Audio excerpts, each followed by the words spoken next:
I got up like 3 hours ago and I'm still tired as fuck. Shut up, phone. I keep forgetting I gotta mute my phone while I'm using it to watch chat. It's annoying. Happy Sunday. I don't want to go to work tomorrow. Fuck. I got quite a bit to talk about. I'm gonna go over a little bit of Discord stuff first before I get into like the stream title topics. You don't want the weekend to end either? Yeah.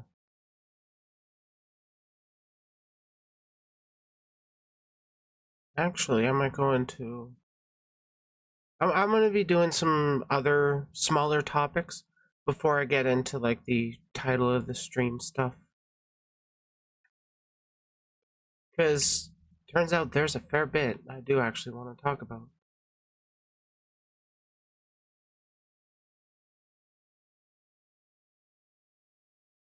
That is quite the life. Just vibing, watching One Piece. If I had more time, I would probably dedicate time to watching it. I've heard it's very political, and I do like political anime.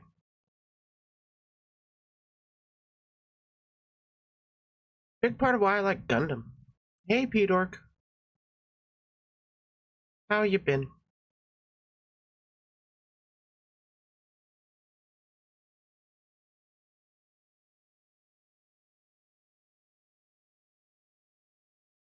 I keep this next segment to less than 20 minutes. I got a little bit of food in the oven right now, and I got like a 10-minute video I'm gonna be watching while talking about while I eat it. Not going to be part of the main stuff. It's like some throwaway stupid theist argument kind of thing. Anyways, so y'all know Discord, like that app so many people use to talk with other people online, get them servers, and well, you get a lot of bad people that try to ruin those servers. And recently Discord put out a tweet thread regarding some changes coming to the platform. So we're going to take a quick look through that. Oh yeah, I should put my headphones in for this.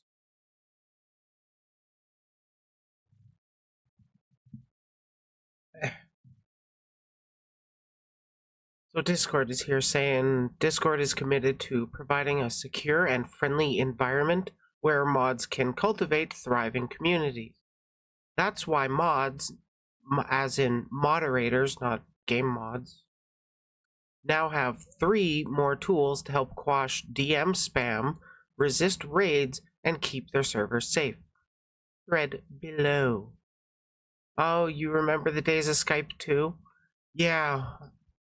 I think the oldest one I was on myself was MSN Messenger. There were stuff before then, but that's what my time was. Anyways, let's check out this revamped members page.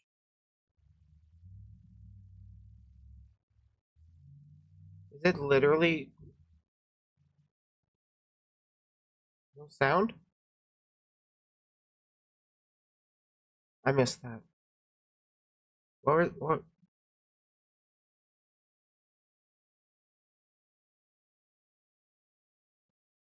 Okay, so this is like a demonstration of what's coming up. And it looks like you'll actually have the opportunity to see who's sending unusual DM spam, which is so goddamn helpful for, like, you know, those graphic spots. They never send a message in server, but then they start messaging people who are also in the server and happen to have their DMs open. Yeah, I'm pretty sure most people have seen that shit. Activity alerts and security actions. What you got?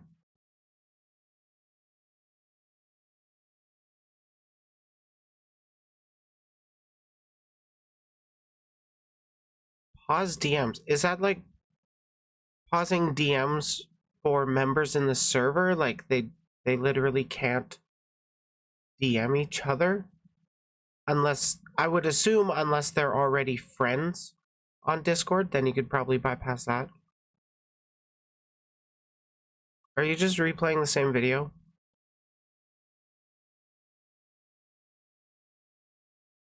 Oh, you're just showing that segment. Okay.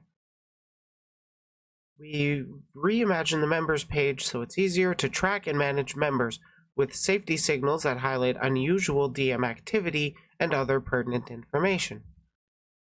So neat. You'll be able to see if DM raid log.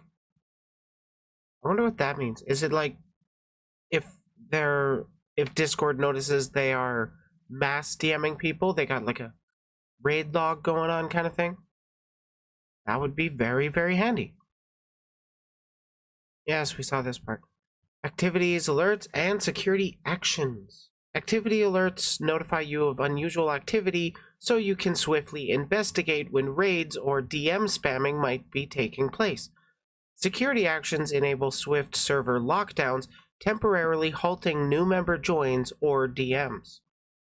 That is handy. I think they already had the pause invites available to at least most people. I know I've used that feature already previously, but it's good that you can also, you know, pause DMs for people. Yeah, this is pretty big.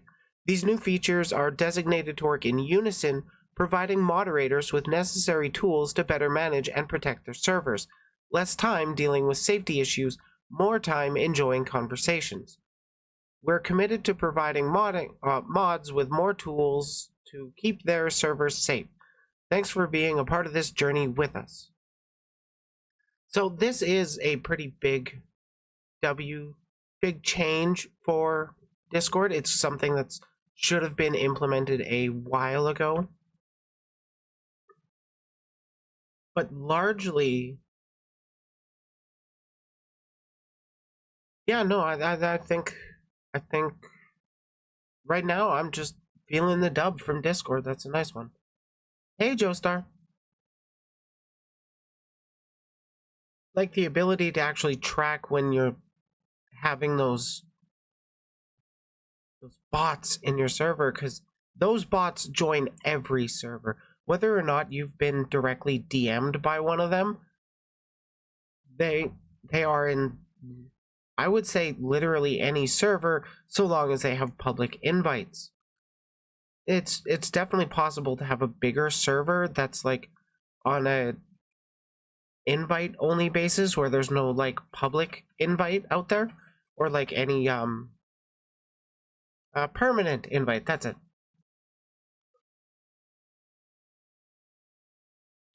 And well, this is actually going to be a good way to, in my opinion anyways, a good way to address the, you know, DM spams that these bots just keep sending. This isn't really something new for pausing invites for raids, but having it in this specific thing, you can actually, no, this is actually pretty big. You can set for how long you want to auto set the pauses. That's actually pretty great. So like you're dealing with a raid, you just enable that and then ban all the raiders, and then you don't even have to worry yourself about unpausing the invites, because shortly after the raid's been quashed, they kind of move on to the next server. There are so many Discord servers out there, and most of the time it's just not targeted stuff. It's just a nature of the platform. Not just the platform, actually. It's also a problem with like people in general, because like people are dicks like this with sending bots, sending their raids. This kind of behavior I really think has been around for quite a while on the internet. More people are just realizing it is a thing with online interaction. But, you know, still, it's a good change from Discord. I'm looking forward to being able to, you know, implement that.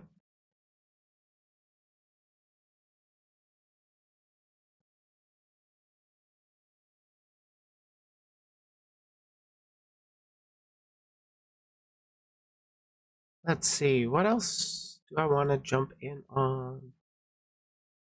Not that just yet. Not that just yet. Okay, we can talk about... There was this thread I had bookmarked a while back. I don't remember exactly when. I think, oh no, it's only been a couple days. Wow, like a week almost. But there's a bit of discourse going on with bottoms. That's what we're really going to be talking about today, the interplay of publicly being a lewd tuber and the dynamics of bottoms and tops, seeing how that works out, at least from some perspectives. I believe I've read through this before, but I don't honestly remember it, so we're going to go through it again anyways. Tweeted out by Miles Davis VT here. Saw this image while browsing and it got me curious. Do people in the lewdtuber and Vtuber community think it's true? Now this looks like a Reddit, Tumblr. Is this Tumblr? I don't know. I theorized the reason bottoms appear more prevalent than tops on these types of spaces is that it is simply easier to be funny about being a bottom than about being a top without sounding like a sex offender, which I'm going to say right now is absolutely true. It is so much harder to convey yourself as a top lewd tuber without really, honestly, rubbing a lot of people the wrong way. Especially, I will say this, especially with male VTubers. They will be, you know, typecast as bad people when they're just trying to enjoy lewdness like everybody else. But let's get into some of these examples. Ooh, please cock me, ah, runs into a wall like Wile E. Coyote, running into his own tunnel painting. Easy as shit comedy. I want to put my dick in someone. Whoa, dude, calm down, take it easy. Personally, I can get away with saying something along the lines of, I want to put my dick in someone a little easier than male VTubers broadly, because, well, I'm coming across as feminine, and that's seen as more of a joke. It's not seen as really the norm. It's something that comes out of left field, essentially, when a woman tells you, I want to put my dick in you. That's how it comes across. The thing is, it can come across as really bad for male VTubers. Hashtag, I've mentioned this before, Lamau. Hashtag expressing horniness as a dom is very easily frowned upon too. Very, very true. It's the same kind of thing when you're in the top of, or yeah, the top of the power dynamic. It can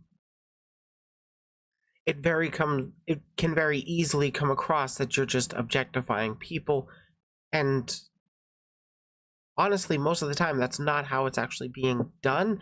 It's just people wanting to engage with the same kind of content that others do. I'm not stoned enough. Hashtag, like, it's no longer cute when you say you want to be the one doing the hitting.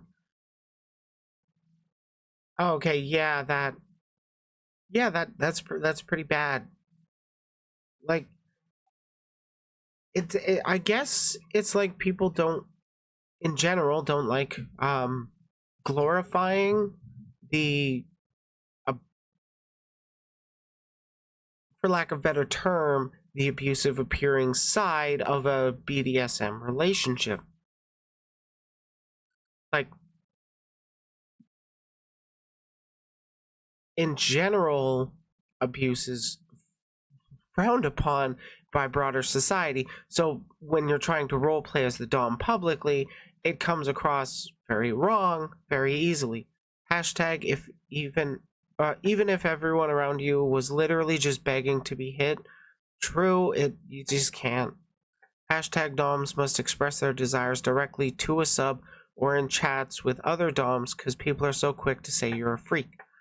Yeah, people see the one clip and then they run with it. That's what they assume you are for the rest of time. No, that's literally it. Kink is stigmatized in such a way that it's actually much more acceptable to say, I want to be stepped on, than it is, I want to step on them. Or even, I want them to ask me to step on them. That is also a weird one. Like, yeah, I can get that there's some stigma behind, I want them to ask me to step on them. And it's like, personally, I don't get steppies. Why do people like steppies so much? It is a question for the historians, for the philosophers. They will never know. Like, it's much easier to find people talking openly about wanting to be submissive, which will be errantly called bottoming, because being a sub is ew gross kink. But once there's someone available to actually facilitate that, it's creepy. For the meme, for your understanding, the steppies are for the meme, I guess so. Though I think a lot of people just like feet.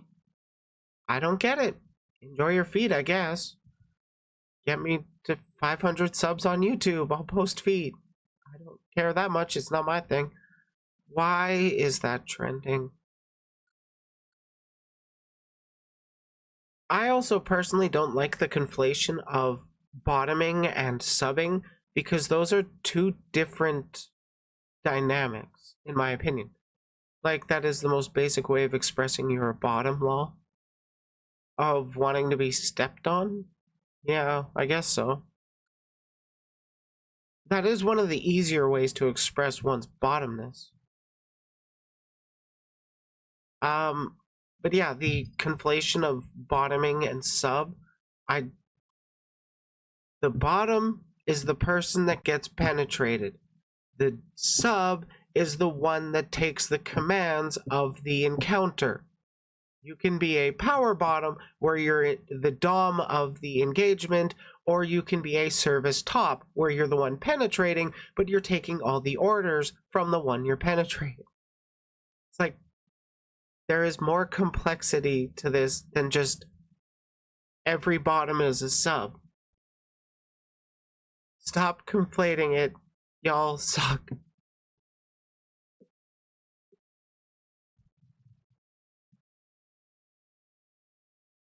But it is true that kink is just broadly stigmatized in general. There's a large amount of people that want to be Puritan, and they don't want to talk about sex like at all. So that's their problem. It's a normal function of human life. You can enjoy it. If you don't want to engage with it, there's plenty of ways to enjoy content, like Vtuber content, lewdtuber. No, you can't really enjoy lewdtuber content if you're a Puritan, but there are plenty of Vtubers that don't really go into the, spicy stuff. I mean, personally, I was more of a lewdtuber last year, in the earlier months of this year, where I was actually making spicy art, but I just haven't had the time or drive or energy to do it. Who knows? I will probably get back into that personally, but it is really, it is kind of challenging to be the top.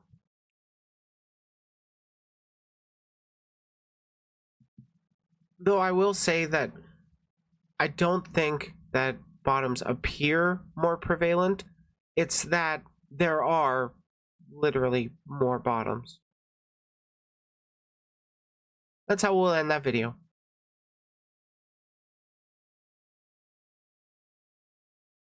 But really, is there actually more bottoms? I don't know. That's honestly a question for.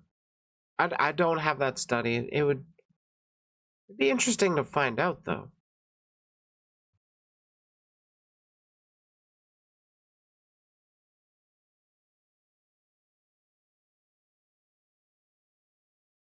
I'm gonna have to BRB for a little bit, even though I'm like 20 minutes into stream. Go me.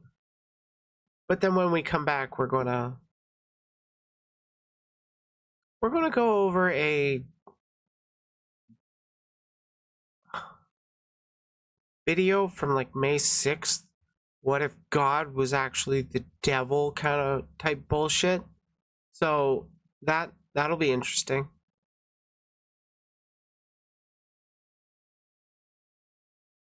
Oh right, I haven't studio mode, BRB screen, hide edge. Damn it.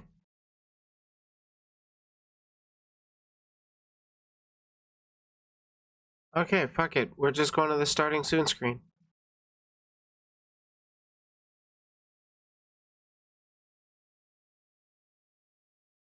Yeah, it's going to be one of those videos. Okay, back in a minute or two.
Okay, I'm back.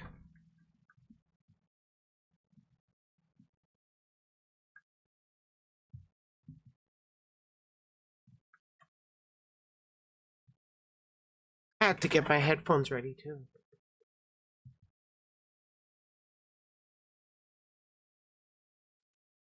There we go. Let's adjust. Healer adjust. Oh god, I miss my hand tracking so much. It was so nice. Thanks, Joe.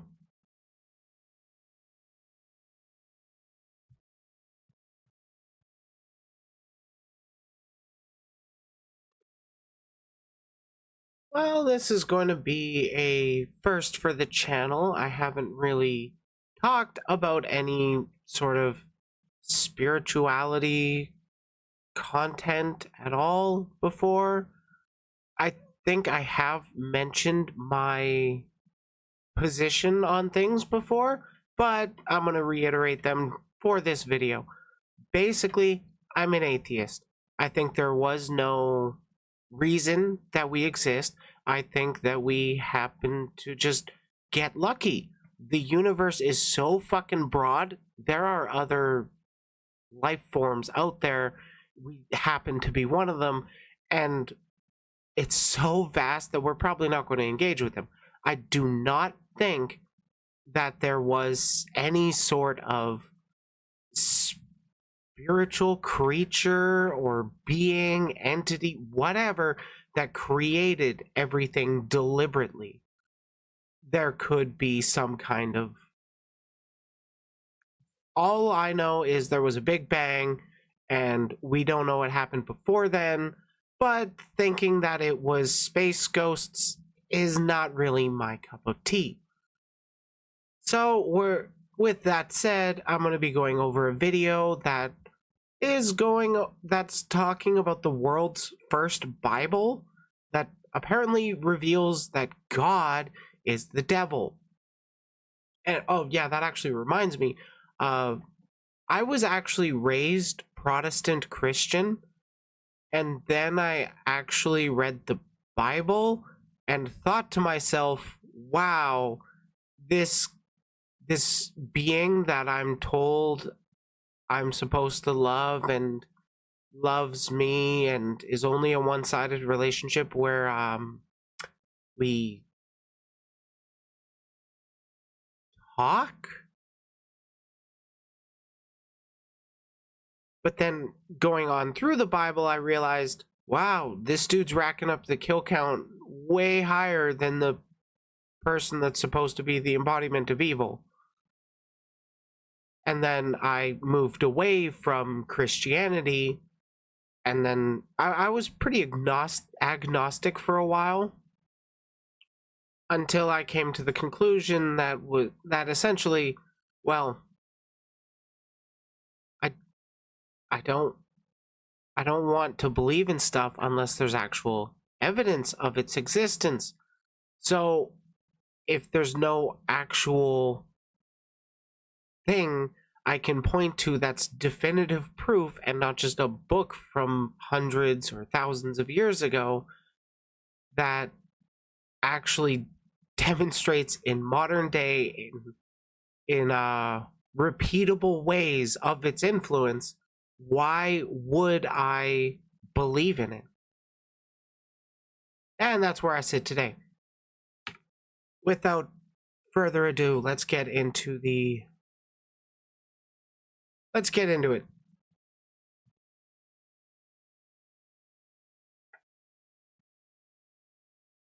I have no idea who this channel is. World's first Bible reveals God as the devil. Morgue official. 300 nice subscribers. Let's see if it's earned.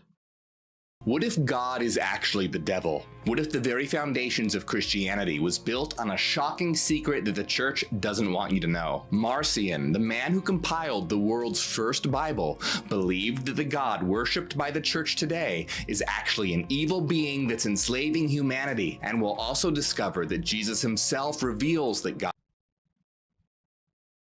Wait, so the religion that's founded on love me or burn in hell forever is trying to manipulate and enslave people?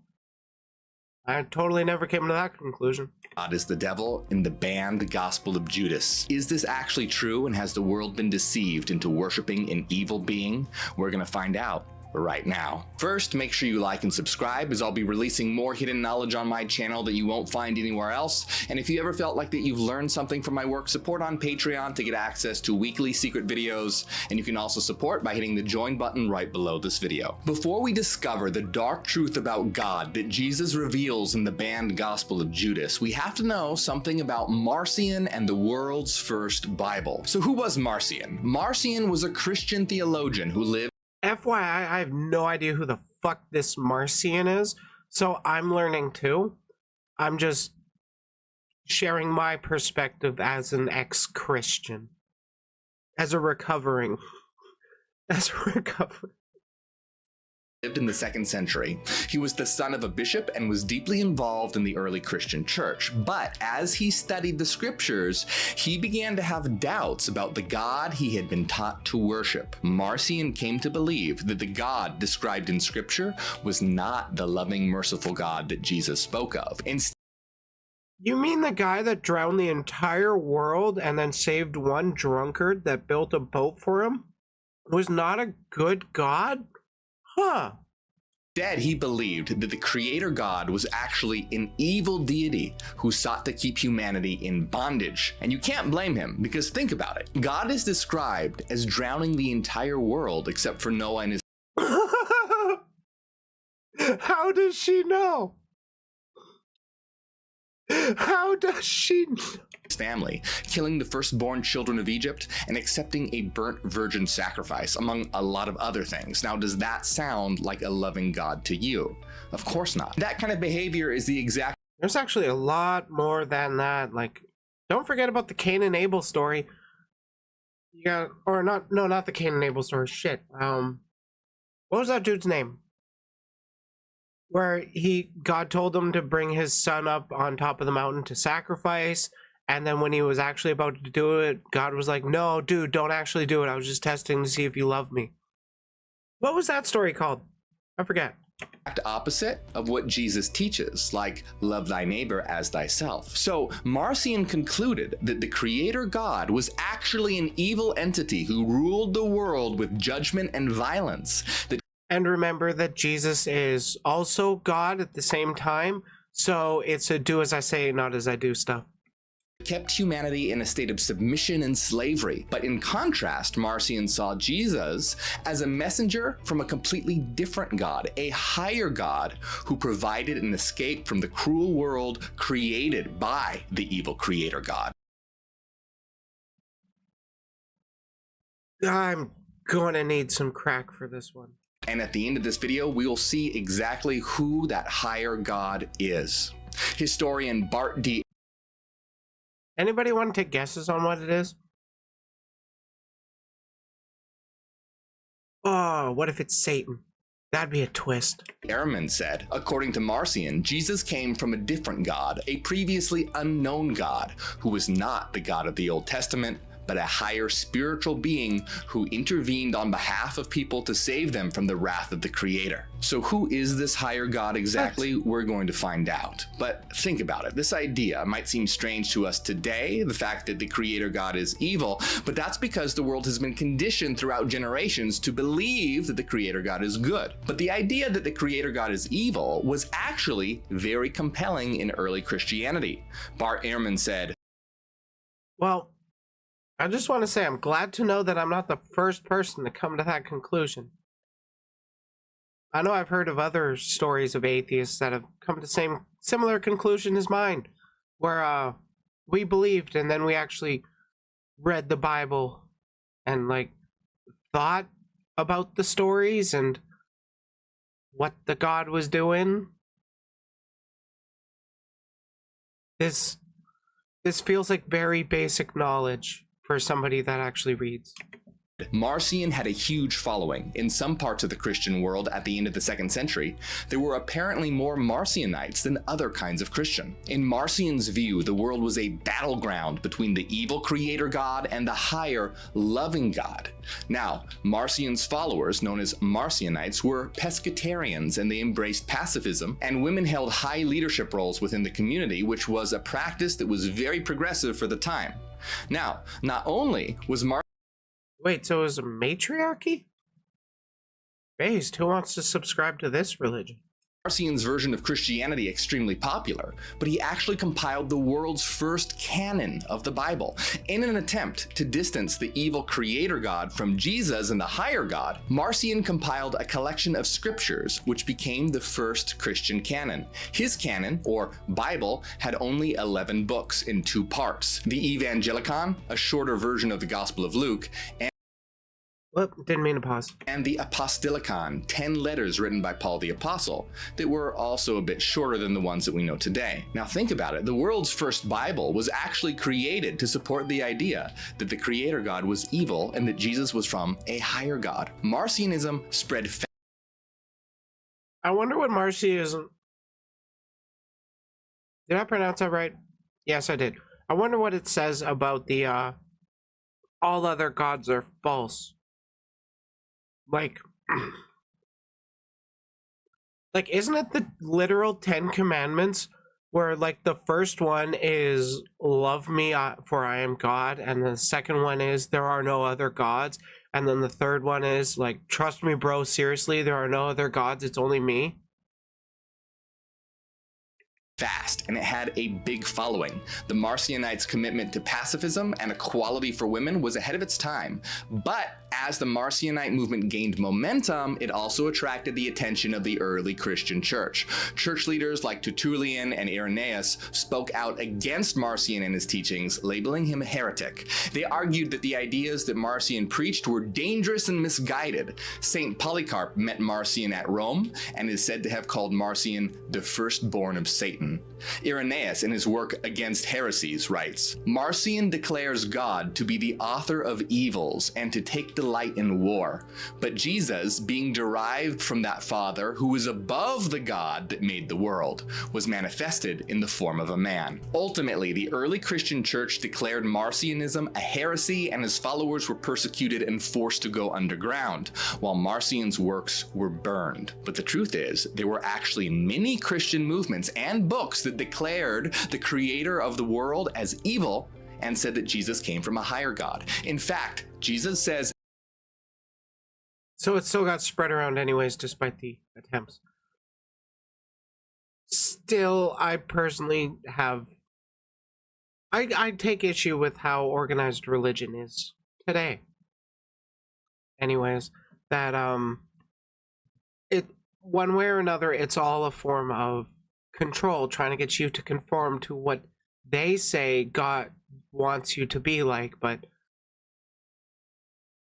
you just have their word for it, don't you? Have their word for it and your faith, and that's it. Exactly this in the banned Gospel of Judas. Now, this long-lost gospel was discovered in the 1970s, and in the Gospel of Judas, Jesus reveals to Judas that the Creator God is indeed evil. Jesus teaches that he himself comes from a true higher God who is the source of all true knowledge, love, and goodness. Jesus said, "Come that I may teach you about secrets no person has ever seen, for there exists a great and boundless realm whose extent no generation of angels has seen, in which there is a great invisible spirit, which no eye of an angel has ever seen, no thought of the heart has ever comprehended, and it was never called by any name." What? This is so fucking confusing. I hate religious stuff. This quote from the Gospel of Judas emphasizes the existence of a higher, hidden God who is far removed from the cruel and vengeful Creator God. Now, another striking aspect of the Gospel of Judas is the portrayal of Jesus' disciples as evil and not understanding his teachings. But Judas was the one that sold Jesus out. But the other disciples were evil. What? The disciples are frequently depicted as struggling to grasp the profound and hidden truths that Jesus shares with them, and Jesus reveals that he is not from the God that the disciples worship, but from a different God entirely. So then was Jesus's crucifixion the plot by the other disciples, and Judas was just thrown under the bus?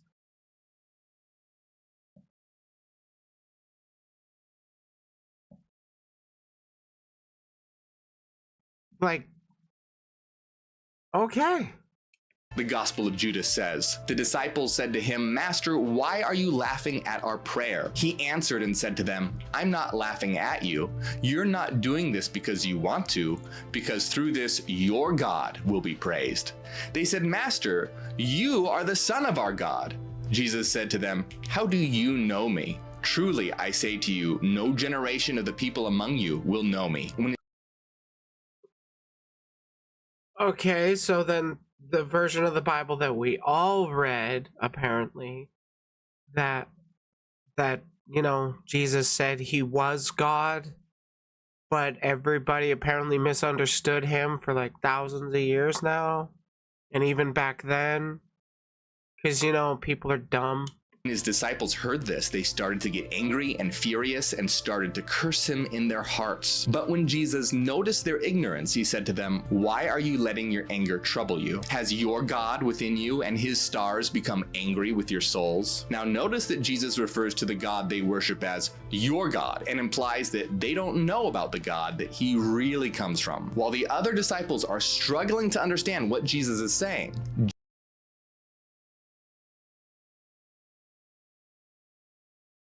I hate religious topics. I hate it. Judas is portrayed as having a deeper understanding of Jesus, and this special insight sets Judas apart from the other disciples. Judas said to him, "I know who you are and where you've come from. You've come from the immortal realm of Barbelo, and I'm not worthy to utter the name of the one who sent you." Then Jesus. I am so confused. Why are they turning to this? Okay. Knowing that he was thinking about what's exalted, said to him, "Come away from the others, and I'll tell you the mysteries of the kingdom." Here that we see that Jesus is implying that he's from another realm and another God entirely, a God completely different from the evil creator God. But the question is, could Marcion, the creator of the first Christian canon and banned books like the Gospel of Judas, be right? Is God actually the devil? The truth is actually much deeper than that, because But do you have time in the next minute and a half to really get into the weeds of it? Because, like, I'm still hung up on the fact that Judas was the one that got Jesus killed. the truth is that the evil creator God doesn't actually exist, but the idea of it has been used as a means to enslave humanity. The idea of a wrathful and vengeful creator God has been a potent and powerful tool for maintaining control over the masses, and by instilling fear into the hearts of humanity, religious institutions have been able to manipulate and direct the actions of their followers, often for their own gain. And this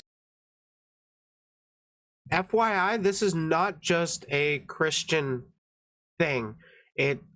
Have y'all ever heard of the Buddhist crusades? Or like, there have been people that have done massacres in the name of Buddha. Just throwing that out there.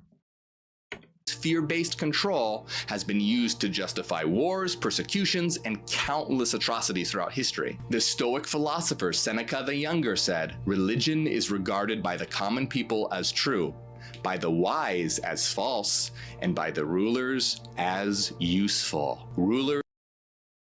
Yeah, so I don't know the full details on the Buddhist stuff, but I do remember, like, my partner had been in school at one point, and they were doing a religious studies course at the time, or like they were doing social studies, and it was talking about religion for that class, and there was a Buddhist student, and like it was being discussed in class of like all the different massacres and the names of religious stuff, and I can't remember exactly how it went, but basically it was yeah, people shouldn't, or the tone of the room became like people shouldn't use their religion, or shouldn't try to deny the atrocities committed in the name of their religion.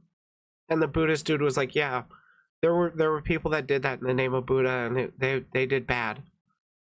It's just mostly sensationalized around Islamic religions right now, because, you know, the people in power want to hate brown people.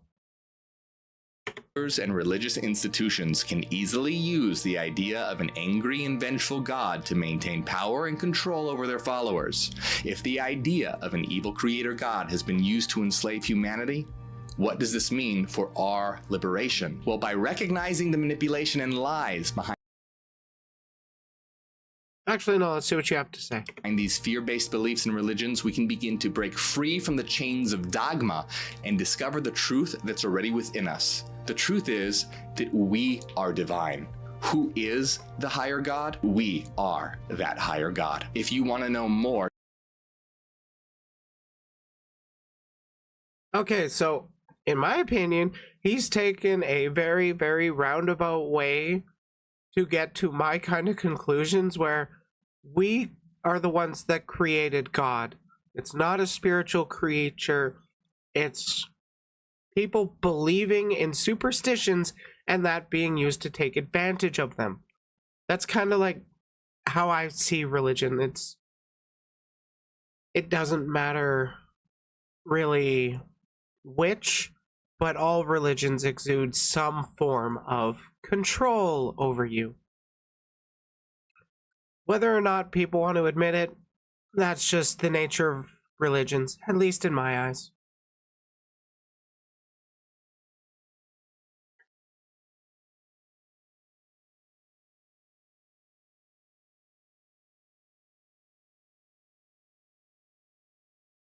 Wow, I timed that pretty well. I'm almost entirely done this pizza.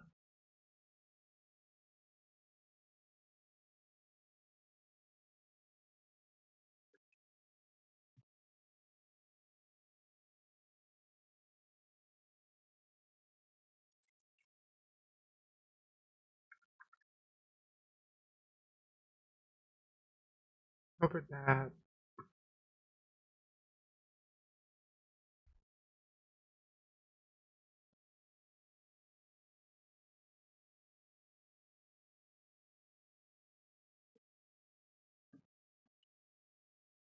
Now, should I talk about TwitchCon? Should I talk about Global VTuber Awards? Or should I move on to my main stuff?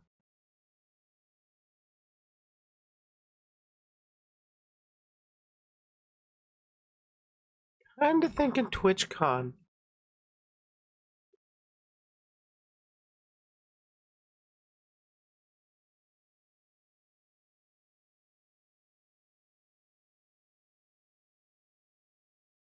Global VTuber stuff? Okie dokie.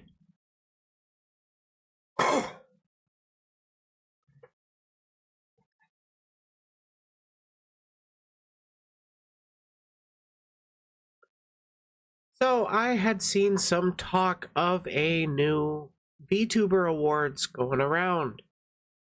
That being the Global VTuber Awards, which I believe are being held in November. More drama about that thing again. This is actually the first time I'm hearing of the Global VTuber Awards.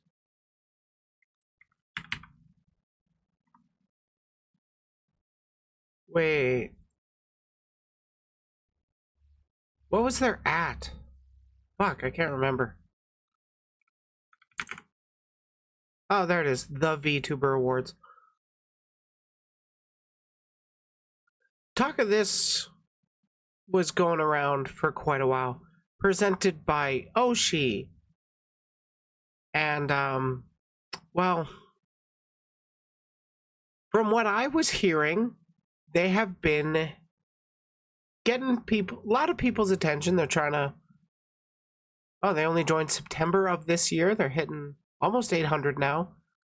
Trying to get a lot of interest going from all the creators and whatnot, other VTubers. I have no.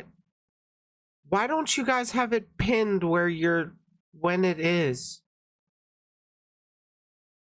Okay, anyways, apparently I saw some things regarding NFTs and AI in their what they've been pushing, a little secretly, I might add.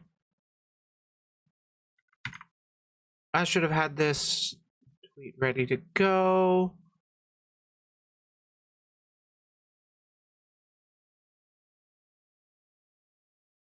But apparently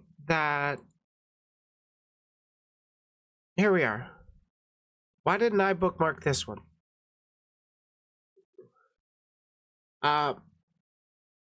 Firozera nailed it. seeing that Firo Zera had tweeted out, seeing that VTuber awards thing get more popular is honestly kind of disheartening. I guess there's no problem in a way, but that people are praising and hyping it up when it's a business trying to get users to sign up for their NFT and AI apps, it rubs me the wrong way. And I don't know exactly how this connects to them directly. Like, apparently this was a post put out by the company. You can see their Oshi AI right here. Yeah, NFTs apparently. How AI is shifting the creator industry.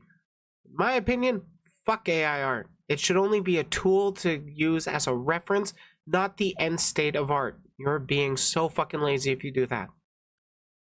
The creator industry has witnessed revolutionary advancements with the integration of AI technology, from empowering creators with innovative tools to revolutionizing content creation processes. AI has left an indelible mark on VTubers, music artists, and producers. Number 1, augmented creativity. AI-powered tools have provided creators with the possibilities to explore their creative instincts. For VTubers, AI-generated avatars, I hate this so much, have become a game changer, enabling them to personify their virtual personas with incredible realism and efficiency. Like, you know, having 6 fingers, or they're all distorted and having not the same design through and through. When it's AI generated, it's not going to be a consistent design. Details will be lost, and it's stealing fucking art. These avatars can now mimic facial expressions. Good job catching up on that one, I guess. Howdy. Facial expressions, gestures, and voice modulation. Oh, that's not terrifying at all. Creating a seamless experience for their audience. It really sounds like they're trying to push out the person part of VTubers. Chosen for the program based on substantial potential of its flagship product, Oshi AI, the new product from Logcast bridges artificial intelligence with blockchain, you should know what that is, to breathe life into digital characters such as VTubers, anime figures, and game personas, infusing them with their unique intelligence, personalities, and autonomous conversational ability. Yeah, so they're trying to push out the people behind the VTubers and just make VTubers a non-human engagement. We are talking about the Global VTuber Awards. Yay! The result is a collection of genuine, relatable, and emotionally evocative digital entities. The company has so far partnered with Bandai Namco and Warner Music Japan for local POCs. I totally know what that means, but chat, you should tell other chatters. With more set to roll out later this year. Yeah, from what I've heard, it sounds like this company is going to make like AI versions of you that your viewers can interact with while you're not on stream. It's like going to replicate your voice, how you act, your model, all that, you know, fun stuff. This fast-growing emerging market is projected to reach 50 million VTubers by 2028. Bitch, where are you getting those numbers? Last I heard there was 160,000 of us. Where are you getting 50 million? Unless you're creating new VTubers that don't actually have people behind the avatar. We're playing characters online. We're actual people. Fucking hell. I don't like this. Matching the number of human creators is signifying a staggering shift in internet culture. The Avatar Entertainer domain is experiencing 880% year-on-year growth, confirming the growing appetite for digital personalities from fans around the world. Beneath this lies a lucrative avatar market poised to exceed 50 billion by 2030. I really don't trust this dude's numbers. Like, what the hell? And right here is what they're interested in, this lucrative avatar market. They're not interested in really help.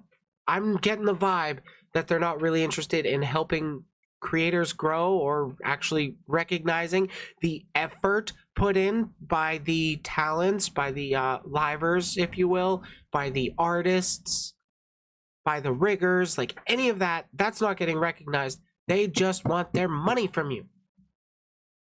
That's the vibe I'm getting. Oops. This company misunderstands what VTubers are and misrepresents us in their articles to investors. Oh, so that's apparently an article to their investors. They're basically asking us to do the work for them with this awards show as a way of giving them free clout and advertising. I wouldn't be surprised if they're also taking your model stuff and putting that into their algorithm just by agreeing to join with them. I have a distinct feeling that people are going to get the voice cloned without their consent. Yeah, oh, absolutely. That's already actually happening. Like, there are some voice AIs out there that are already being made. And it's getting worrisome, honestly. You can make literally anything happen, especially with VTubers. It all feels extremely disingenuous because in the end, they're going to use us as statistics to some faceless suits saying we support them. I'm also concerned about them using Fubuki in their examples there. Do they know enough to stop imposters stealing our voices and branding? But here's the catch. The VTuber industry is not without its challenges. Creating compelling content as a VTuber requires a significant investment of time, effort, and resources. Human operators must diligently live stream, animate, and interact with their audiences. Wait, yeah, we just move around a little bit. Cool, that's how we animate. But, and interact with their audiences, often adhering to strict streaming schedules, like often I'm not one of those streamers. Exactly like the corporate VTubers having AI clones on TikTok, which is an actual issue. Yeah, like the Mori Calliope AI voice clip that everybody knows very, very, very, very well. Gluck gluck, everybody. This process limits the scalability?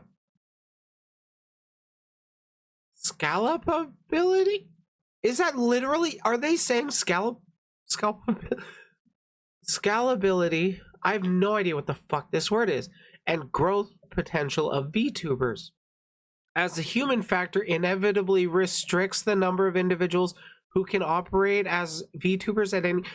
What the fuck are they going on about? You want to be a VTuber, you just make a free model. Oh, scalability. Oh. Okay. Like, if you just want an AI, you can have that already. There's like the Zuna, like, Jesus Christ. Wait, is Nizuna an AI? There's like one or two AI VTubers already. I don't think they're as great as people think so. I think people forget Booth exists. Yeah, people often forget that a lot. You also don't need very, very fancy shit to get started. What you want to do is you focus on the content you're making rather than making it the best, prettiest thing from the get-go. You focus on how you actually want to keep people's attention, and then as you get better at keeping people's attention that way, you gradually build on little features, and then you can slowly work on upgrading your model and all that fun stuff. And the slow growth, trust me, will prepare you far better for longevity.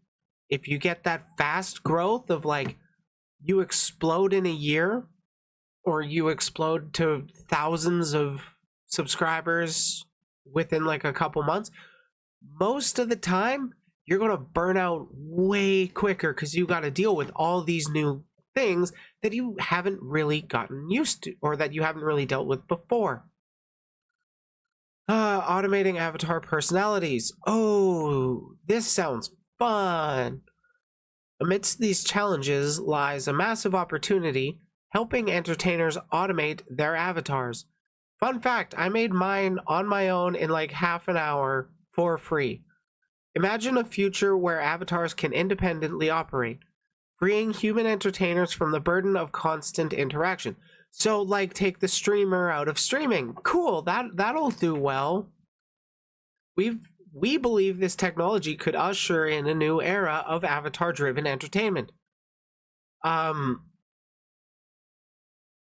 Okay. Then the hard part, keeping the attention or ending up being a dead channel with millions of subscribers. I've seen it on YouTube. Yeah. Yeah. There's also people that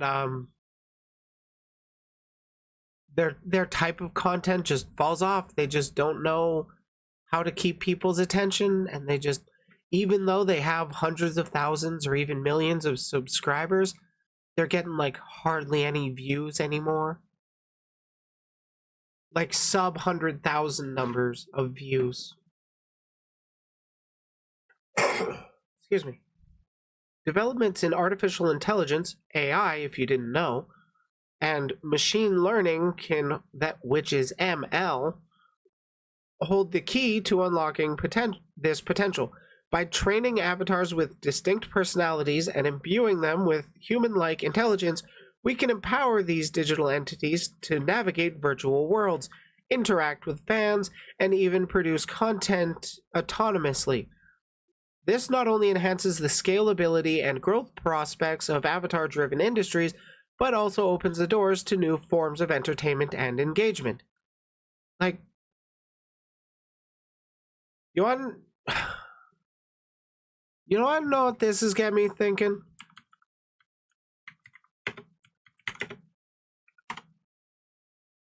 You want to know what vibe I'm getting from this? Don't show boobies, please. Anybody remember this episode of Futurama?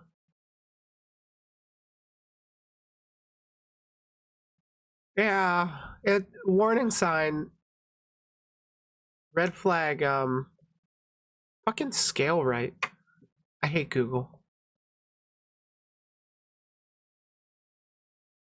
Basically, the Lucy Lou's personality was stolen by Napster and then downloaded into sex bots. That's the vibe I'm getting. Where was I? Which one? There was I. That's the vibe I'm getting from what I'm reading right here.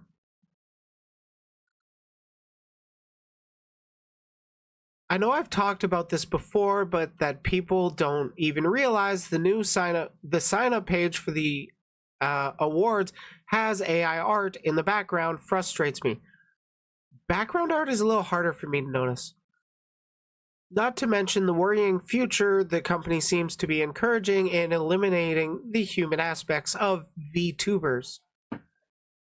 That's like, to me, that's the whole fucking selling point of the Vtuber, that it's like you're engaging with an anime waifu, but it's an actual person you're engaging with. In my opinion, I think there's actually a boom in authenticity among Vtubers, that the Vtubers that are being more authentically themselves rather than any specific character that they're portraying are seeing a bit more growth. Like, look at Punkalope. She's not playing a character, she's just streaming with an avatar, but she blew up and is one of the bigger VTubers now. Most search engines are bad now. Why? Algorithms and language models are basically the same as what we call AI. I don't fully know that, but yeah. My selling point is CG. Cute girls doing cute things. Okay, yeah. Enjoy what you like, I guess. By the way, I would really appreciate any reposts of this. I've seen people mistaking this awards thing as being official and getting excited thinking they'll win after being followed, but they're just following and reposting anyone they can. Oh, I should also like to point out that I think, can't be too sure, but seems likely that by signing up for the awards, they'll put you on a mailing list for their AI app. You're unintentionally expressing interest in it, so be careful. So yeah, that's kind of sussy. Kind of gets me bothered with what this. Why the fuck is that trending? Kind of gets me worried about what this company is doing. And here we have a tweet from a Niles, a VTuber interviewer. I should get back into those. Regarding the global VTuber award situation, I did my own research and spoke to their CEO. You can read the conversation here, plus my gathered source links, company info, and other posts from Twitter from other users. My opinion is at the end. Read it here. We're diving in.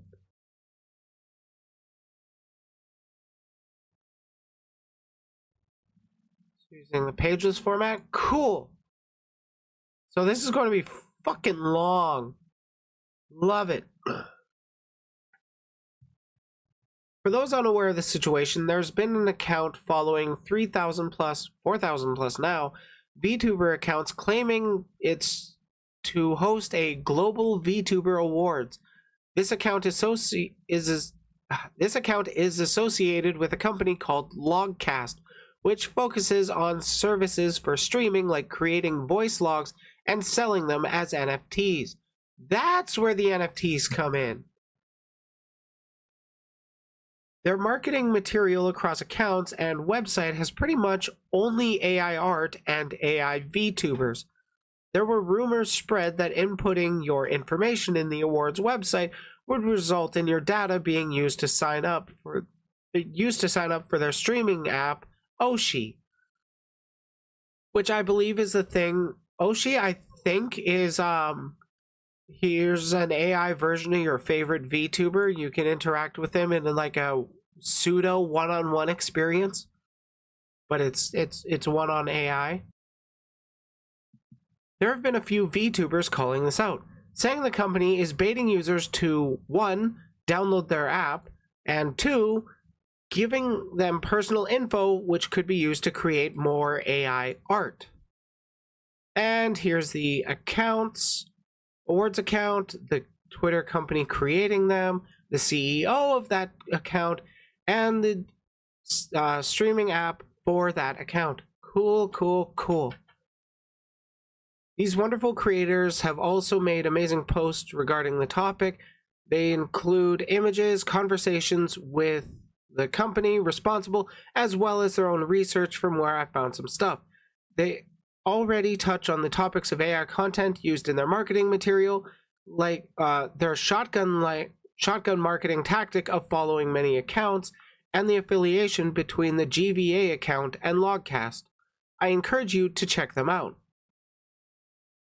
So, do we want to dive into that? We probably will. Okay, so we read through this one, which I want to bet it looks like it's this one.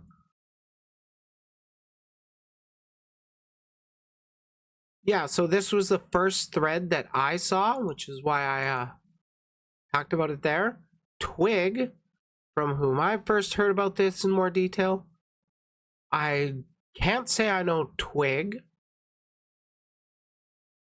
There's a bizarre VTuber account, awards account on Twitter with an AI art banner. Not to mention the rest of their social media is marketing an app, their own social media based around gifting to podcasts. It may be good fun, but I fear something fishy going on there. It's just my opinion. There's nothing wrong with marketing yourself or your app, but something about having a completely unrelated Twitter account virtue signaling to small creators just seems predatory, especially when you're signing them up to a mailing list. Oh god, it gets worse. They want voice samples for NFTs. Marketing using stolen art from HoloLive IP. Oh, fuck. That's Pecora. Pecoria or whatever. Yeah, the app is literally called Oshi.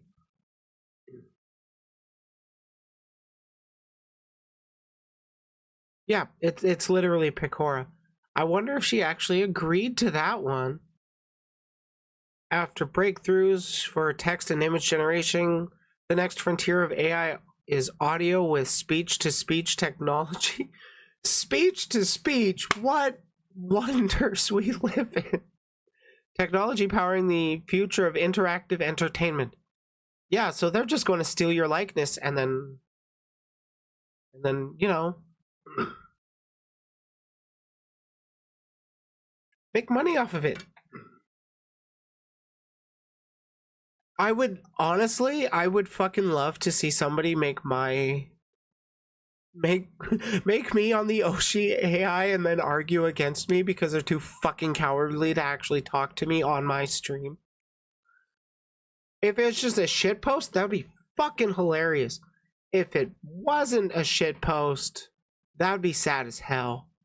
Cover's going to rip them a new one for this. I would not be surprised. This is the company that emailed me about creating AI based off of myself to twin for streaming. They're seriously trying to push the whole AI VTuber thing, and I do not like it. By the way, I do know Eldritch Grandpa. He's Pog. I like him. Go check him out. Hey Eldritch, Chloe here from Logcast. So guess what? We're cooking up something big at Logcast, and we want you to be a part of it. Introducing, drumroll, our groundbreaking digital twins. Get your VIP access. This is reading like such a fucking scam. Holy shit. Thank you for leaking this, Eldritch Grandpa. Why join our VIP group? Let me break it down. Yeah, I think I've seen an app like before, but it was actually endorsed by some big VTubers. But I don't remember if it had anything to do with NFTs. I don't fucking know. If you want to engage with it on your own, go for it.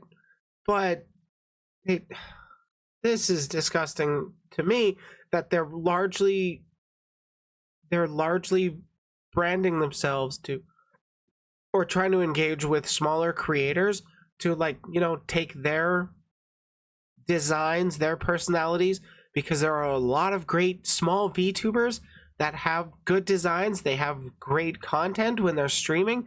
They just don't have the views behind it because they haven't been noticed yet. And it seems like this company, Logcast here, wants to take those great concepts, all the talent, the effort behind them, and then just turn it into an AI to make money off of. Pioneering technology, our digital twin technology is at the forefront of virtual entertainment innovation. Picture an AI voice double of yourself, engaging with your fans like never before. Dear God, no. Enhanced fan interaction. As part of the test group, you'll have early access to our new features to help you scale and personalize fan interactions.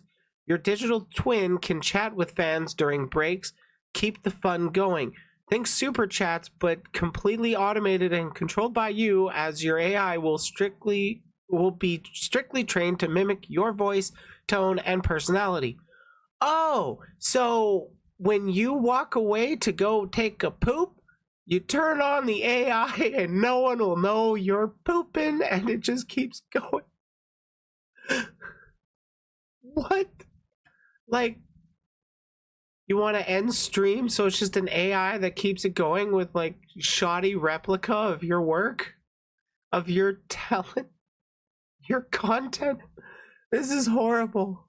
Early access, your VIP baby. Be among the first to experience the full potential of our digital twins. Train your own twin to respond to fans.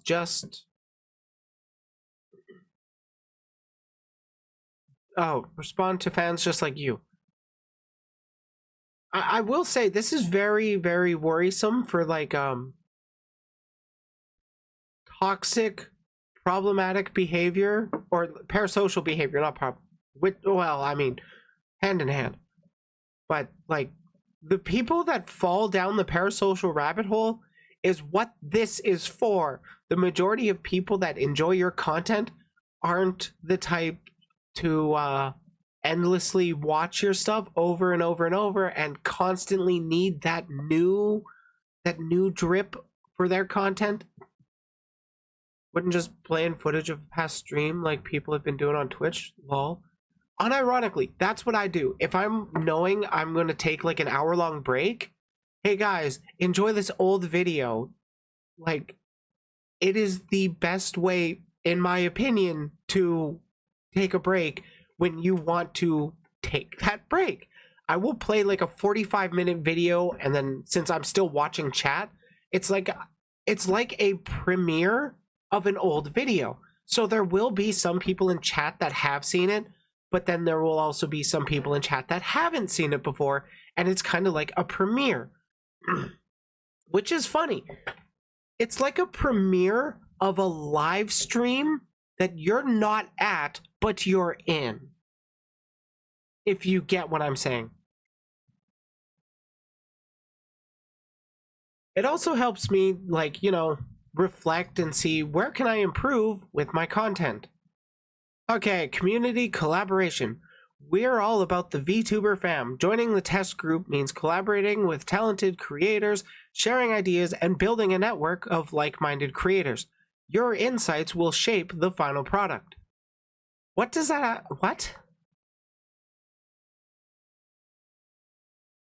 So you're going to collab with not being the actual person behind the VTuber? Cool. I don't get what they're selling with that one. Recognition and promotion. This won't go unnoticed. We'll showcase your contributions, giving you the recognition in upcoming media and PR. That's public relations. I'm smart. You deserve and attracting even more fans to your content. This is an exclusive opportunity, and we can't wait to see what magic you'll bring to the table. Get it? Because he's eldritch, so he's got like that old god magic. It's funny because he's old. If you're in, let me know your availability, and we'll set up a time to chat. Excited to hear from you, Chloe at Logcast. That's fucking sussy. Think super chats, but completely automated and controlled by you, as your AI will be strictly trained to mimic your voice, tone, and personality. Like when you do TTS, by the way, if you tip me, it does play TTS. If you do the stream elements tips. But I don't use AI generated voices for that. I use sound clips from Trump because they're funny to me. And here's Ducky, VTuber journalist. So there's a new VTuber award show going around, hosted in November. I've never heard of Logcast before, and their socials are plastered with AI art and collectibles a collectibles marketplace. NFTs? Yes, you're right on the money with that one, Ducky. I want to be positive, but yeesh.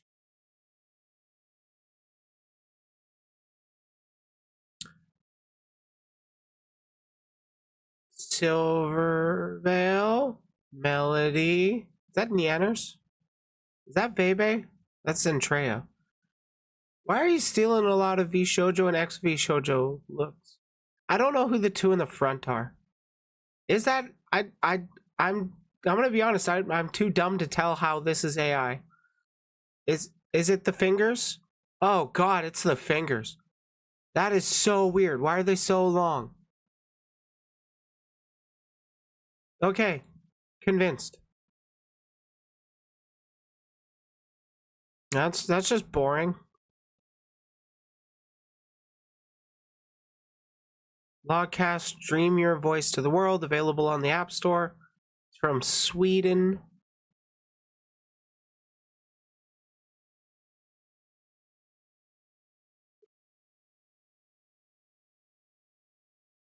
Also just noted the awards have old V Shoujo art in the background of the header, but I wonder if they got licensed to use it.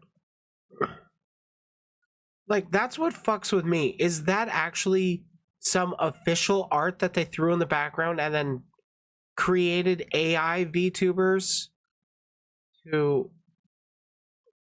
God, the more I look at it, the more painful it is. And then added AI VTubers on top of that because, like, they have to force that into everything. Okay, their website, their TOS, company info, including funding rounds, article linked by CEO. Oh, God. Let's get into the questions. I'd like to preface this little interview by telling everyone that I am in no way affiliated with this group, and those who know me and were there while I researched know where my position on the topic is.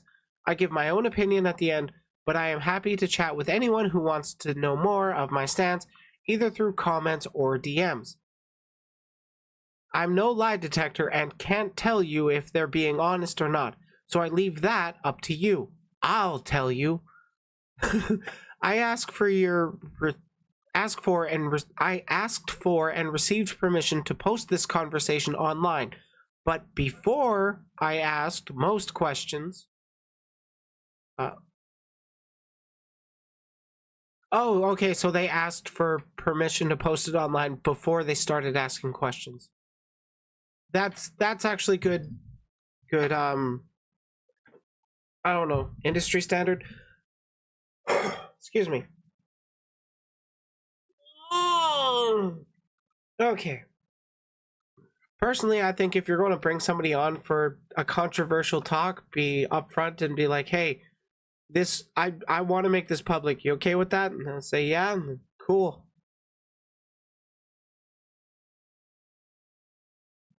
I think it's just good practice. Part of also why I like to do everything live. Can't really bombard people.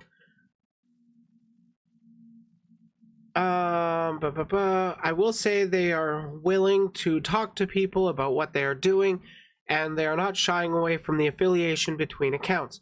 However, I notice they tend to dodge some questions, sometimes more obviously than others. And I also have further concerns in their revenue models, but I don't have the time to investigate more. I urge you to come to your own conclusions, to Google the term PR speak if you've never heard of it before, and to ask your own questions if you have any.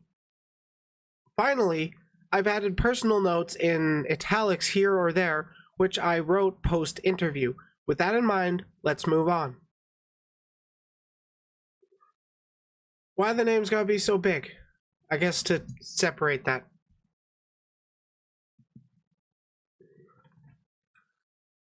Okay, so here we have Lenny, the CEO of Logcast, talking with Niles, the CEO of twitch.tv/VT Niles. Go check him out. Hey Niles, let's chat.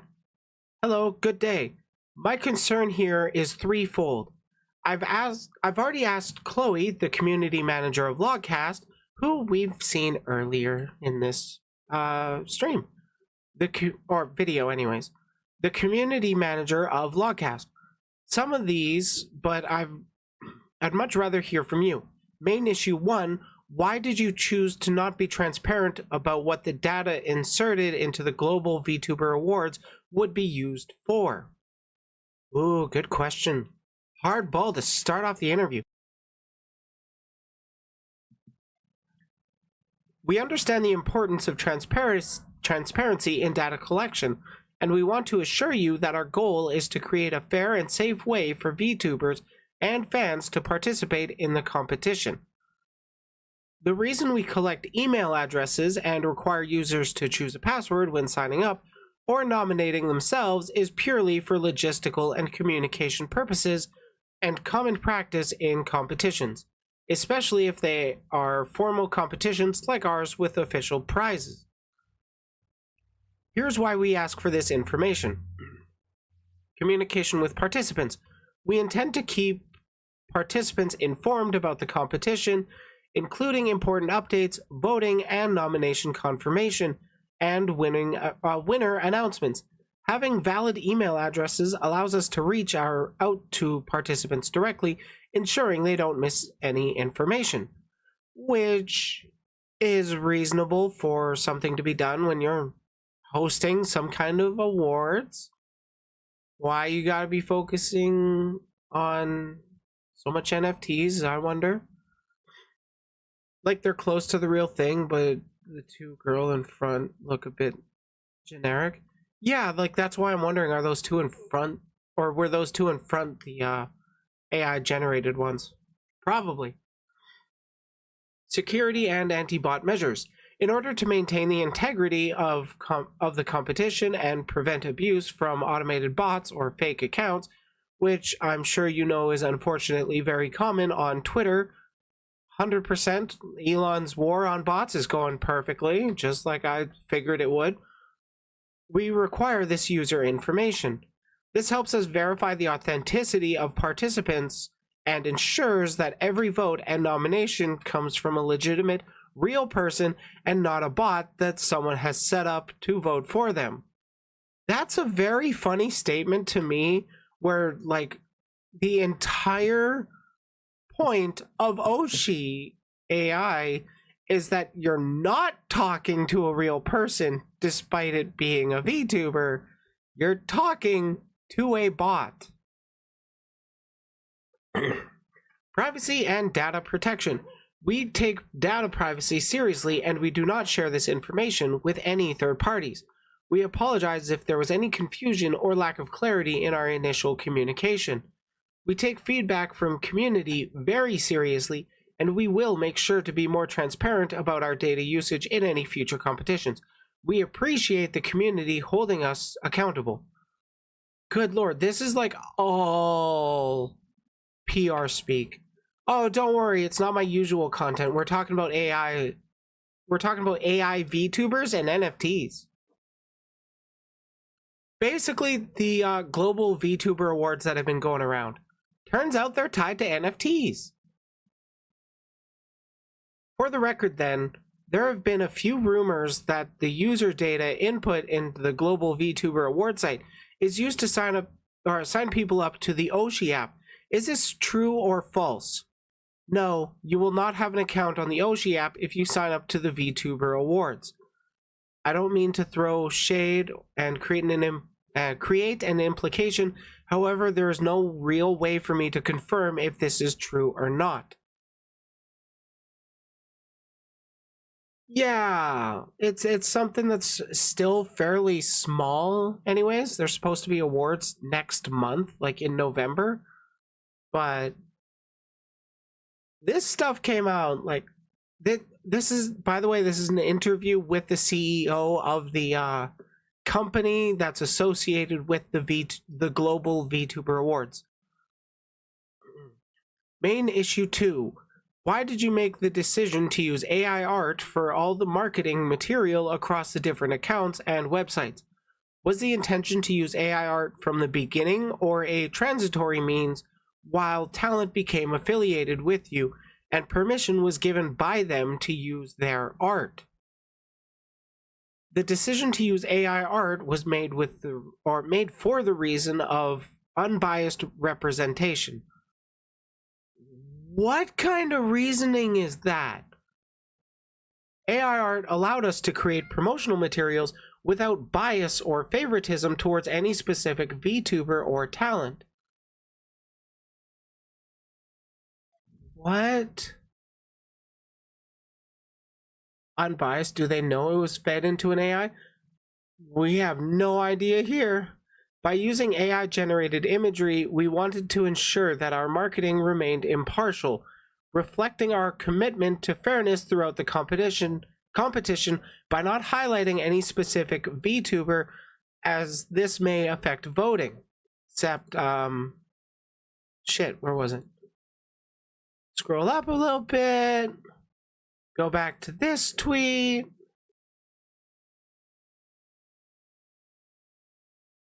Check out their banner.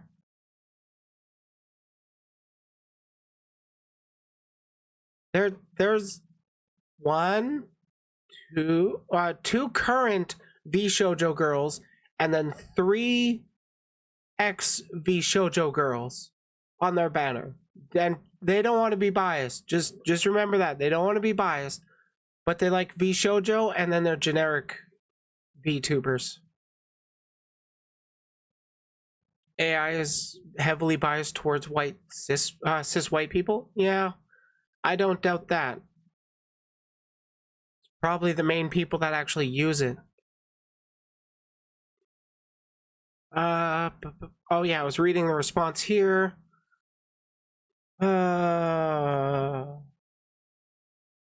there's the impartial part. I'm just catching up to where I was. However, we have heard the community loud and clear, and we have decided to ask some VTuber talent for their permission to use their artwork in our promotional material. We are excited to reveal that our new header banner in the coming days, and look forward to receiving continued feedback to help us do better. Okay, so they are what? What? Who gave him permission, huh? Who gave him permission? That's the permission they got. They got.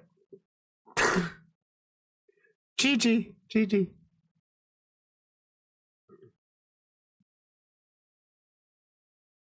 While the sentiment to remain impartial is appreciated, I'm sure it's easy to see that using the AI art contradicts that somewhat. The VTuber community is plagued with bot accounts that either steal content wholesale or advertise themselves as artists with only AI content to show for it. Fully agree with you, and I thank you for holding us accountable. Really? Wow, like, so yeah, like AI art has a bias in the VTuber community that it's just stealing people and scamming them. We agree with you. Okay, cool. Interview over. Main issue 3. Partial revenue comes from the monetization of NFT/NFM material uploaded by talent. Where is the other partial coming from? Ads, user data, company contracts? I assume Logcast is a private company and therefore doesn't have to disclose this information, but knowing at least a bit of where this is coming from would help. Back from Lenny. Our overarching goal, especially with the launch of our new Oshi streaming platform, is to empower VTubers of all sizes to earn a living from their creativity. We recognize that traditional platforms like YouTube and Twitch often prioritize larger VTubers. Shocker, they do, leaving smaller creators with fewer opportunities, and we don't think it's fair. You know what else isn't fair? Stealing people's art, stealing people's voices. Just say it. The Oshi app will offer various revenue channels for VTubers, such as member-only content, subscriptions, and digital collectibles, directly connecting VTubers with their fans. This model means that even VTubers with smaller followings, such as those with just 10 fans, can still earn a living by sharing their creativity. So they want to squeeze every single penny out of every single fan they can. That's totally healthy. God, even with their hardcore PR speak, their mask is just slipping off. Jesus Christ. And again, this is my biased opinion. Nothing is proven. It's all alleged. Regarding our revenue model, we are committed to fairness and transparency. Sure you are. Unlike some other platforms that may charge hefty commissions, Oshi takes a more fair approach. We charge a 20% commission on transactions, which is significantly lower than the 50% commission commonly seen on platforms like Twitch. YouTube is actually at a 30% as well. So it is lower than YouTube, but you know, who wants to be replaced by an AI? You get a little more money from the people that, if you're small enough, you're not making very much money, like at all. For digital collectibles sold by VTubers to their fans, our commission is just 5%. Oh, sweet. So they're only taking 5% of the NFT sales? Cool. Like, why do you need to make voice NFTs? Why can't you just, make it members only on Patreon or something? Why does it have to be on the blockchain? Furthermore, when fans generously make donations to VTubers, we call them gifts. We don't take any percentage. 100% of the donation goes directly to the VTuber. Okay, that's pretty based. Even PayPal takes like 2%. There is strictly, there is strictly no advertising allowed on the platform, and we do not share nor monetize user data with any third parties. So, like, all the money you're generating is coming out of the pockets of the people you're trying to take advantage of. Neat. Once again, important to note that I did not ask about Oshi, their app, but Logcast, the parent company as a whole. Take that as you will.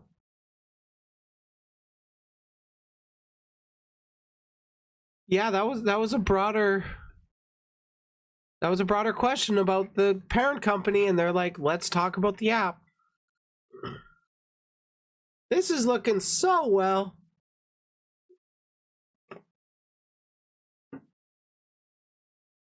More percent for the more percent for the creator will always be appreciated, but this raises a big concern. Twitch infamously struggles with revenue, and despite being the largest platform, still has to use advertising. Furthermore, indie streamers and VTubers alike struggle to earn views and followers, and these don't necessarily transform into sub/revenue. Not to mention, most won't have the money to create merchandise. So for Oshi to survive purely off of these seems difficult. What other revenue streams do you have in mind to keep it afloat in the meantime?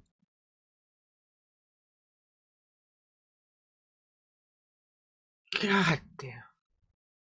Indeed, it's a challenging road ahead, but our priorities are clear. We're not fixated on immediate monetization or revenue generation. And what are you fixated on? You're a fucking private company.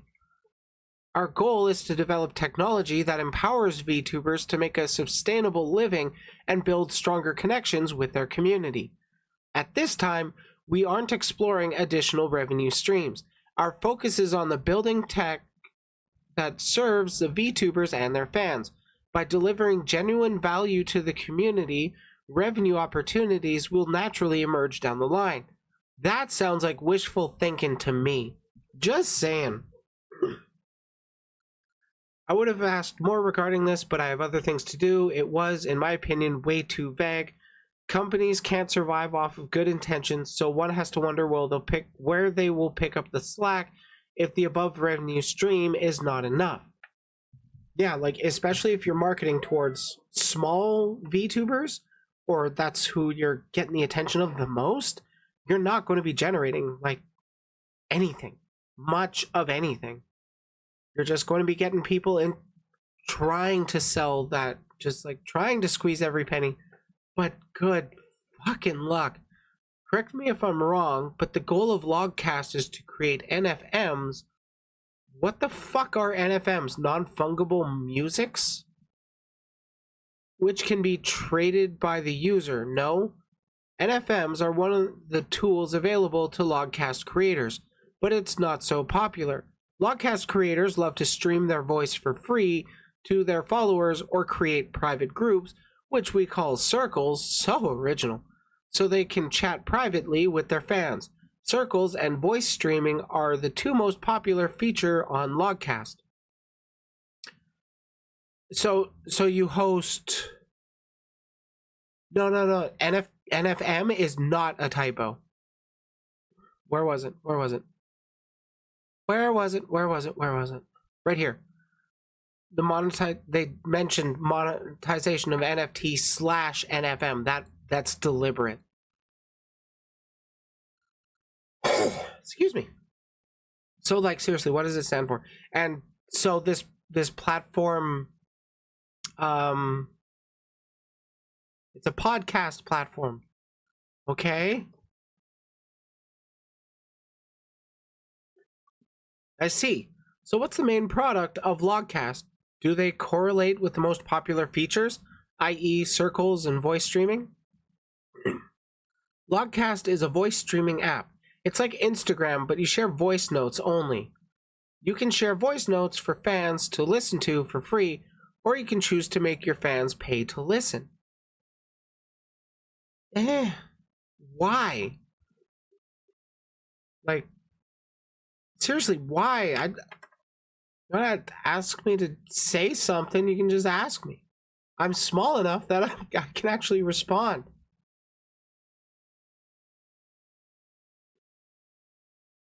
And if I think a voice clip is funny enough, I'll say it. Just saying.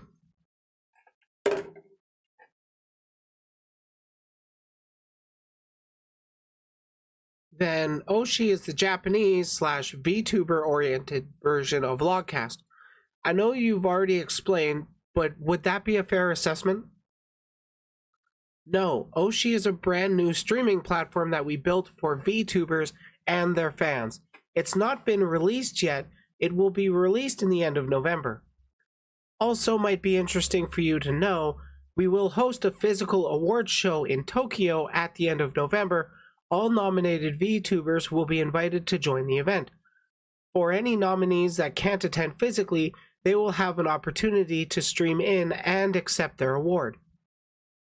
I mean, oh yeah, we talked about Oshi a bit earlier, but it's basically going to be you, but you're not streaming. It's an AI version of you. So, you know all those people that are like creepily parasocially attached? They will get to interact with you exactly how they want to.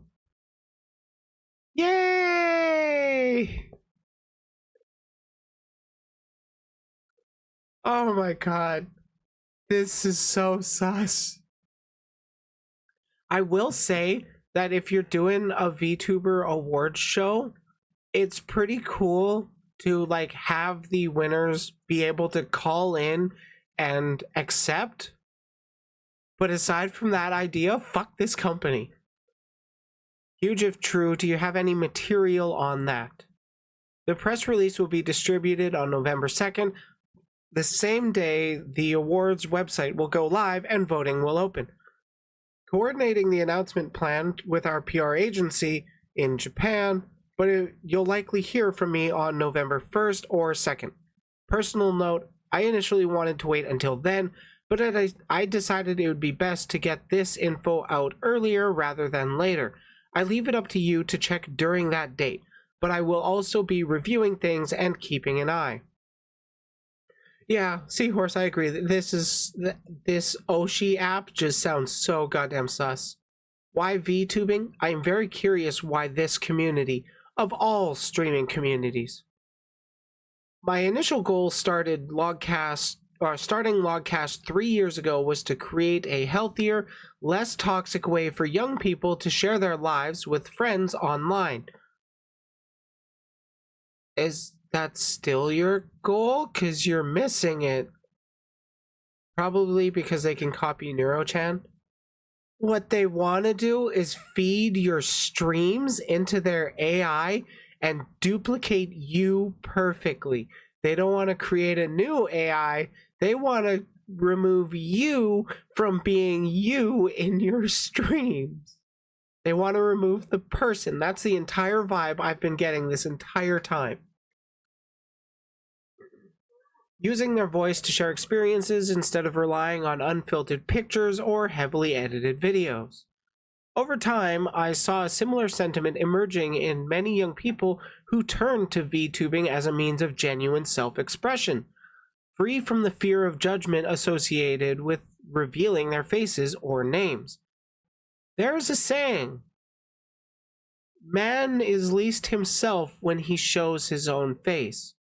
give him a mask, and see who he truly is.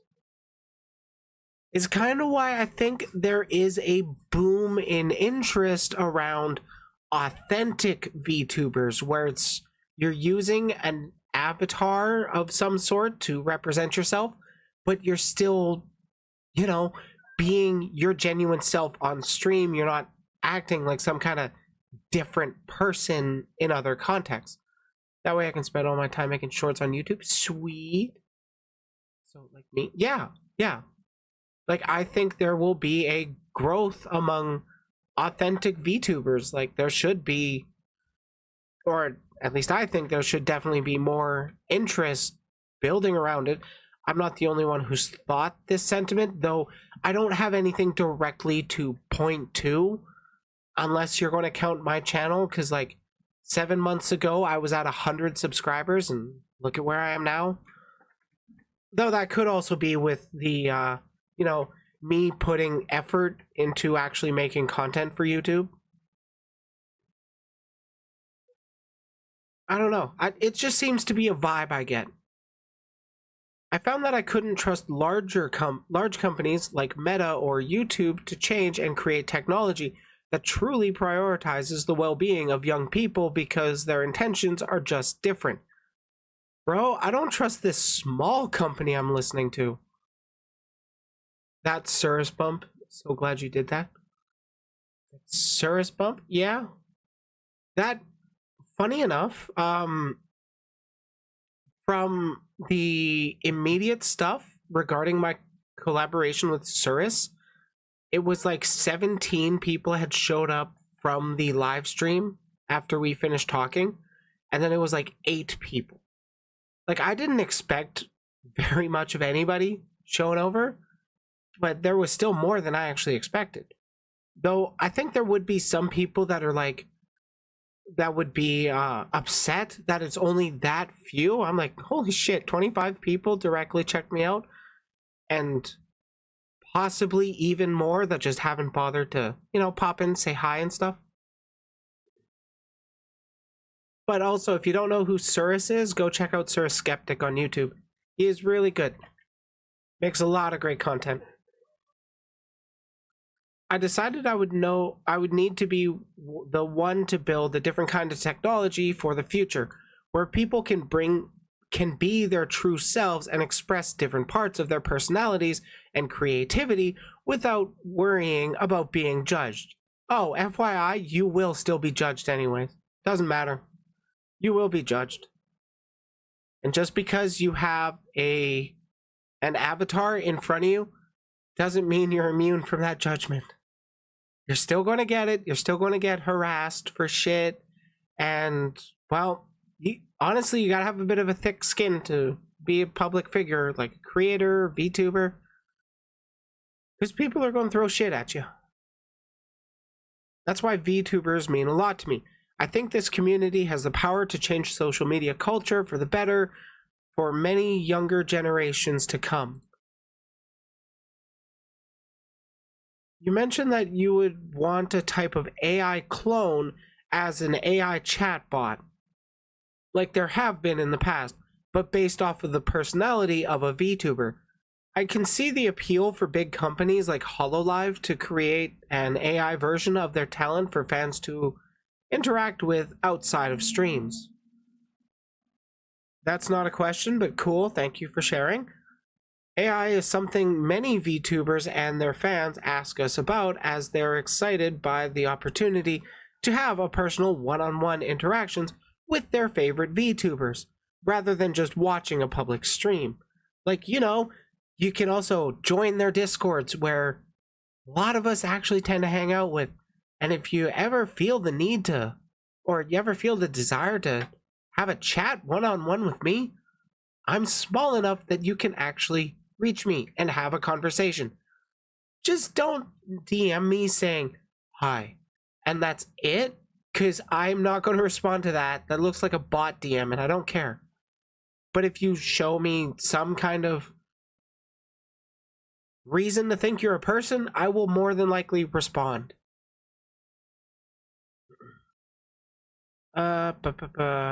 having one-on-one interactions rather than personal stream. Naturally, we are very curious to understand what the community would like from this type of technology. At this stage, there is no AI built into the Oshi platforms, and we have no plans to integrate it. Wait, what? I thought it was explicitly about having that AI version of you for the offline times when you're not live. Well, I mean, I'll be fair. It is still a bit of a parasocial relationship. It's just far more social than para, because we can have more lengthy interactions rather than just the chat all screaming up beside the screen, so I can only see one take at a time and then respond to it then.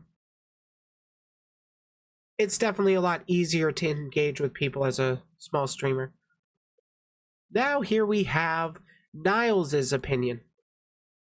It's hard to say whether this company has nefarious goals by gathering data on Vtubers, but they've certainly entered the community with the wrong foot by using AI in their marketing.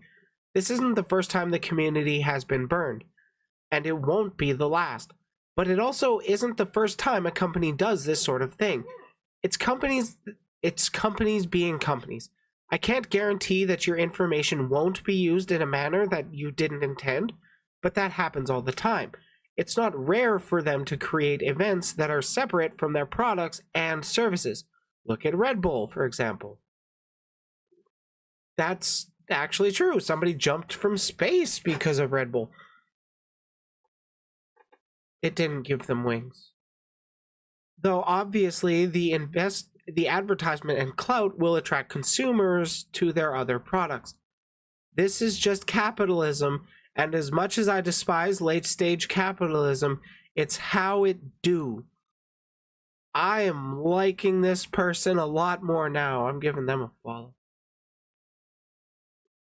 Because if you're going to talk about that shit, if you know what late-stage capitalism is, I like you. Just saying. Let's say, for the sake of argument, that they are totally legit. Their revenue stream doesn't exactly inspire hope, and their dodging of my question doesn't help their case. We all know how tough it is to grow, and indie VTubers aren't exactly making a killing from streaming. Even if the percentage of earnings per sub changes, it won't drastically help. Yeah, like, if you earn more of a percent from your subs, that doesn't really help you if you only get like 1 or 2 subscribers at a time, where you're not actually making much of anything beyond like coffee money once a month.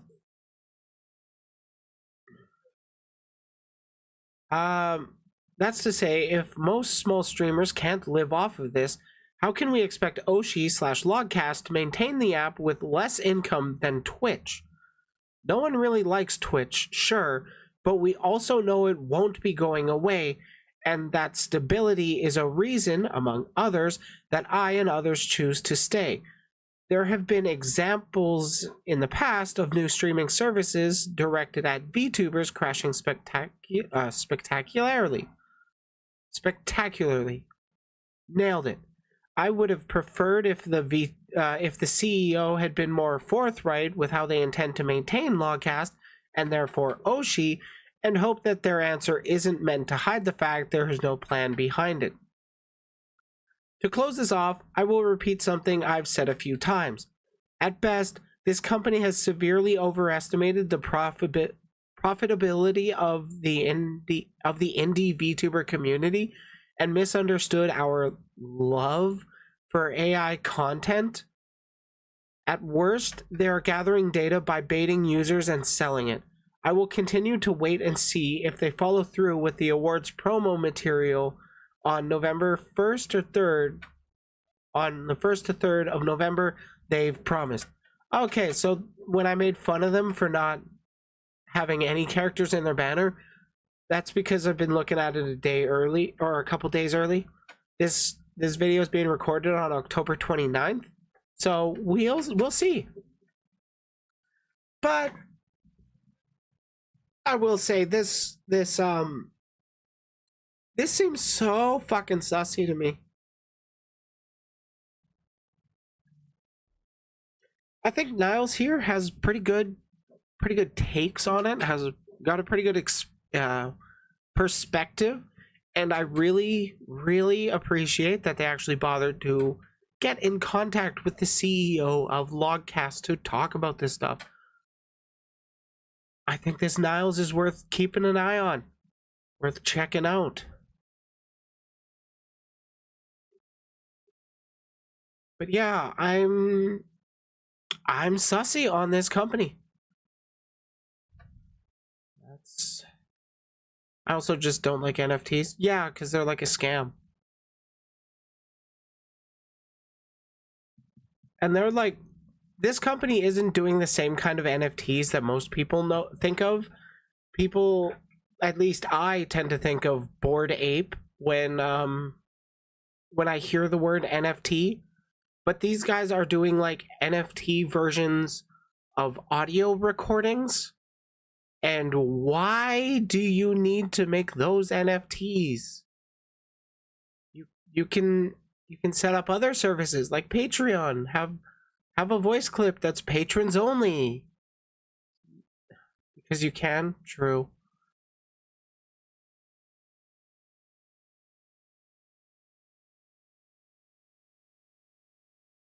That's a thing. At least it's not as bad as the typical content I cover. Because I can cover a lot darker shit. NFTs aren't that dark, but they are, in my opinion, predatory, and that's why I don't like them. Personal opinion.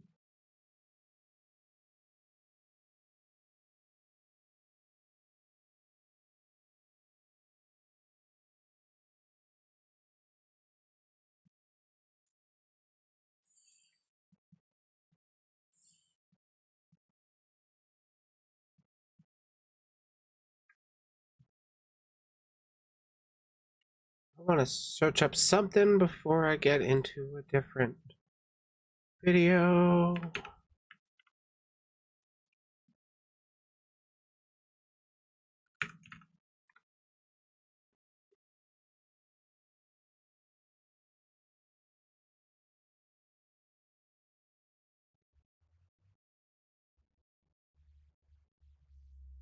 Just give me a clip of the dude.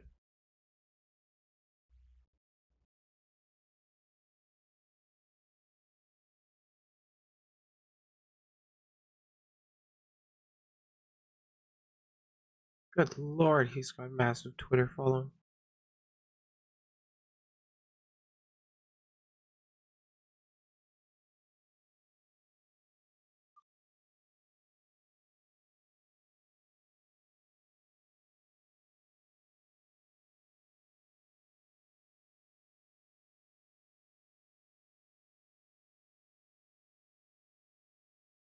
I just want...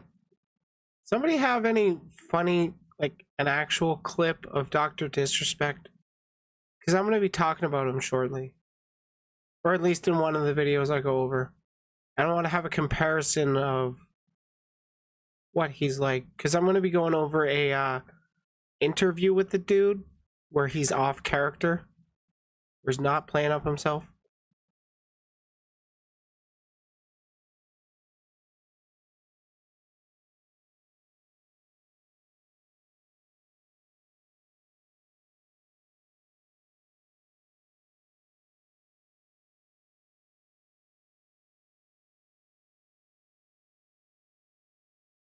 That's a name I haven't heard of him in a long time. Didn't you watch my pronouns video? He was in that one.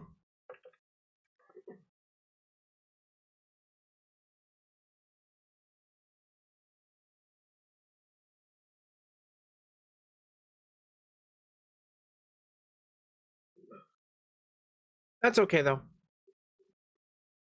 I think I found one. All I really need to do is show a little bit.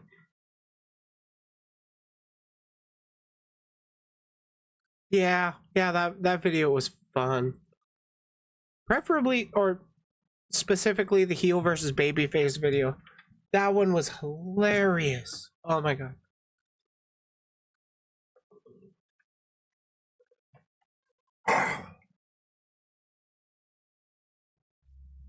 Okay, so I want to talk about something that doesn't directly apply to me,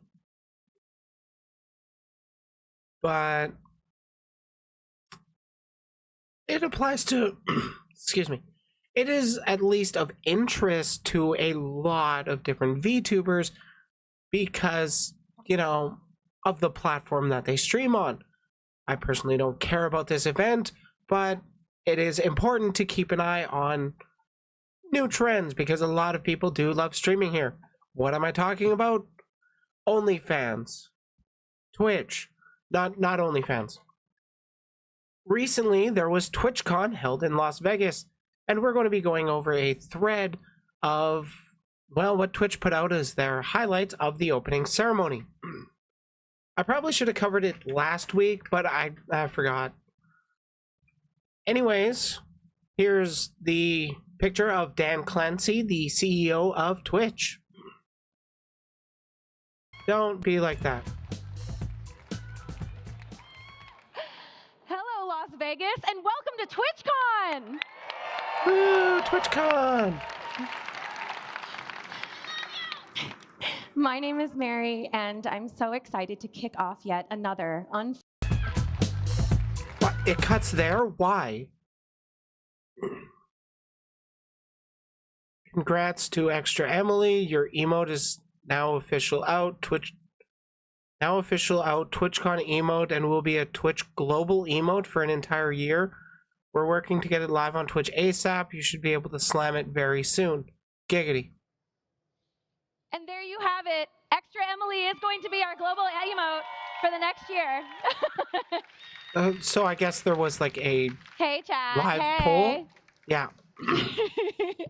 So the people behind the scenes will be putting that emote in chat. You will be able to use it as soon as it goes live. I believe they work behind the scenes. It can take a little bit of time for it to actually integrate in our system, but it is happening. You will be able to... Who is cutting these clips? Like, seriously, can you do better? Oh, it's the guy from Fortnite. Doing the Fortnite dance, too. I have zero context to what's going on with this. It's kind of funny. Okay, no copyright, no copyright. Chat hit 300,000 channel points to reveal our special guest. Sinister Props is Master Chief, who is here from last year's TwitchCon to finish the fight. I will say, awesome costume. Very great quality. And if I were to bring them home, the costume stays on. Okay, so what's this? We want more people to experience the magic of the communities that you build. Community-centric live streaming is not our side project. It's what we've always cared about. This is Dan Clancy, by the way. We want more people to experience the magic of the communities that you build, where anyone can come together and find a place where they belong. But streaming isn't easy. Showing up every day and creating content live takes energy and commitment. We need to keep community... Oh my God. Cut it like a second earlier, please. What are they talking about? Stories on Twitch rolled out this week, keeping you connected with your community even when you're not live. So what, did they take the story idea from Instagram and then implement it for Twitch? One of the big challenges that streamers face is staying connected with their community on Twitch when they're not live. By the way, this has been one of Twitch's biggest problems. It's that they've only been branded as a live streaming service where the only time you can get noticed is by being live, where you have to be streaming to be pushed out by their algorithm, or you have to brand yourself or advertise yourself and get attention from off platform, usually from Twitter. Yep, they did exactly that. Okay, good to know. This week, we launched stories on Twitch for partners and affiliates in the mobile app to help solve this problem. From posting photos here in Vegas to notifying your community about stream news or updates, stories are a great way to stay connected with your community on Twitch every day. Now, you can share photos, clips, and messages. And we're adding the ability to share videos, tag other streamers, add links, polls, both GIFs and GIFs, plus better analytics to... Was that a joke? Both GIFs and GIFs? I'm glad I left Twitch. Understand how your community is gauging with your stories. The big challenge is it's... I'm kidding. You joke whatever you want. I say worse stuff. He pronounced it both ways. You know, you got to appease both audience, both sides. Wait, I'm talking, Dan. We've adjusted our focus with guest star to emphasize streamer to streamer collaboration. Because of this change, guest star is now called Stream Together. Yeah, didn't they have, honestly, power move? True. Didn't they have a thing where you guys could actually stream together? I know there was a thing where you could, like, excuse me, where there was a way you could watch both streams simultaneously so you get both perspectives of the collab, but I didn't really use it a whole lot personally on my during my time on Twitch. So what's this? So now I want to talk to you about collaboration. As many of you who have streamed know, collaboration is one of the foundations for growth on Twitch. This is why we have adjusted our focus with Guest Star to emphasize streamer-to-streamer collaboration. Because of this change, we're now calling Guest Star Stream Together. So now I want to talk to you what's about collaboration. As many of you who have streamed know, collaboration is one of the foundations for growth on Twitch. This is why we have adjusted our focus with Guest Star to emphasize streamer-to-streamer collaboration. Because of this change, we're... Okay, so that he was just talking vaguely. What you got going on? We're working on for next year. So some additional features we're working on for next year. Shared viewership to reflect the combined viewership of everyone streaming together. So that is actually pretty, from what I know of this, when you are collaborating with other streamers on Twitch, it'll show like the individual and then combine them as well. So like you're not entirely dividing up the communities as you're like as multiple people are live in a collaboration, and then it shows like an overall how many people are actually watching all of us. That is actually a really cool feature that I actually really like. Our alerts should be flexible enough to meet streamers' needs, so we're also creating new alerts for third-party enabled actions like tipping. Oh shit, really? That's a move I didn't expect from Twitch. Because like they typically don't like their third-party stuff, do they? All right, now let's talk about ads.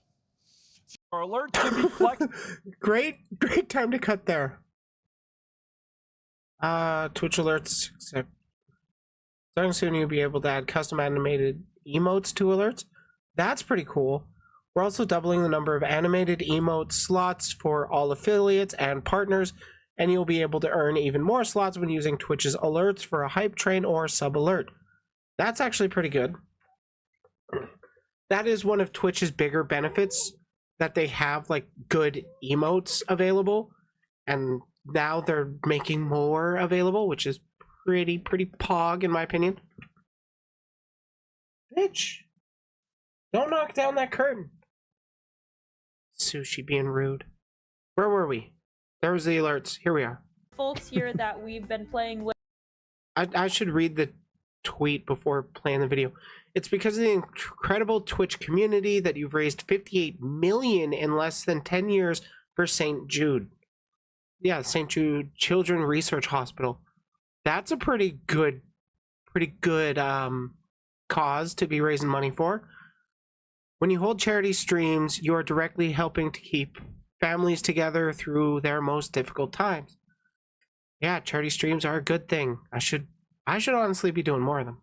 So many of our folks here that we've been playing with, And we did it for the kids. We did it for the children at St. Jude Children's Research Hospital. Yes, for the kids. Thank you again, GCX, for helping put. Seahorse, you host that Diverse Hearts. You've done far more than I have for charity stuff. I've done one, and that was helping your event. So at least you've done more than me. Put this together and make this possible today, and for helping us rock these super cool shirts. Anonymous coming through with a $60 donation. So many of our folks here that we've been playing with. Respect to that Anon for dropping $60. Gotta love the generous supporters. Oh, it's got more text. Oh, it's only slightly more. Pause, damn it. This November, for Giving Tuesday, come together for good with charity streams on Twitch. Starting on November 28th, we're inviting you to stream, donate, and show why Twitch is the best place to raise money for charity. We'll be matching up to $100,000 of your donations for St. Jude's. That's pretty big of them. Raise money for charity. Though it would be better if, like, the multi-million-dollar company could raise a little more for charity, or match a little more for charity. I know I will be streaming then, and I'd love to stream together with some of you for a very good cause. So please. Fun fact: Dan Clancy, the CEO here, got denied Twitch partner, which is funny to me. He put out a tweet of like, I'm gonna get into this later. Let's talk about charities right now. Join me that week in raising money.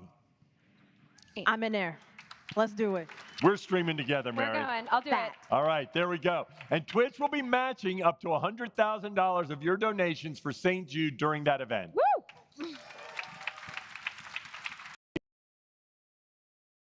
That is pretty cool that they are matching. They're at least doing something to help match, rather than just being a platform to charity stream on.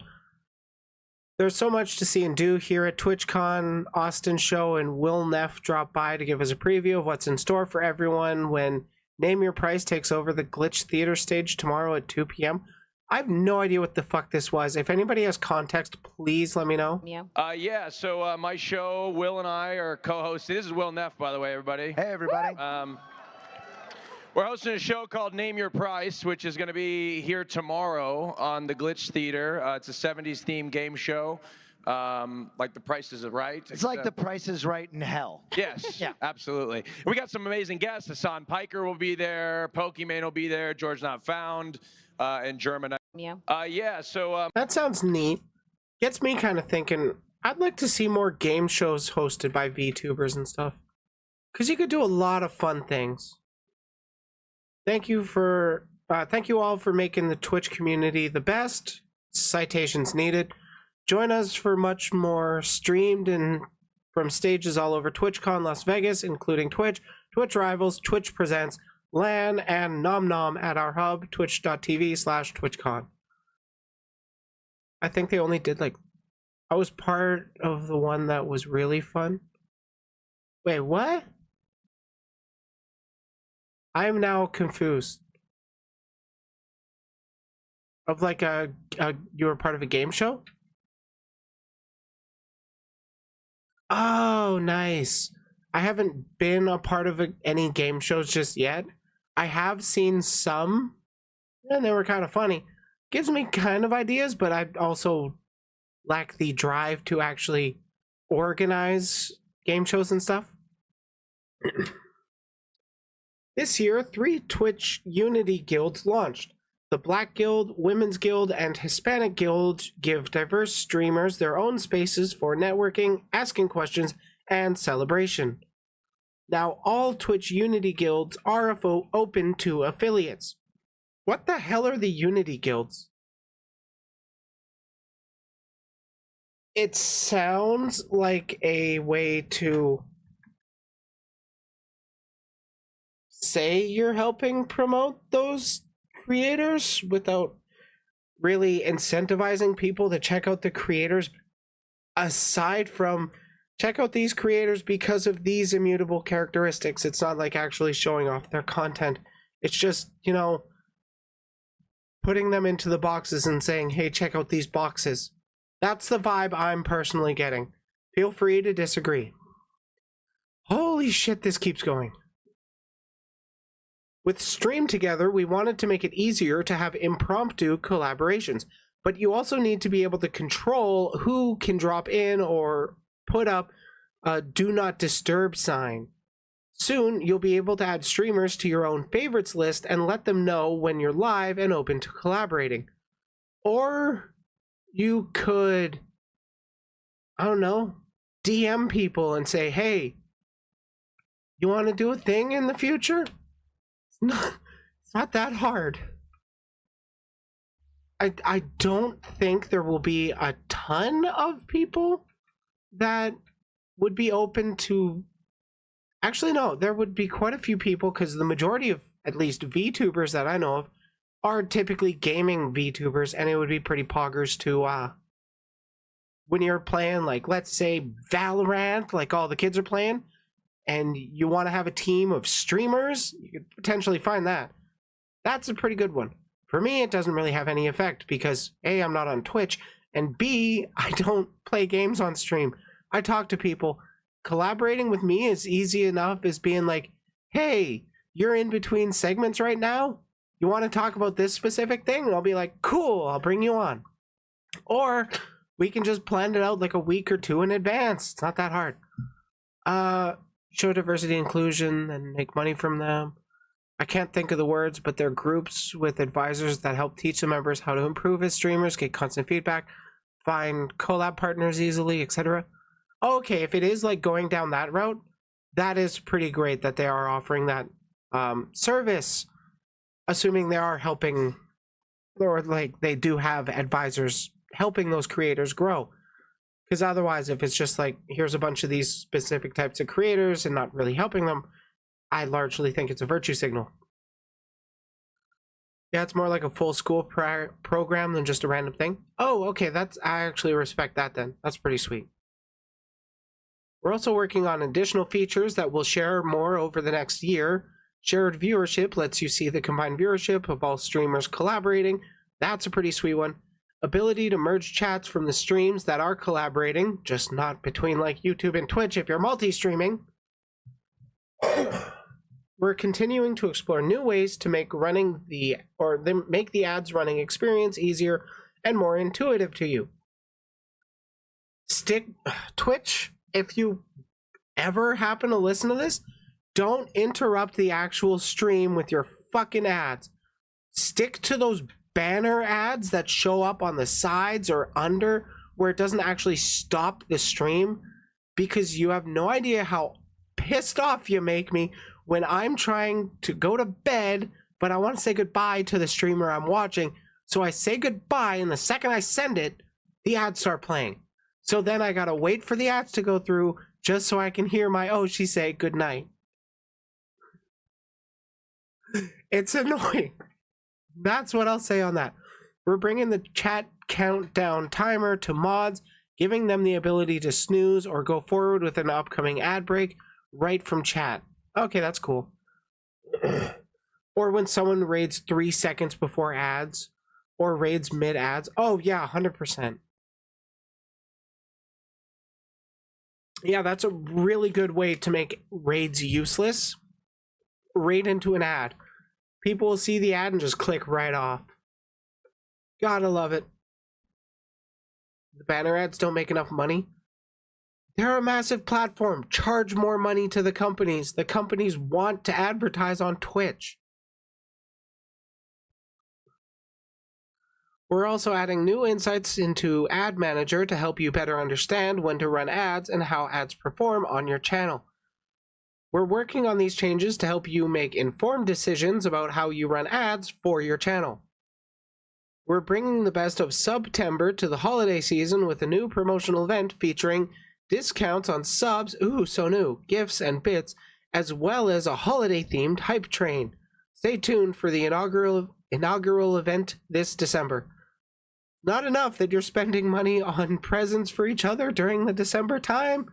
spend them on your favorite Twitch streamer too. But don't worry, it's discounted, so we're being nice.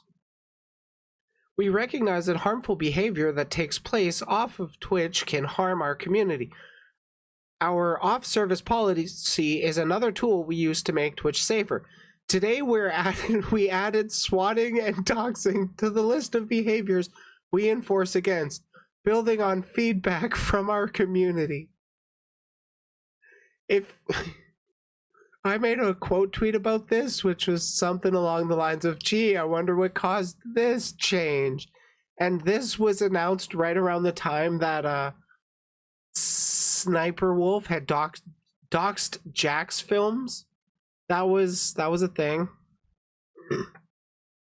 And then while all that discourse was going on regarding YouTube and how they took over a week to demonetize one video from Sniper Wolf after she broke YouTube's terms of service by participating in off-platform doxing, Twitch was like, hey, by the way, we're making that part of our TOS, so we'll kick people. We'll remove people for swatting and doxing. By the way, it is a good thing that they added that to their TOS. We're updating AutoMod to make it more powerful. I am always worried of AI automation, of AI, not automation, of AI moderation, because a lot of the time it affects more people than just who you want to target. Today we rolled out a smart detection option for English language channels to start, which will automatically hold unwanted chat messages for moderator view based on mod decisions made in the past.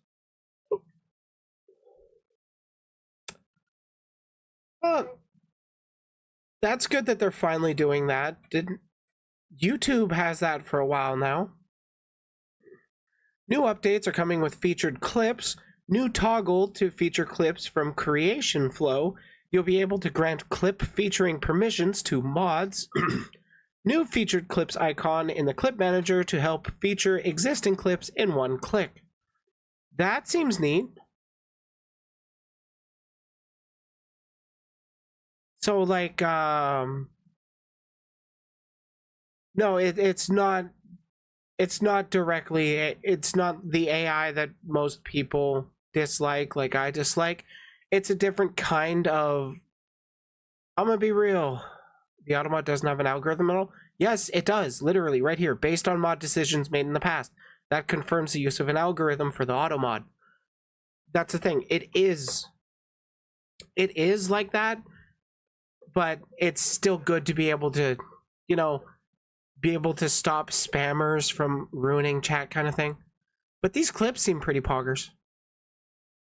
More features in the clip editor, vertical clips in the discovery feed. Oh, they're appealing to the they're appealing to the mobile market more. It is old AI, not AI bro AI. Yeah, that's the difference. I never thought of it that way. Thank you. Editors will have access to the clip editor by the end of the year. New editing features like trimming and adjusting aspect ratios. Plus L plus ratio. Which is pretty goddamn great. It's good that they're making it a lot easier for streamers to clip and get more of them clips. Holy shit, this thread was long. Here's another funny thing that happened with Dan Clancy. We'll get to it. So far, a lot of pretty interesting stuff had been coming out of TwitchCon. For once, it's been not the worst thing. Like, what was that last event? At least the last one I heard of. I think it was like Twitch Rivals or something with the foam pit. If you remember the foam pit drama with something with Twitch, I can't remember exactly. If you know, you know. Anyways, apparently Twitch CEO accidentally caught on Kickstream. I don't want to go into the Dexerto the entire article, but we'll just go with this for now. That was that was literally TwitchCon. Wow, they went from complete fuck up last year to like taking the W's this year. Glow up for real. That wasn't a third-party thing at TwitchCon?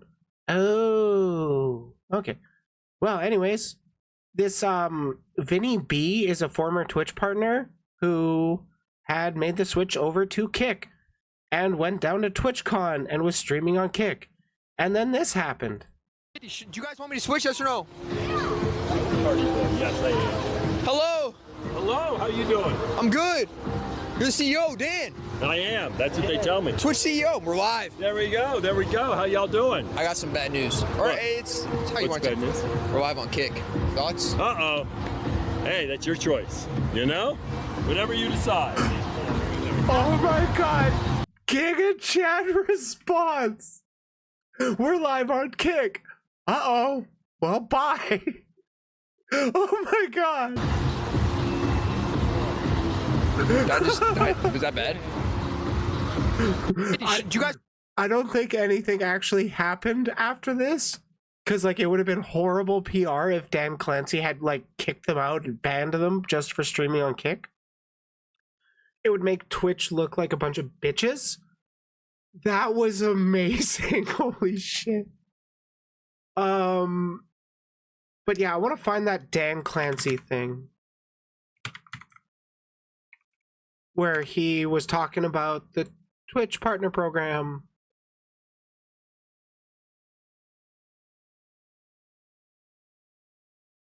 Oh, yeah. Plus, I don't think it wasn't mentioned in the previous thread we went over, but this has also happened where Twitch announced you can simulcast between YouTube and Twitch or Facebook, Instagram, like any platforms. Whether you're affiliate or partner, you just gotta double check that it's not in your contract for exclusivity to Twitch, and you're free to do it. I think broadly everybody will be free to do it, unless there's like super big people that do it.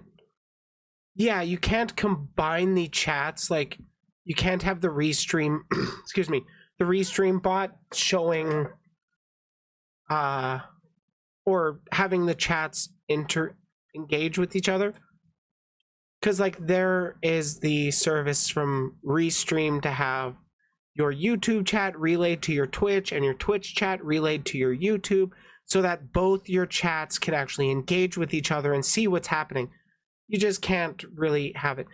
You also can't advertise to non-Twitch stuff in your Twitch chat, if I'm remembering correctly from when I went over the terms of service update regarding it. Even though Heller did an interview with Clancy and did the exact thing he wasn't supposed to, I'm pretty sure it was you can't advertise or like try to get people over to your YouTube from your Twitch chat, but you can still have like your YouTube linked in your Twitch account. That's if I'm remembering and had understood that change correctly. Now, before I end this bit, I just want to get to one last point. What is Dan Clancy's Twitter handle?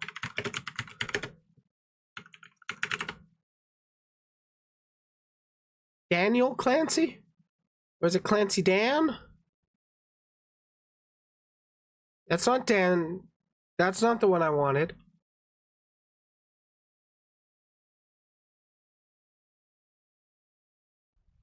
That's not the one I wanted either. God damn it, I saw his...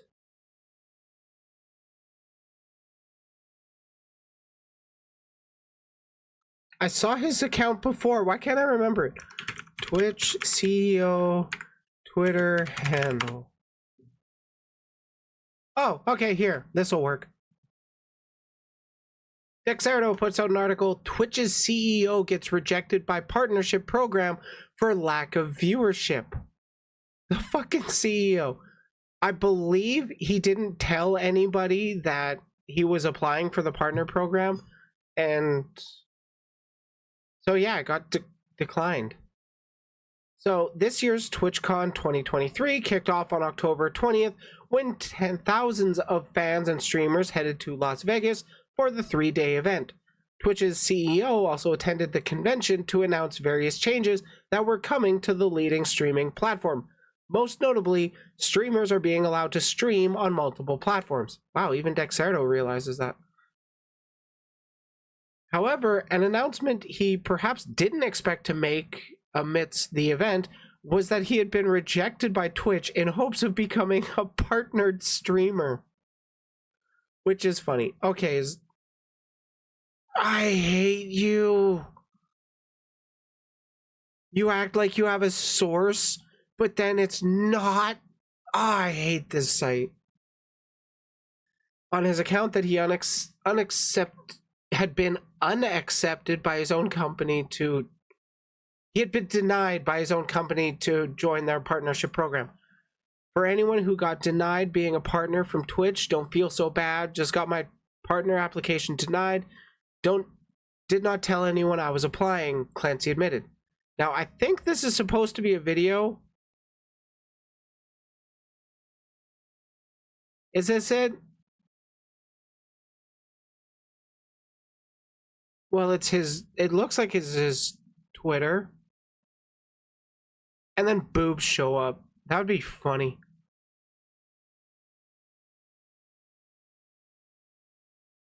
Okay, he's just got a lot of stuff. There. This is the tweet I was looking for. Thank you, Dexerto. I don't need to keep reading your shit. For anyone that got denied being a partner from Twitch, don't feel so bad. Just got my partner application denied. Did not tell anyone I was applying. Need to keep at it and hopefully get there one day. Hey, DJ Clancy. Thank you for applying to the partnership program. Completing the path to partner achievement is a great milestone to reach. However, we cannot offer you a partnership at this time. Evaluating your channel, it looks like your recent viewership has been fluctuating significantly, and we are looking for consistency rather than occasional spikes in viewership. You should aim to consistently average at least 75 viewers per stream, not including any viewership from hosts, raids, front page, or embeds. It's like, yeah. Even telling him to check out the Twitch creator camp. So, like, the reason I wanted to talk about this part specifically was that I'm pretty confident a lot of this is automated for applying to the partnership program, and I don't think they actually stick with the metrics that they say they have, or at the very least, Dan Clancy should charge his fucking phone. It's 11:14, apparently in the morning? Oh no, at night. Okay, go to bed and charge your phone, Dan. But some people have been like above and beyond the requirements for Twitch partnership, but then hadn't gotten it for months at the very least. The only person I can really think of off the top of my head would be Cirrus Skeptic, who had been over or averaging around averaging around 100 viewers for like 4 or 5 months before he actually got partnership. From what I've seen recently, you need 90 days of 75 plus with absolutely no days below 75 average. That would make sense. Dan Clancy is like 500 plus average now. That doesn't surprise me. He makes a public appearance at TwitchCon and, well, now everybody knows him again. Or everybody knows him. Still, big changes coming to Twitch. Looks like TwitchCon was a lot of fun. Personally, I don't think I would be going to TwitchCon. Just, well, I'm a YouTube streamer, and there is no real YouTube convention. Though I would love to be able to attend Off-Kai Expo next year. That would be pretty sweet. That VTuber specific convention. You've got a few friends going for it now, and another friend that just got it and they all say that exact thing. TwitchCon is only worth it if you have a lot of friends going. Maybe I'll see you at Offkai. Hopefully. Like, I do want to get into convention going again, but it's a big maybe. Like, I used to go to conventions around, last one I think was, I want to say around 2014, 2015. You've got an application to perform at Offkai? God, I would love to go see one of your sets. That'd be awesome.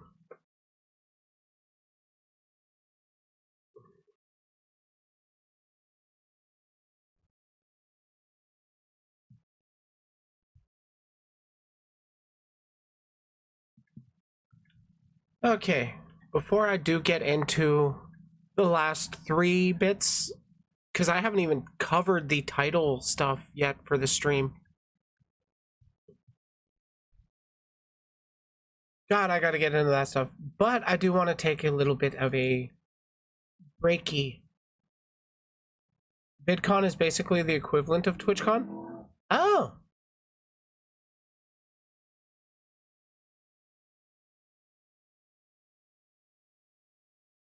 I should definitely check out VidCon. That would be pretty poggers to go, well, to a convention again.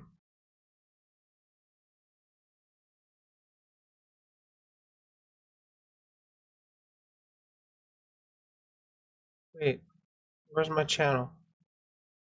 Oh, there, that's where the button is to go view my channel. Okay, before I go take a little break, what video should I play? Should I play the pronouns video? That one was fun. It happens at the beginning of the year. Oh, then I don't got time to I don't got time to get my my passport. Joe, you want to see the pronouns video? It is a funny one. I do wish, the only issue I had with my pronouns video is I wish I did the Dr. Disrespect part first.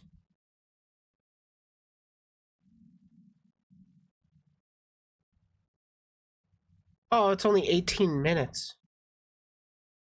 I guess I'll be quick with my break.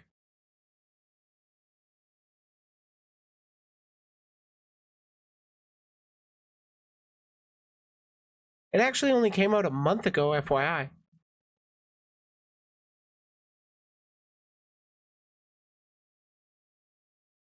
Can watch The Void too. Yeah, you'll be watching this video and then... Oh god, I haven't stopped recording. You'll be watching this video and then just see my recommended videos for like an hour after that. Now I'll be going fairly quick.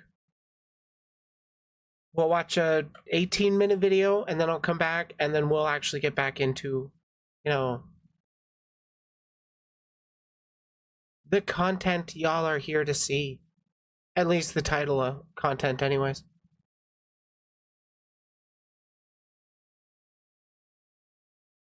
Okay, I will see you guys in a little bit. Fucking pronouns. This is what they're mad about. Just a reminder. Just a reminder.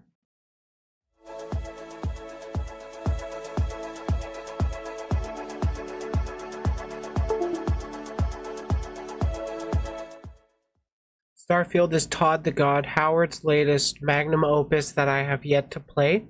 Honestly, I have yet to play it as well. I'm looking forward to giving it a go. But I see that, or I saw some video or some clips that that got spread around quite a bit. Some people getting mad at having to pick your pronouns in Starfield Character Creator, which is pretty goddamn funny to me, because like these are the kind of guys that call progressive snowflakes, but they're legit getting mad over Unironically, pronouns. Oh my god. We're going to be talking about a clip from Heel versus Babyface and a clip from Dr. Disrespect. I'm going to go over Heel versus Babyface first. Fuck you gotta say. I just want to say something to you, Bethesda. Just want to say a little something. I'm listening for Bethesda. If Todd allows it's I'm happy. I think they only allow he, him, she, her, they, them. There is nothing I love more. Taking my headphones off, fuck that. Bethesda, there is nothing I love more than pronouns.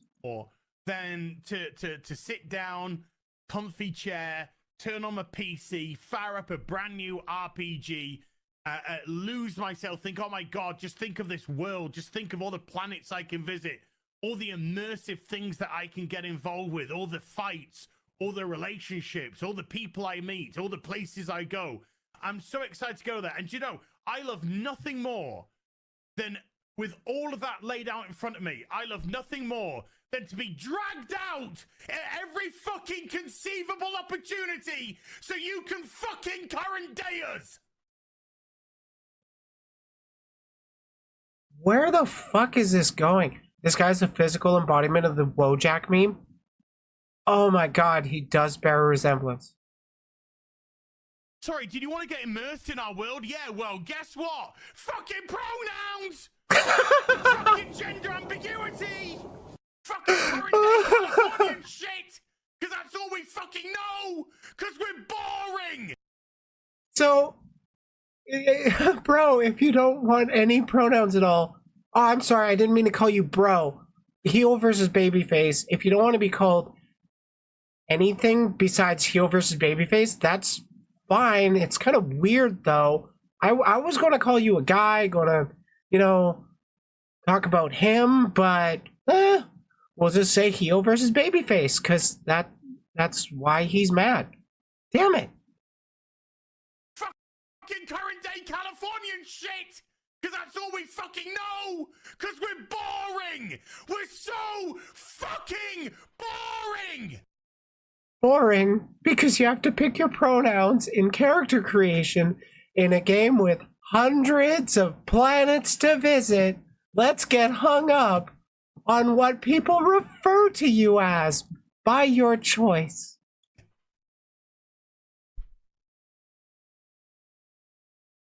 Like, this guy is so angry, I wouldn't be surprised if he died of a heart attack from the stress he gives himself by thinking about pronouns.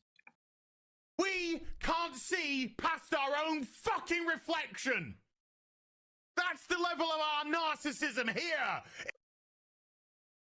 Oh my god. Bethesda Western Game Company. Fuck your immersion. Fuck you having a good time. Fuck you falling into a world and just getting lost. No, no, no. Current fucking day. Current fucking day in a future game. These guys are so fucking dumb. It's... Anybody else getting the vibe of manufactured outrage over this? Because, like, who honestly cares this much about pronouns? Fuck off! Narcissism is when you pronounce. You're boring! You're fucking dull! You're just an angry white man calling something boring. Hey, pot, kettle called. He says you're black. You have nothing to say! You are a one-hived mind twat waffle! That's all you fucking are! You got any other jokes to throw at us? Please. Let me ask, 40%? And you wonder why people are getting so fucking sick and tired. You take everything we love, all our immersions, all our fantasies, all our escapism, and you just can't help shovel your dog shit, fucking crap ideology into everything, every single solitary fucking thing. This guy is so goddamn mad. It's so fucking funny because, like, his immersion has been 100% broken for the game he's been hyped for months now, allegedly, because he was asked what pronouns he wanted in Character Creator. Oh my god. Oh my god. I do wonder if he gave a response to the reaction he had received from this, but holy shit, this is bad take. Give him Pokemon Crystal and he'll be mad at the option of are you a boy or girl? What? You don't just know? You done? You done having your big Caillou cry?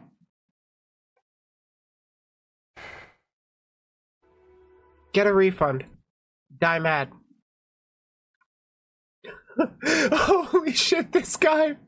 He goes back to playing after. Oh my god. I love the moral outrage by these idiots. Okay, so I haven't heard of heel versus babyface before this. But fuck it, I'm misgendering him. Heel, you're a guy. I don't care what pronouns you don't want me to use. I'm calling you he, him. Fight me. I have heard of Dr. Disrespect before. I've seen some clips of him. I thought he was funny, but he's not really my cup of tea for content. And, well, he had something else to say. Apparently, Dr. Disrespect was rejected a Starfield sponsorship due to his recent transphobia. I've not heard of that at all. And he got triggered on stream because the head of Bethesda published has pronouns in his bio. That is extra funny. That is extra funny. These guys wouldn't survive Modern Warfare 2 lobbies if pronouns trigger them. Oh my god, if these snowflakes are melting over pronouns, I wonder what it would be like for them to be called slurs. Got it. Okay. Now everything's starting to make sense. Everything's starting to make sense now. Everything's starting to make sense. Got it. All right.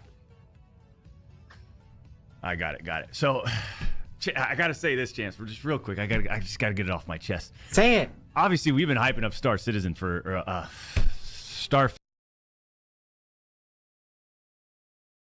Say it. Field for a long time. We've been making it very vocal, right, Champs? Done beating around the bush? Say it. We had our team reach out. Hey, can we work with you? Can we do something? Due to past controversies, there's no way we can work with Dr. Disrespect. What the fuck happened with Dr. Disrespect? How about just give me, let me play the game when some of the others are playing it. How about that? Yeah, that's still the case. What did he do?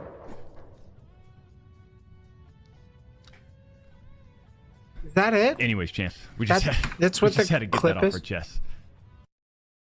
That's pretty funny. I thought he was going to talk about the actual pronouns as well, like the heel versus babyface.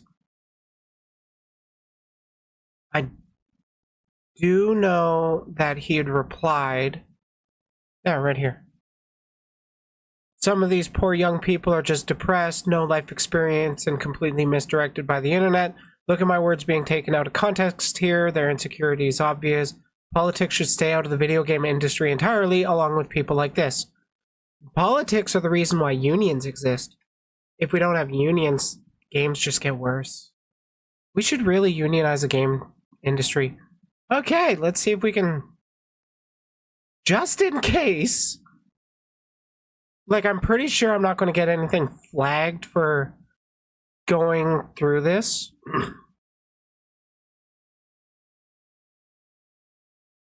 Okay, he's promoting an AI. Did you delete your transphobic stuff? The alleged transphobic stuff? I'm looking into it. It's just going live tweets mostly.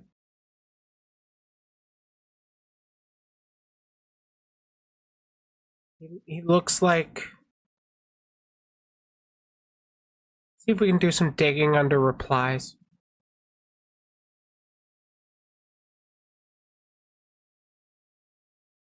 Oh, the person who posted the previous tweet continued.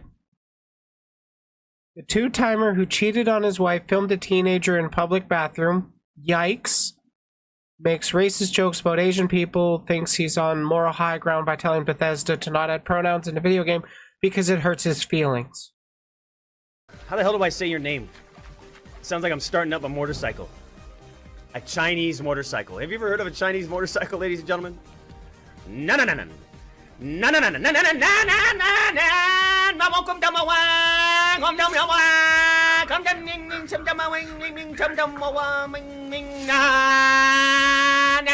How the hell do I... Good Lord. Okay, yeah. They're definitely not triggered. Oh yeah, totally not. These guys are totally not snowflakes.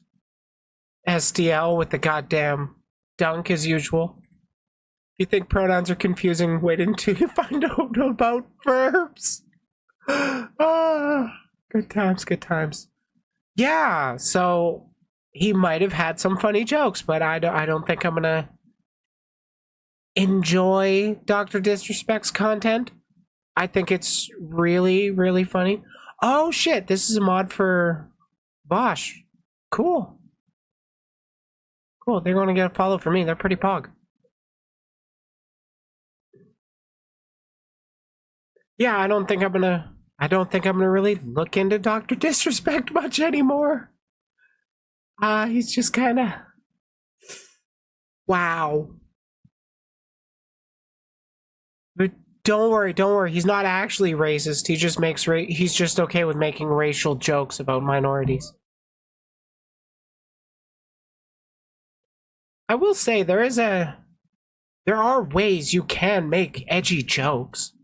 You just gotta know which way the direction of the punch of the joke is going. Who's the punchline about? Is it about somebody on the lower end of society? Or is it somebody about the upper end of society? It is always morally okay to make fun of billionaires. There are times where it can be okay to make fun of individuals, but it's not real. It's kind of low-hanging fruit to do like racial humor. It's just boring to me. It's all played out and shit. But oh my god, the moral panics that the right goes on, it's so fucking funny. I love it. I love seeing them get so worked up because of stupid shit. I do go on talking for a bit longer, but I'm ready to get back from my break.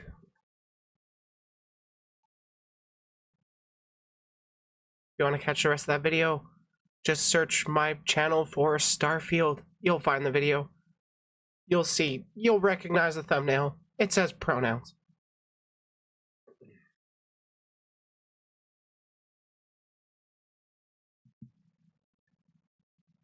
Now, let's go on to... Oh, I did find out more about that Dr. Disrespect stuff, by the way. You know, I'll talk about it when I actually get to his segment. But the next thing I want to cover, I want to talk about news Vtubers. So I'm fully of the opinion that VTubing is a medium of content creation, not a specific genre. You can have basically any type of content out there done through the lens of a VTuber. And today I want to talk specifically about news VTubers, like the Kiyomaru, the false ID types, the maybe even Penumbral. I don't know that much. I haven't watched a lot of Penumbral stuff. I should watch more. But we're going to go over a video by Static Tokyo, where they're releasing a video titled "The Issue with News VTubers." VTubers are a genre, just like how girl is a genre. Oh, yeah, girl is totally a genre.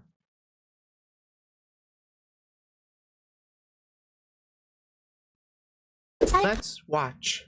News VTuber, drama VTuber, commentary VTuber, tea VTuber, whatever you want to fucking call it.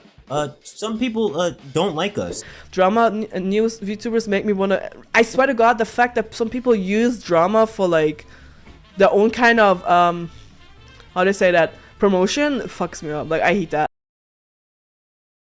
I mean, yeah, you're more than welcome to have your own opinion, because like, you know, I'm gonna be honest. There's a lot of drama commentators out there that kind of have shitty "How weren't you" in this compilation, because I'm too small to clout shark off of. But there's a lot of people that use drama just to get their clicks, just to get their likes. They don't have any specific goal in mind beyond, you know, getting their own bag. And I don't think that's inherently a problem. I do think there is a problem if you're downplaying shit like bad behavior, or if you're organizing your follower base to attack people just for disagreeing with you. There's a lot of problems available with that. Did Angel Till show me this? No, it actually popped up on my timeline in the wild, I think. She does send me, or they do send me a lot of stuff. They know their stuff. Back to the video. I don't like these news VTubers, but I mean, okay, that's just my personal opinion. And to be honest, I kind of understand it. Now, I am going to sound hella hypocritical in this video. Hell, I've done a video on a similar topic to this, and I sounded hella hypocritical then. But I'm going to run my mouth anyways. The main news VTubers I'm going to be talking about are Kyo, False ID, and Rev Says, even though Rev Says is a little bit of a wild card in my opinion. Rev, I would say, is not a news channel. He's closer to me. He's a drama channel that talks about public drama. He doesn't actually start drama. He just likes to highlight current drama and then send his viewer base after it, because his viewer base is kind of deranged. As these are the big three that I see most people hate on and reference when it comes to the term news VTuber. Yeah, so people like Toledo, Rima, Underhill. Who's Rima? Can somebody get me that link? They seem cool. I know Toledo and Underhill. I like Toledo a lot. Underhill's pretty interesting. I like him too. I have caught Underhill streams live. I've caught at least one or two of Toledo's. But this Rima, I want to find out. I want to find more VTuber commentators. I want to watch more of them. I like commentary content. That's my favorite kind of content, if you can't tell, because that's the kind of content I make. Because, like, I'm of the opinion that you should be making the kind of content you want to see more of. I'm just glad I'm able to see more and more. She makes document videos on HoloLive members. Oh, okay. She'd be good to keep up with for all that corpo updates. They're going to be brought up maybe, but I really wouldn't consider them news VTubers per se. Okay, let's start. The main reason. Yeah, like, I would say there is definitely a difference between... I would kind of if Rima only does do document videos on HoloLive members, I would personally consider her a I'm assuming pronouns, by the way. I would consider her a news channel where she's specifically going over updates regarding the HoloLive members, or like the EN ones or whatever. Toledo is a commentary channel that broadly discusses things within VTuber sphere, the VTuber sphere. He doesn't really constantly talk about topical stuff, or like the constant topical stuff. He goes into what he likes the most. He has very highly edited videos. Go check him out. Underhill, he's got his Tea podcast where he essentially just talks about drama and stuff. So if you were to call him a news VTuber, you'd be more correct if you said he was like a tabloid VTuber, where he's giving his opinion on stuff that's going around, already made public. Nothing wrong with that. Now, this is the main overarching thing that most people on Twitter and VTubers alike both hate about news VTubers, is that they feed off of drama to make money and pump out content. And to a certain extent, that is true. You ain't wrong. You got me. However, true. Like, a big chunk of my content is just going over discourse. I like to do that. No denying that. However, couldn't you say the same thing about Charlie? Why? And everyone loves him. Shit, at least I do. But I suppose the main difference. That was moist critical, by the way. There's also a lot of big creators that do this type of content as well. It's just they don't typically talk about VTubers. We don't have many commentators in the VTuber scene. Like, please send me all the ones you know, and feel free to tag me and stuff that you want my opinion on, by the way. It helps. The difference between the two is that Charlie isn't claiming to be news, while False ID and Kyo claim and/or was given the title as news. That is kind of important to keep a distinction of whether or not they actually claim to be news themselves. Like, I much more see False ID as like a self-proclaimed news VTuber, because that's a lot of the aesthetic he puts in. Kyo is a lot more of a comfy kind of streamer, where he's not going for the ultra professionalism, so to speak. Because like a lot of False's videos, he's in a suit and tie for his VTuber. And Kyo, well, he's in his signature blue hoodie most of the time. Does he have other models? I don't know. I don't watch him that much. Which means they're held to a way higher standard than the likes of commentary. Also, Rev, False, and Kyo, they upload basically every day. Which makes sense, I suppose, since news is on TV 24/7. But for something like VTuber drama and stuff, you don't really get all the details out the gate. And not everybody is going to watch the update video, which could lead to people getting a false sense of a story, which is the opposite of what you would. That's also 100% true about like news TV, like on the televisions in the before 4 times when people didn't get all their updates from social media. There was this, you could actually use your TV to watch these things called, what we called channels at the time. They were run by specific companies to play specific shows on this select channel. There's only so many of them. Not the biggest choice. Only like 200 channels, I think. But that was still a problem. If you didn't constantly watch the news, you would still be missing context on a lot of things. Because, like, there are always updates to stories. There is no denying that. That's actually part of why I like my stream scheme, so to speak, where I stream only on the weekends. So if drama drops on Monday, I will have, like, the entire week of the story unfolding that I will have to be able, like, all that context to be able to talk about. But if drama happens on like a Friday, I will be able to get more topical views on it, but I won't have a more complete story, because, you know, I do gotta pander to the algorithm gods. Would want to do if you're providing news. In some cases, channels like Underhill provide better information on some topics because they allow the topic to simmer a little bit. You know, so they can sift out the truth from lies. Hell, that's the reason I haven't covered the whole ant versus fruit topic yet, because there's... I'm gonna be honest, I haven't covered the ant versus fruit stuff, because I don't even know what happened. Can you, like, link me shit on what's going on with that? Because I'd rather not listen to the reactionary channels talking about it. Because, like, the reactionary channels that I've gone over on this stream have a tendency to lie. Still a bunch of fog in the air about that I don't want to really be lost in at all. A good example of what I'm talking about is False's coverage on the whole Lola loading situation. Which is... Oh... I also haven't even talked about that drama on stream, but I did watch some of it.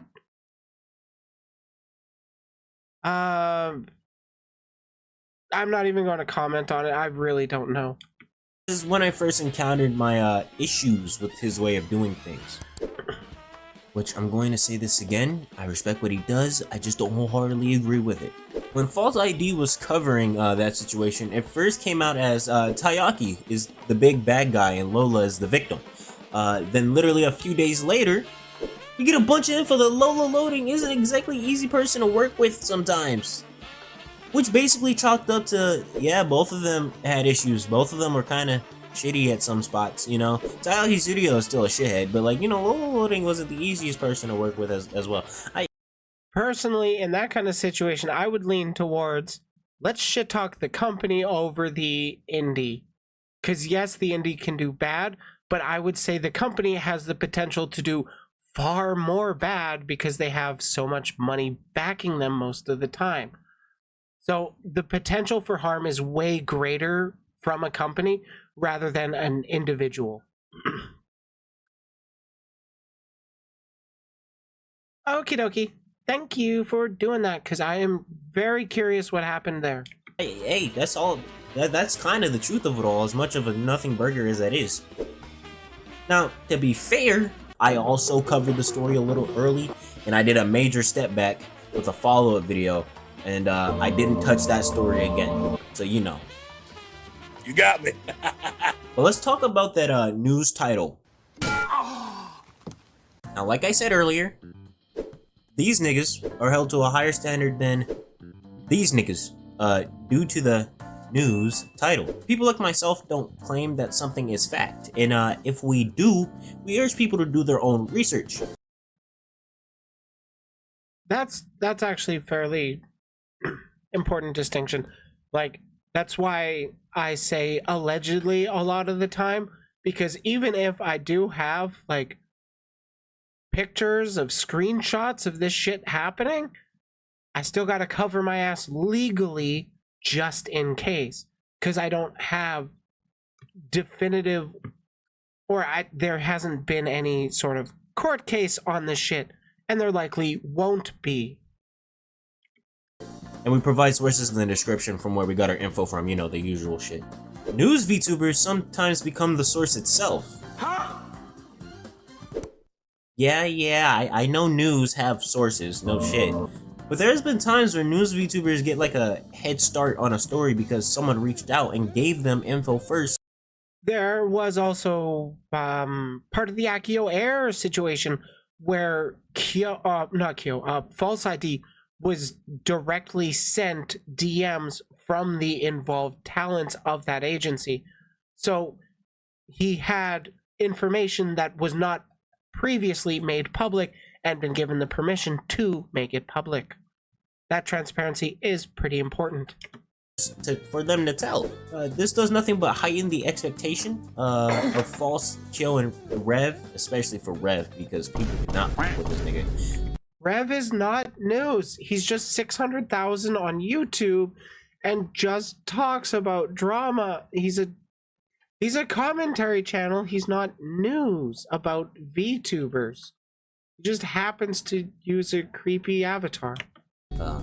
If they get something slightly wrong, it's a huge deal compared to if Kinesu gets something slightly wrong. Not to say that normal commentary don't get hit as well. Some people aren't fond of them either because I would like to say that it also depends on, personally, to me, it depends on the medium of it. If you're recording your videos live and like doing it on the fly kind of thing, I'm okay with you making a mistake here or there. There's nothing wrong with that. That happens. My issue is when they put out like a video essay where it's highly edited and you can tell that they've done multiple takes, they've written the script, and then there's still those mistakes. If you've been working on a video for months and you missed a big mistake, that's not a good look. Part of why I like to do my content this way, so like I get a little more grace with fucking up. Of the term of back with another milk. Help! Help! Help me! I would personally put myself under this category since I am someone that uses humor to cope with like basically everything. But a lot of other commentary channels do the same. It's enjoyable to watch. But this can be met with the statement of, they don't take what they're talking about seriously. You can say that about like any kind of news VTuber directly because we're playing anime characters while talking about serious topics. It's just the kind of medium we'd use. First off, sit your ass down. It's okay. Take a chill pill. You don't need to pop a blood vessel over it. But I can see how it comes across that way. But in my eyes, I think we probably care about it more than others, in my opinion. Think about it. Usually for a video like Talita, I will say that before he gets into his point, commentary channels take it a lot more seriously than the viewers themselves, because it's their fucking job to look into this stuff. Just saying. For example, to come out, it probably takes this nigga forever to research, script it, and then edit it.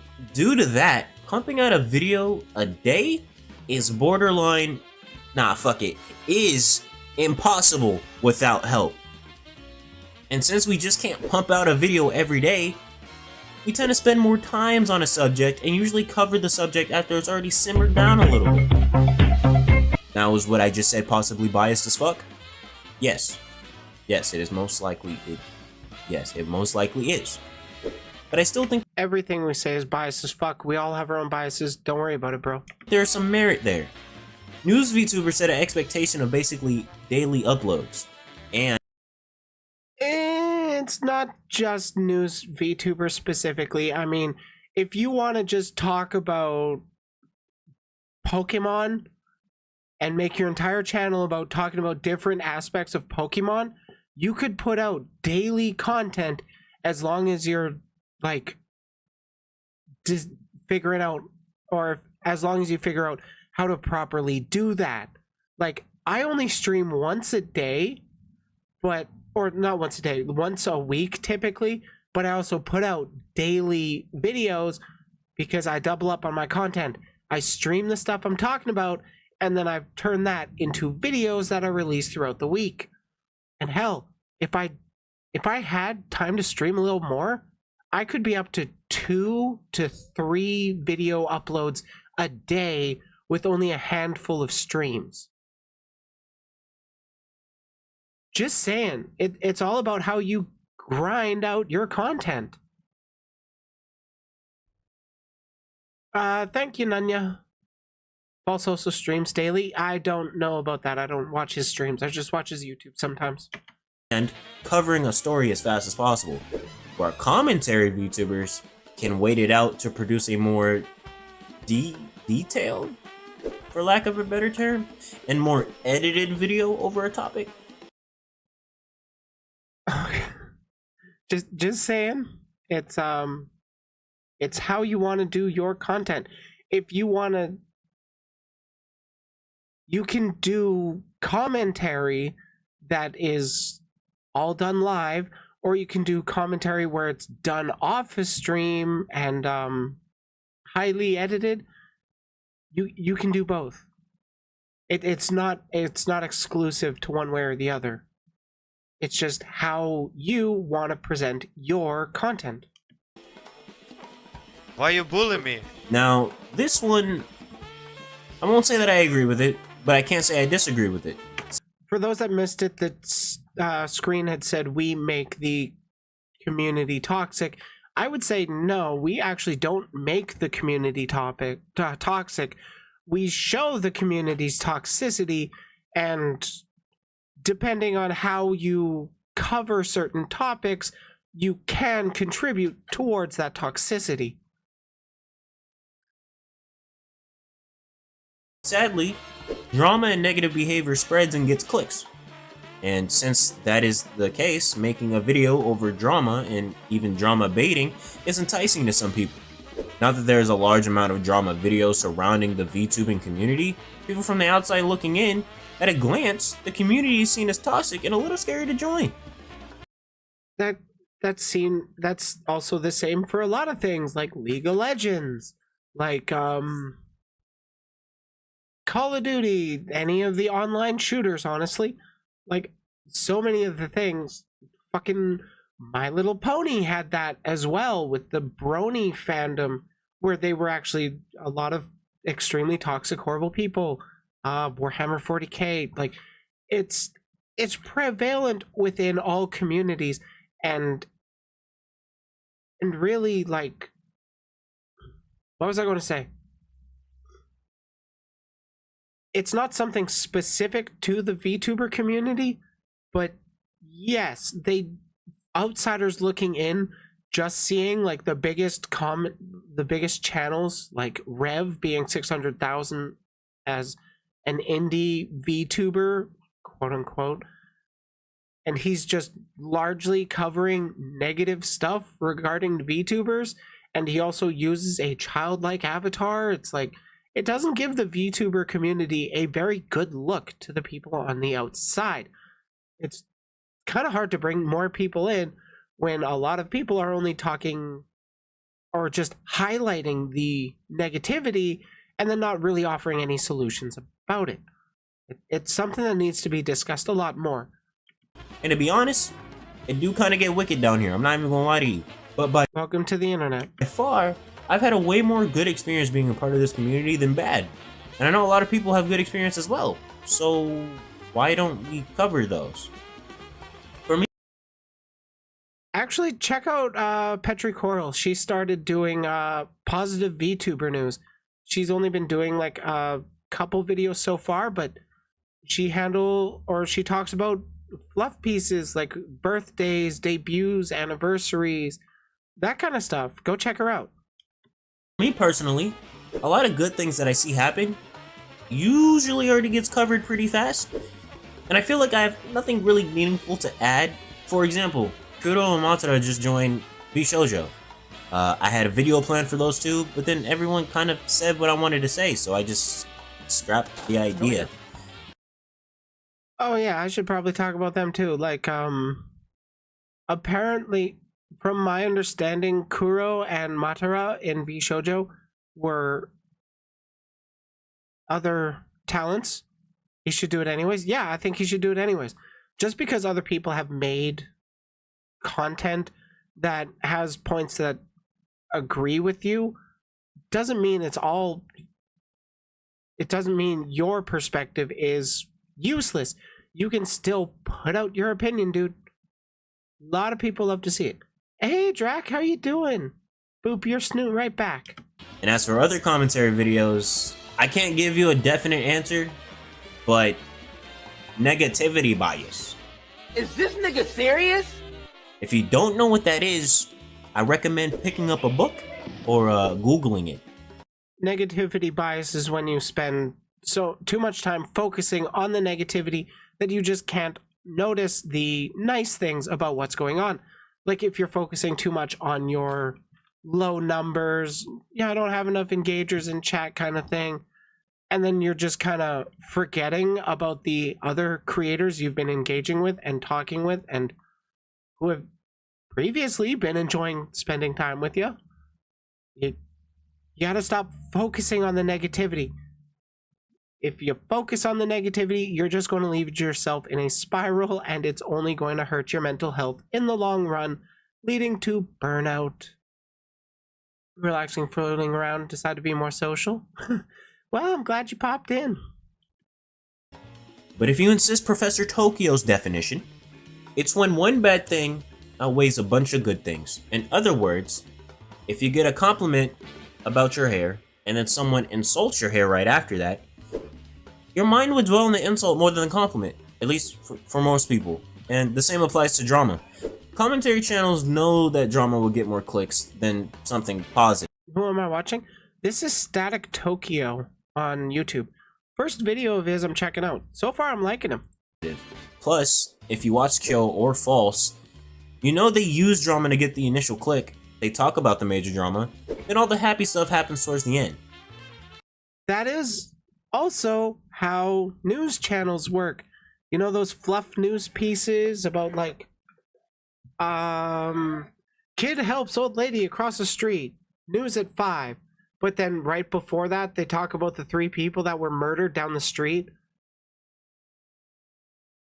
It's the fluff piece, the stuff to get you off of all the horrible shit. Something I should actually be doing too, because like I'll go on a while talking about PDF files and just making jokes about them, but then there's no real palate cleanser after that. It's just the video. So they are talking about Sushi, it. stop. It's just right next to the stinky ass gossip, you know. And honestly, I could keep going on and on, but I don't want to make this video way too long, so we're gonna end it here. If you enjoyed the video, like and subscribe, because a lot of people don't. Hit the notification bell because I do stream here on YouTube. If you want to help me out financially, I have a Patreon, and now a cool little join button. You can become a YouTube member. I haven't gotten emotes yet, but they are coming soon. Wait, YouTube actually gives us emotes if we have memberships? And right now, you'll be able to view my videos early if you are a member. Basically, kind of like my Patreon, but in my opinion, I think a YouTube member is kind of cooler because you get a little badge next to your name as well. I haven't worked on the badges yet, but you will get one soon. Trust, it will be shown. You will be represented. I got you, my boy. Oh my god, I would actually get an Oshi mark once I hit 500 subs on YouTube. Jesus Christ. I also got other links as well, like my Twitter, Twitch, where I do random unplanned streams, and my Discord server. Yeah, you know. And that's kind of it. Alright, I'm out. Bye. Peace. Bye. Okay, no copyright, please. Okay. I want to check out more of this dude. I like his takes. I like that. I like that a lot. I want to see more opinions from him too. I don't know how much I would go over his videos on stream a lot, because like dude does put effort into his videos. But like I have an issue with, I would rather go over stream or videos that are like lower quality. I don't feel as bad. But like if you're putting in a shit ton of effort, like let's say Lucy Pyre, I'd rather not react to that kind of stuff on stream. Oh. Okay.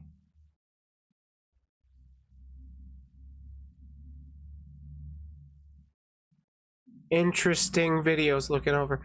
Anyways, that was the issue with news VTubers. And frankly, I personally would only consider there to be like 2 actual news VTubers, being Kyo and False. I don't think really anybody else mentioned. Well, maybe Raimi. Or whatever their name was. I honestly already forget. I'm horrible at that shit. That person that just talks about HoloLive members stuff. I'd consider that VTuber news. But largely the rest of people, commentators. But Rima? Oh, thank you, Rima. But I will say, you want positivity? Hello and welcome back. 1 second, sweetheart. Cute fucking cat girl. If you want positivity news VTubers, check out Petra Coral. I'm not going to go over this full video right now, But I wanted to give you guys an idea of a VTuber commentary / news channel that doesn't focus on the negativity. Back to that time of the month again. It's VTuber News, featuring your favorite. For those that don't know, Petra Coral was the one that hosted the Hidden Gems VTuber Awards back in a bit ago. Favorite small and or indie VTubers. I have some awesome things to share with. Right. Also, another thing, she doesn't even focus on big VTubers. She focuses on positive news of small VTubers to showcase them. I really like the idea. Thank you to those that have submitted. I really can't wait to share with you some awesome news featuring birthdays, debuts, charity events, music releases, and a whole bunch of other cool things. If you haven't already, I'm actually debuting myself on November 11th. I really hope you can come see my amazing new model. Ooh. Without further ado, let's get on with it. Starting from the very top. Great singer as well. I haven't actually heard her singing voice yet. But yeah, she goes over a lot of... Here's a segment for anniversaries, birthdays, charity events, debuts. Wow, there's so many debuts and model reveals. But yeah, she does not talk about the drama. She doesn't talk about the underbelly of the VTuber scene. That's what the terrible commentary VTubers like me and Rev are. We're the ones that talk about the horrible shit, and I'm the one that's not going to lie to you about it.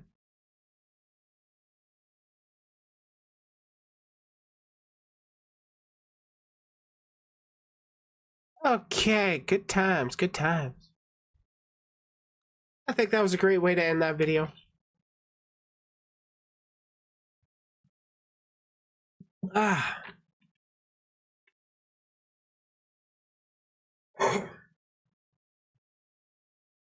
Okay, I'll check it. I wasn't planning on going over that stuff on stream tonight.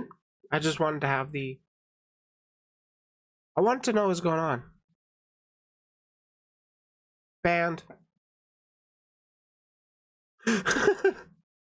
I'm kidding. I'm not actually going to ban you for a joke.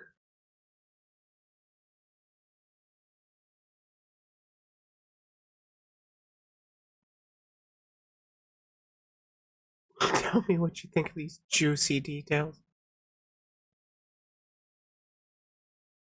Why am I getting pings in other servers?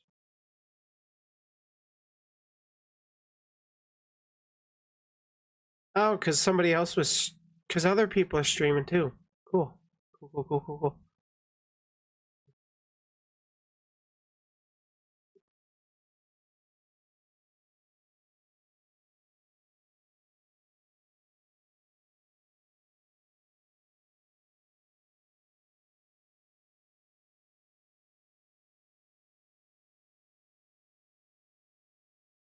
Probably your RP partners? What?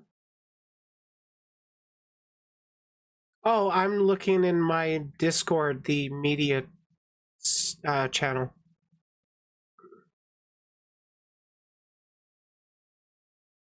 You're in there, I think.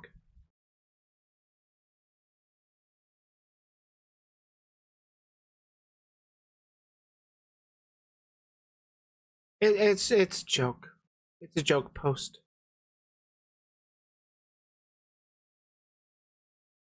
No, I didn't have other pings in this server or in my server. I had other pings from other people's servers because I'm in a bunch of servers. Sushi. What? Sushi. You want to say hi to stream?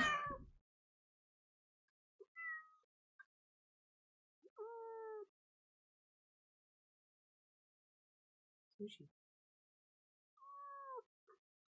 She doesn't like being picked up. Oh, she doesn't like being near Gotham either. Okay.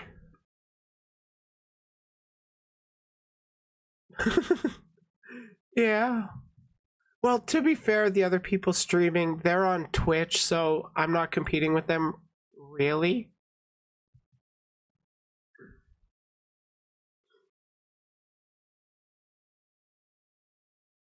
Okay, let's move on to streamer roleplay.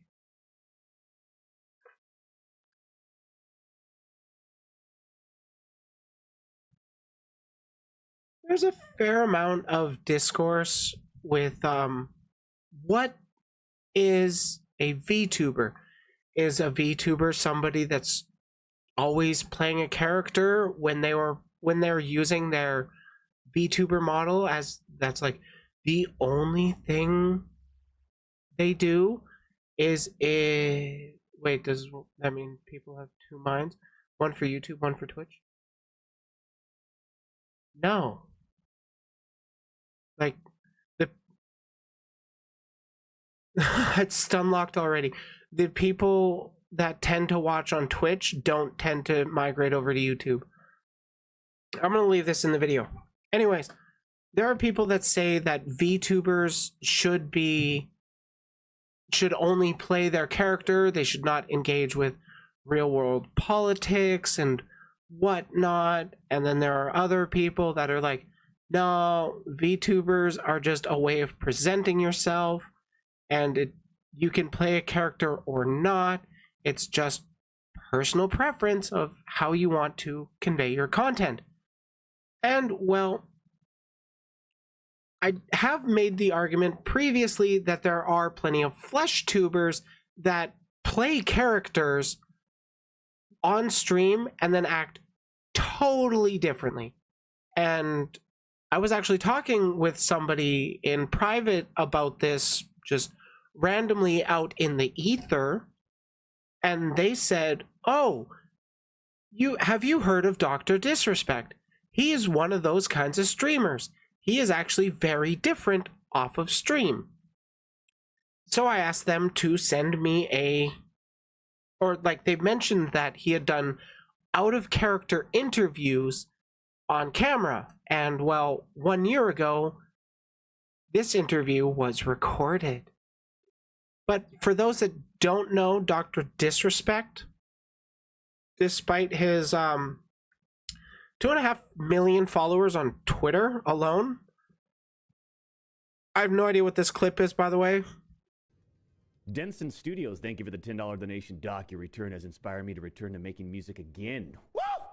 I love to hear that, Denson. Please enjoy my first track. Back in the saddle, firm handshakes. All right, thank you, Denson. You didn't leave a link or anything. Here's Denson Studios with a $5. That's kind of funny. Hey, listen to my stuff. Doesn't include link. That's obviously a mistake on their end. Can you turn it up? Never mind, I got it. Unfortunately, on Twitter, I can't. On YouTube, I can do the boost, but for now... Oh, the nation, I'm an idiot, and here's a link. All right. Okay, I'm going to assume this person's music is pretty pog, but that 30 seconds already should give you a bit of an idea of what Dr. Disrespect kind of acts like on stream. I have shown a clip or two of him previously on stream, and well, he made a joke that I would personally call racist. There's also been other stuff about him, but right now we're just talking about how he acts on stream versus how he acts IRL. And I'm basically just making the argument that, well, flesh tubers do it too. It's not something inherent. It's just some people like to play characters on stream.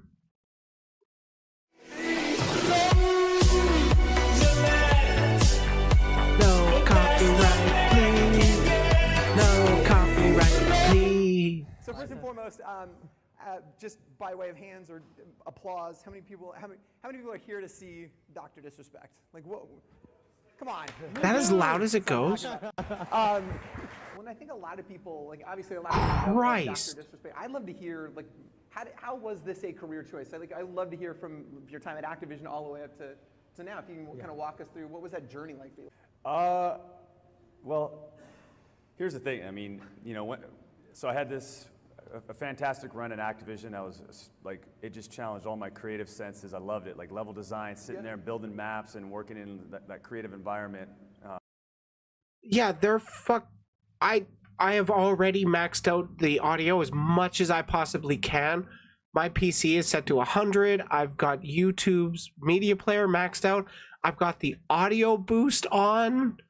I've maxed out my OBS recording as well, because usually I have to turn that down and it's still too quiet.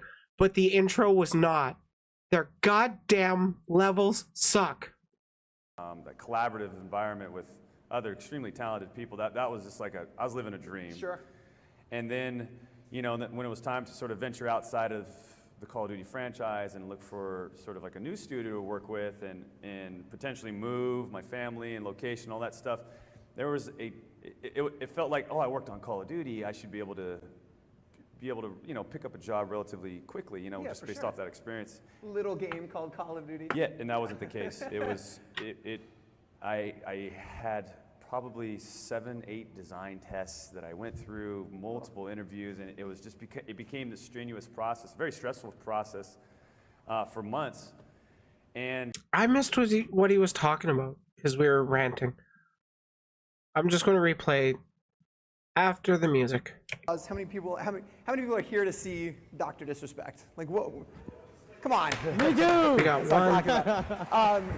When I think a lot of people, like obviously a lot of people know of Dr. Disrespect, I'd love to hear, like, how was this a career choice? I'd love to hear from. Okay, so how did he get into being Dr. Disrespect, this streamer? Time at Activision all the way up to now. If you can kind Did he worked at Activision directly? I don't know this part. of walk us through what was that journey like for you? Well, here's the thing. I mean, you know, so I had a fantastic run at Activision. I was like, it just challenged all my creative senses. I loved it, like level design, sitting there and building maps and working in that creative environment. Okay, my guess is it sounds like he's talking about a career with game design of it, specifically being a level designer for Activision. I'm guessing on Call of Duty. Fun fact, I have a background in game design. It's what I went to college for and then dropped out. That collaborative environment with other extremely talented people, that was just like I was living a dream. Sure. And then, you know, when it was time to sort of venture outside of the Call of Duty franchise and look for sort of like a new studio to work with and potentially move my family and location, all that stuff, there was it felt like, oh, I worked on Call of Duty, I should be able to, you know, pick up a job relatively quickly, you know, Yeah, just for based sure. off that experience. Just saying, it doesn't matter who you have on your previous work or who you've previously worked for. New people that are hiring for game development care about what you actually are able to do. If you're only doing like mid-level design, despite it being in a giant franchise like Call of Duty, you're not likely going to get picked up a lot. On the other hand, if you've got no real experience, but you've managed to put together prototypes of very creative stuff that you can show that works, people like that. Companies will hire based on that. If you can actually show you're innovative and can do it in a consistent and profitable way, you'll find work. Little game called Call of Duty. Yeah, and that wasn't the case. It was, I had probably 7, 8 design tests that I went through, multiple interviews, and it was just, it became this strenuous process, very stressful process for months. And again, I mean, it could also be that potentially that he needed that, I don't know what his name is outside of Dr. Disrespect, but if he needed a certain level of income and those other, well, companies just weren't wanting to provide it for what he was doing, which, I mean, their loss, I guess.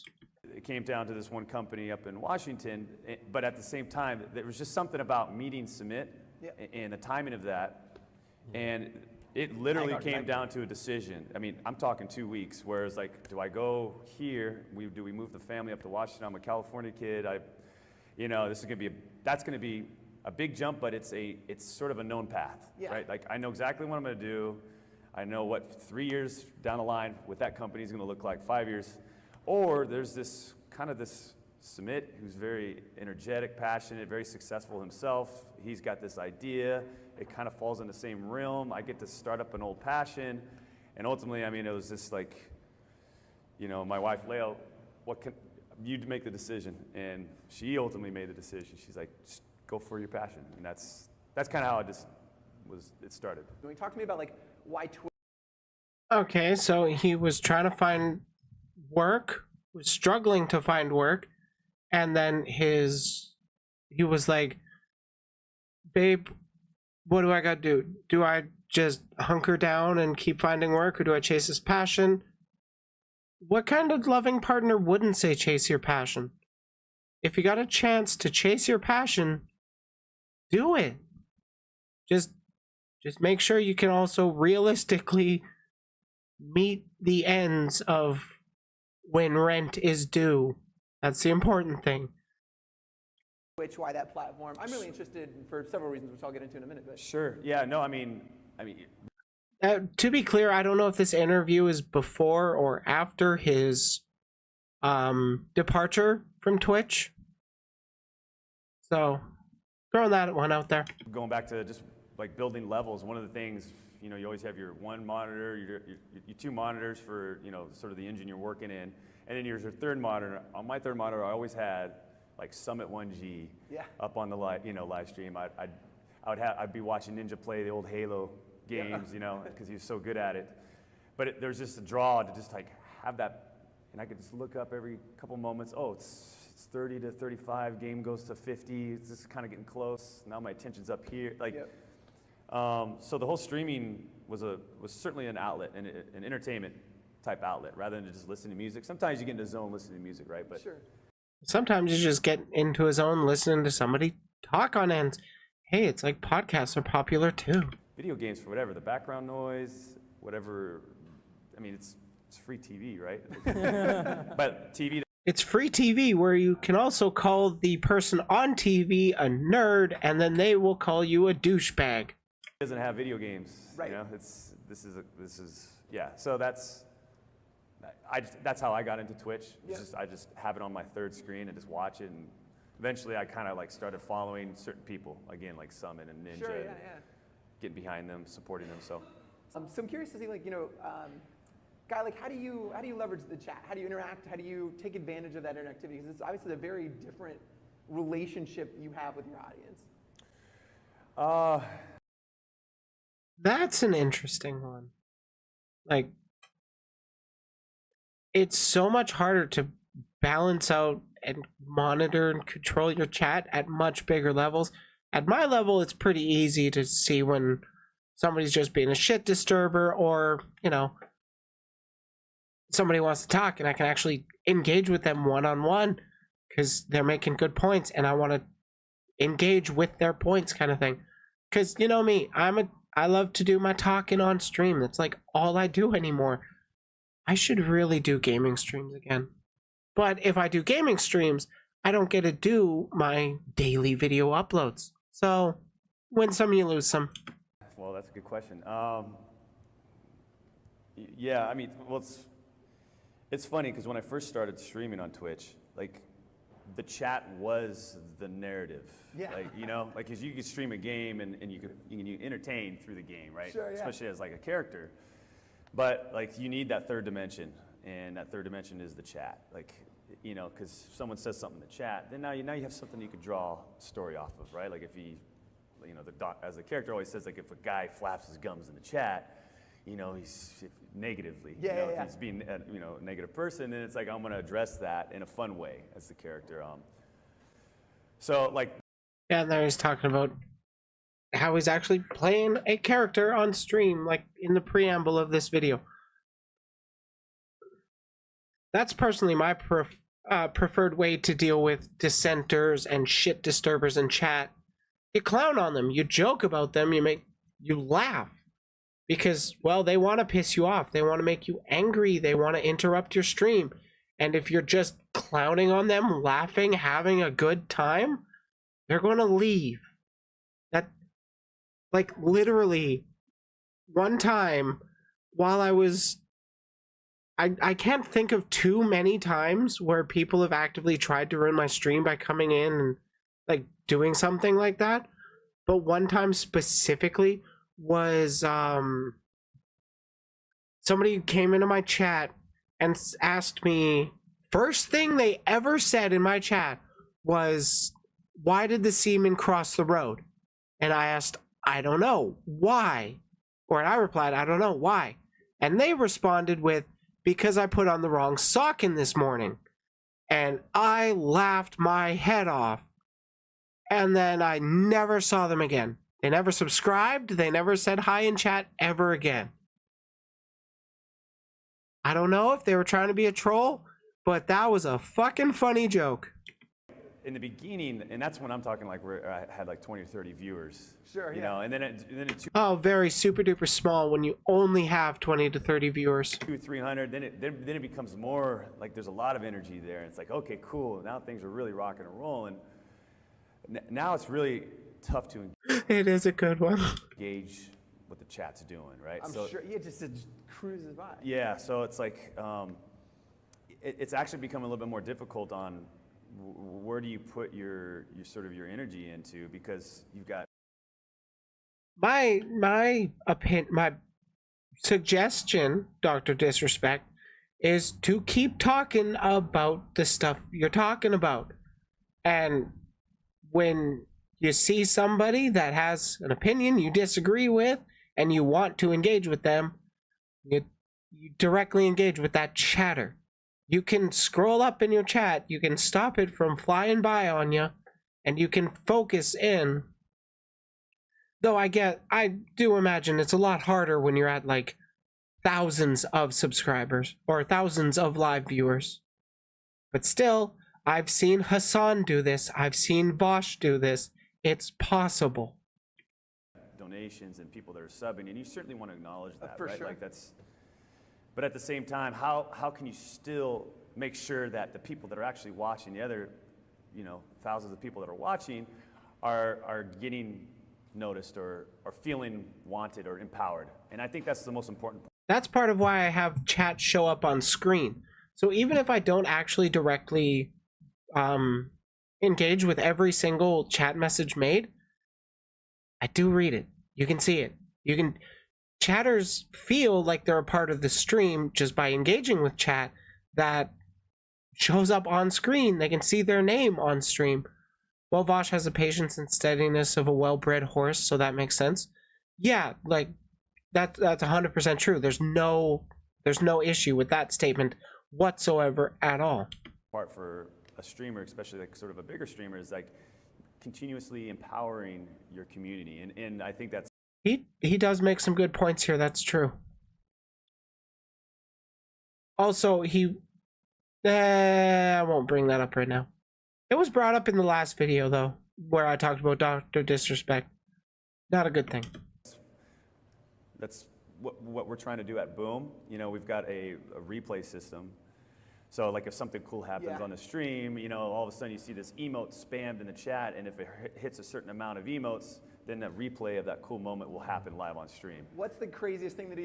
That is pretty cool. I would like to see more of that, where there's like, you can see the chat really engaging with a certain part of the stream, and then like having that live instant replay kind of thing. That's kind of great. That's kind of funny. That would actually be really, really cool with esports. Too bad I don't like esports that much.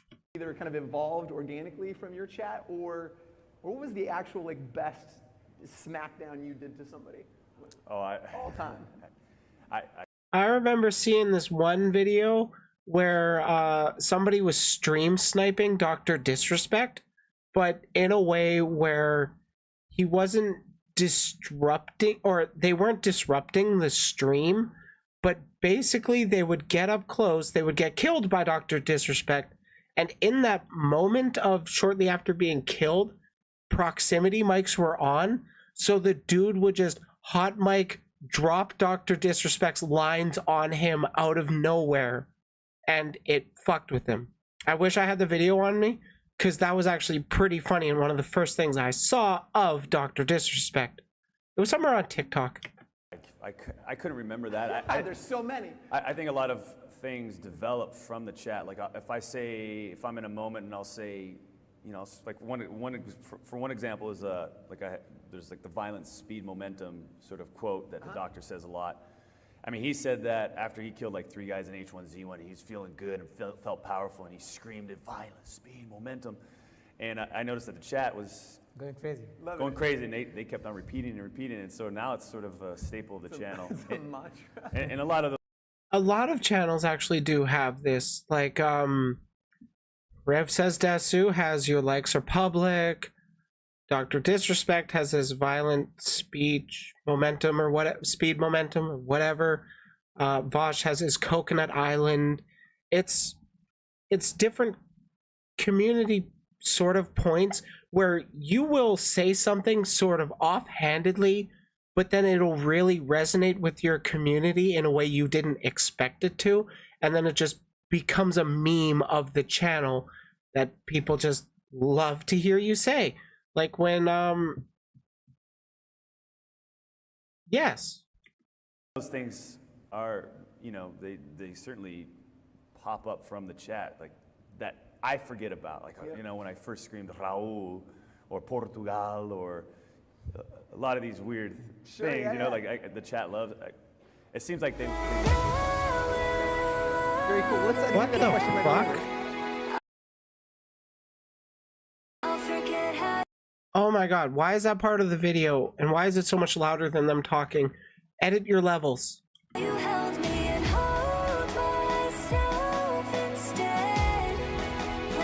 God, he looks so different without his wig and shades.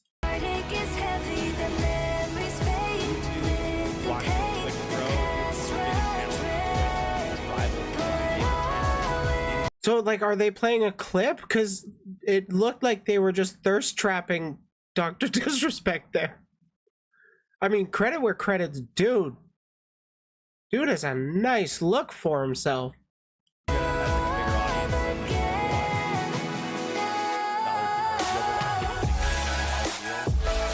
No copyright, please. Oh, copyright. I have no idea what this song is. Why? Blah, blah, blah.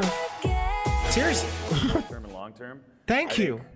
I think given sort of the nature of my channel and sort of the odd nature that it's driven by a character, you know, like sort of the big picture that I'm looking at is potentially like a TV show.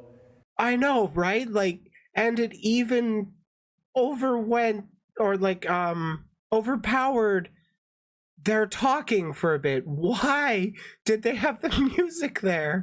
Just because of the fictional story that's surrounding the character, you know, like being the most dominating video game player in the entire world. Like, I think that right there is a storyline. It's a superpower. Trolled by EDM. Nice. Is a superpower. So, I mean, 2 or 3 years, you know, you'd like to work up to that step, whether that's, you know, trying to take the channel to the next level on Twitch currently, or I mean, you know. Okay, I'm gonna guess this is actually recorded before he got banned from Twitch. Hearing about how Netflix might, you know, there's those type of adventures. Like, I certainly would want to take it to the TV show series. If there's movie opportunities with the character, I'm open to that. But a Dr. Disrespect TV show. How long could you run that show? I could see a movie about the character, but I mean, he's a pretty big channel. 2.5 million followers on Twitter. I don't know where he stands on Kick or Twitch or wherever he is, but he's a pretty big, well-known figure. One thing that I am lacking on a personal level is like a creative challenge. Right now, just streaming on Twitch daily, 5 days a week, and kind of doing the same thing, playing the same content.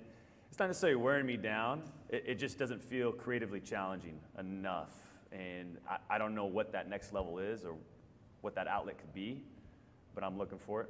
So Hope that answers your question. Cool. Hey, how's it going? My name is Wenz. I was just wondering if you've ever experimented with answering a live stream of questions that are curated during downtime in between games, almost like a live and personal AMA with a chosen set of Twitch users.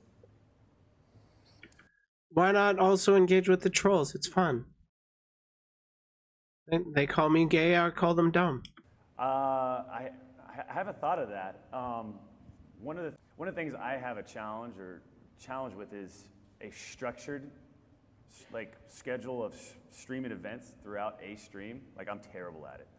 Like, boom, I'm supposed to run boom tournaments on Thursdays and Fridays at like 4 o'clock, right? And it's like 4:30, 4:45. I'm in the middle of the game. I'm getting texts like, hey, are you gonna start that tournament? So for me that's certainly. I'm not really going to judge him on that part. I'm not exactly the best. I do try to schedule shit, but I mean, I am known for, like, I'll schedule a stream at noon, like a week in advance, and then a few days later will go by and I'm like, I'm probably going to want to sleep in. I'll push it back an hour. And then a few more days go by, it gets closer to the stream, and then it's like, oh yeah, we're going to have to go grocery shopping that day. I'm going to push it back another hour. And then it that kind of thing just happens, and then it's like, okay, now I'm streaming at 5 p.m., I guess. I have a problem with letting myself push streams back too long. I should really commit to getting them going by like noon. I like that idea.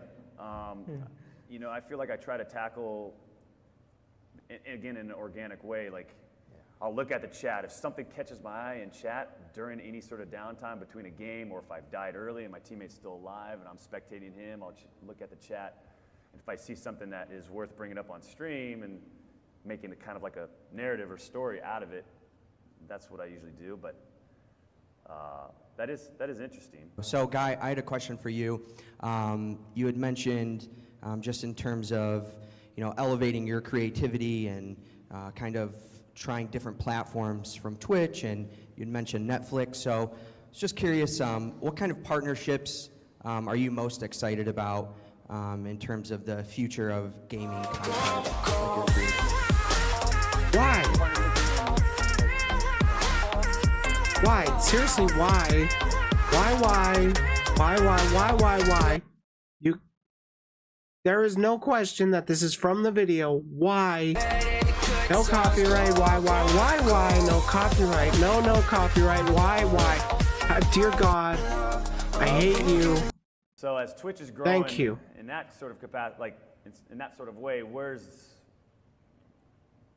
is it the right fit for the character? And so, like, I'm excited to hear how Mixer's going to do, how their platform is going to evolve over the next year or two. They're putting a lot of resources in Facebook. Facebook.gg's just got into it. I'd be curious to see how that platform evolves. You know, to be fair, I haven't looked in at all to the Facebook stuff. Like, I have no idea about streaming on Facebook. I just feel like it tends to be a lot of conservative-leaning people. A lot of reactionary types on there. I don't want to be part of that. Hulu, Netflix. And yes, I know what platform I'm on now. You know, you just got a feeling that they're going to look at these numbers and just go, okay, we need to get into the live streaming.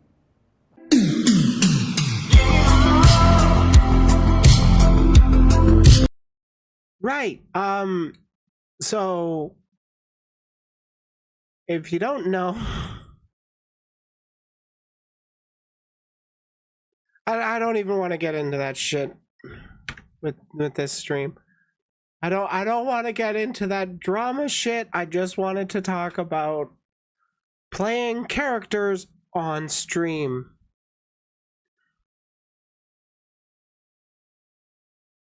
Love getting ear blasted by off-balanced music. Oh, I know, right?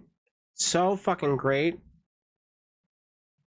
But yeah, a lot of people argue that you're not a VTuber if you're not playing a character or something like that.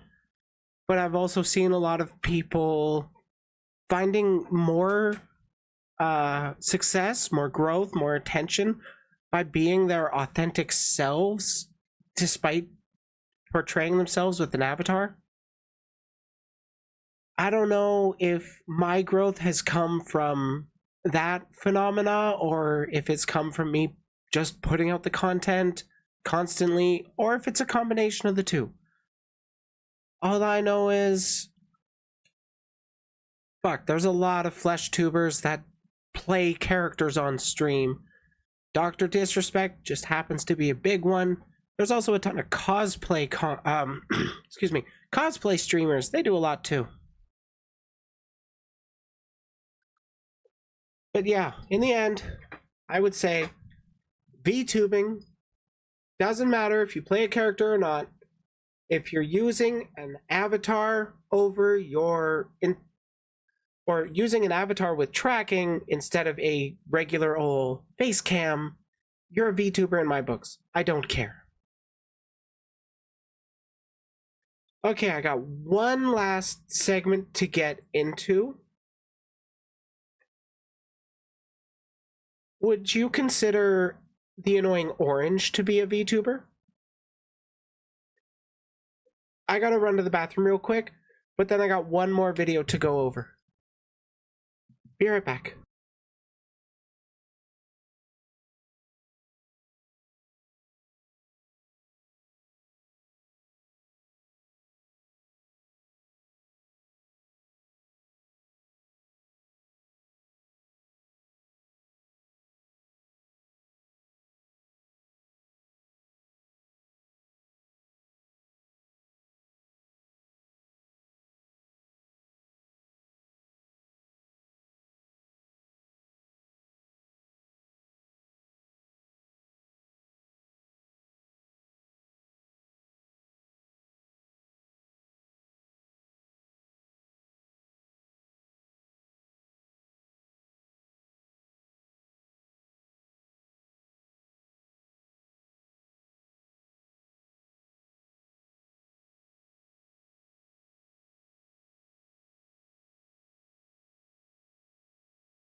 Huzzah!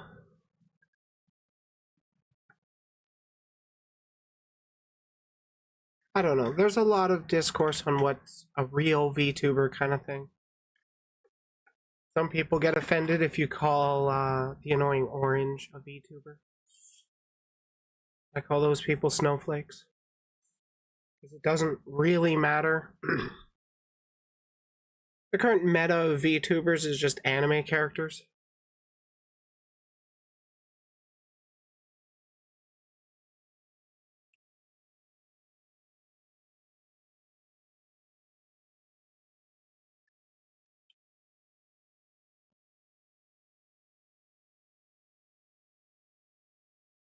Okay, on to the final segment of the stream.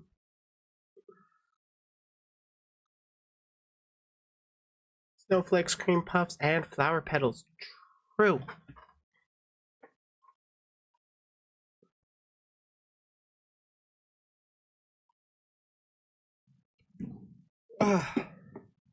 Tired. For those that already know me, know that I am a fairly big fan of Gundam. And I am also a decently big fan of Star Wars. I like watching the Star Wars shows. I've seen the movies. I've got a lightsaber, for fuck's sakes. So it caught my eye when I came across a video from a channel called It's a Gundam talking about Ahsoka, the latest Star Wars show to come out. So the vibes immediate, like, I haven't watched this channel before. I believe I've heard that they're a right-leaning reactionary type channel, They've got like a rant sona, if you will. I call them PNG tubers. But this video came out 10 days ago. And I liked Ahsoka. This video is titled Ahsoka, a show about nothing. Ahsoka isn't good? Oh, we will argue that. Anyways, let's see what they have to say.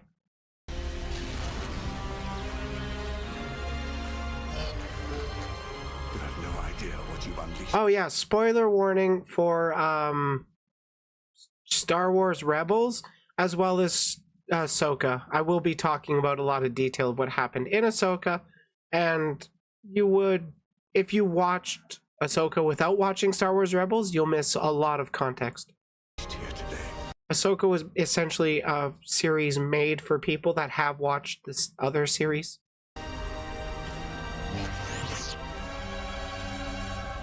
There are some things far more frightening than death. Like suicide.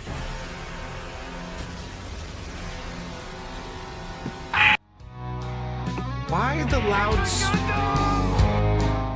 Star Wars is dead and Kathleen Kennedy is diddling the corpse. Dave Filoni jerks off feverishly in the corner. Ahsoka is 8 episodes, 45 minutes. That's 360 minutes of absolute unbridled fun and misery. I mean pleasure. It's a wonderful show. I totally wouldn't use it to torture my enemies or ex-girlfriends that have deeply upset me or offended me in any sort of way. When I press play... Well, he's definitely shown off so far that he's upset about it. I wonder what he's going to go into. Is he going to make the arguments that, like, they didn't establish Sabine as being, like, force sensitive kind of thing? Is he going to be upset that the majority of episodes don't actually have Ahsoka in them? I wonder how he's actually going to feel about Baylan. Baylan was probably one of the best characters of that show, to be honest. On Ahsoka, my web browser immediately crashed. The Disney's website is once again a technological marvel. My issue with the Disney website is that they don't let me access it while I have a VPN active. So I have to disable my VPN just to watch their fucking shows that I'm paying for. Likes of which never been seen before. I can't get enough of the House of Mouse. Please hand me my cyanide capsules. This show not working was a clear sign that God didn't want me to watch it. But as we all know, I don't listen to God or my mother. And God's not real. Disney's aim was to make Ahsoka more inclusive by giving her Luke's story arc after the Return of the Jedi, because we don't need any more men. What's great about Ahsoka is the massive amount of women in power. I don't know what. First of all, the most respected person in the show was fucking Thrawn. Baylan was also a high value character that people absolutely adored. Rest in peace to the actor. We're not going to get any more of Baylan, sadly. But for once, it's a show that happens to have more female characters in it. The wokeness, the horror. What was more ridiculous? Ahsoka fighting spaceships in space, or the amount of women... Who would ever fight spaceships in space? That's just dumb. ...in positions of power that seemed to not know what the hell was going on. General Syndulla. I swear to God, if this was Darth Vader doing that flip, they would have creamed their pants. Might I have a word? Of course, Chancellor. I don't know what you and Leia are playing at, but I know she did not authorize your mission. She did. Eventually. Put your personal feelings aside and don't deny you have them. What is this dude? How real is the threat of Thrawn's return? What?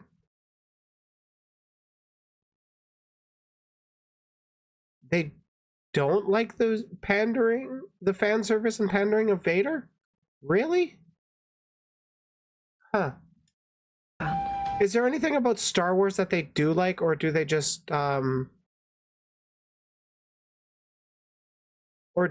like ranting about shit? We have to prepare for the worst.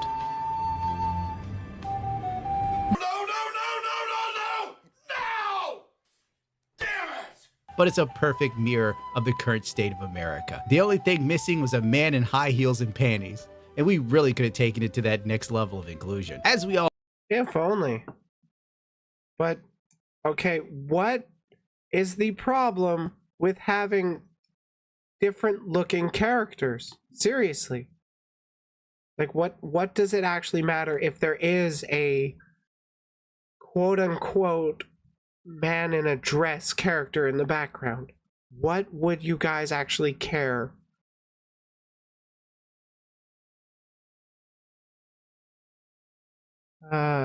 Engaging, like... Okay, that's a lot of chat. I'm trying to keep up with it. I'm a fan of the old Star Wars stuff. I will say it's not good writing. It's just people look to that as the iconic version of Star Wars, but it's a lot of the same shit, to be honest.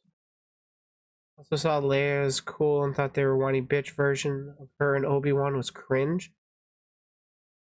You mean where she was a literal fucking child? How dare she be cringe as a fucking child? The horror. Oh no, Star Wars has always been inclusive, but not inclusive enough. But let's just remember the original Star Wars, when they had the world's first clearly, openly... Oh, they see companies who use diversity as a shield for bad writing. So it went hand in hand. Yeah. There will be some companies that do that, but I'm gonna say, with Ahsoka, it was actually a pretty enjoyable series to watch, at least in my opinion. Had some pretty spiffy lightsaber fights. Had some engaging characters. It wrapped up storylines from previous series, though that is it's more of a thing that was made for the fans that have watched all the other stuff. They attracted the hate minorities folks. Yeah, that's kind of how it goes with reactionary channels. They kind of radicalize their audience, and in turn their audience radicalizes them. And then things get worse and worse, and eventually they go super mask off, and then things burn out for them. Look at the quartering. Look at, what's his name before that? No bullshit. Homosexual robot named C-3PO. Progression was going on for decades before many of us were born. Oh well. How can he be a homosexual if he is a robot with no sexual desires? He just has an effeminate way of presenting himself, and you guys associate feminine-esque men with gays. But I'm gonna be honest, there's like... Quartering's name is Jeremy something. He's peed in his basement while his wife went out to get pizza. Yeah, like, it's a Gundam. I don't like this guy very much at all. Like, and literally all I've seen of his content is 2.5 minutes. Because we're 2.5 minutes into this video. Well, what do I know? I'm an old Star Wars fan. Now I'm just a big fat bigot. I will make you watch Ahsoka, dog. Fluffy, what are you doing? Fluffy! To say Ahsoka was predictable is to say that Darkside Phil's pre-stream today will have lots of begging. I received 0 contributions. Who? Literally nothing. I can't wait for the next episode on the Snort Fort. And honestly, I will say, Darkside Phil's begging. But the only person in that orbit I respect vaguely is Mauler. I have no idea about Mauler at all. A lot more interesting than the 8 episodes of Ahsoka. By the time I finished the last one, I thought to myself, man, I wonder what Phil's doing. Oh, what's your issue with the fucking story besides women and minorities? By the way, Ahsoka's a ninja now, but she's also a Ronin. Does it make sense? It doesn't need to, because... Are you dumb? Don't answer that, we already know. Nobody has any ideas. The first episode of Ahsoka, she discovers a MacGuffin. It's the map from Treasure Planet. This show was a thrill a minute. Did I mention that the MacGuffin map also works just like the map in Treasure Planet? It's kind of a theme of the show. They just like lift ideas from other TV shows and movies. I mean, they were inspired by them. Oh, I forgot about that. Neat. Dave Filoni's a genius. The overall theme of the Why do you gotta have that loud audio clipping? It's fucking annoying. Why do people subscribe to this dude? He's like 760,000. Show had boss babe energy. If you saw a woman and she was on screen, not only was she in a position of power, but she was badass. And she didn't just kick one ass, she kicked 7 kinds of ass. Like the scene where, oh God, Sabine, she's riding the speeder, and they're like, Sabine, don't do it, Sabine, you're so bad. Sabine? Is she gonna stop? Sabine, stand down. She's not stopping. How is this bad? Sabine. What's the issue? She's crazy.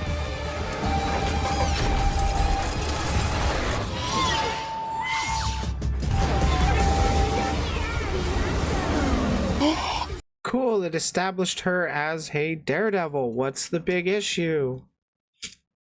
Women can be reckless too, or did you not know that? Oh my God! You go, girl!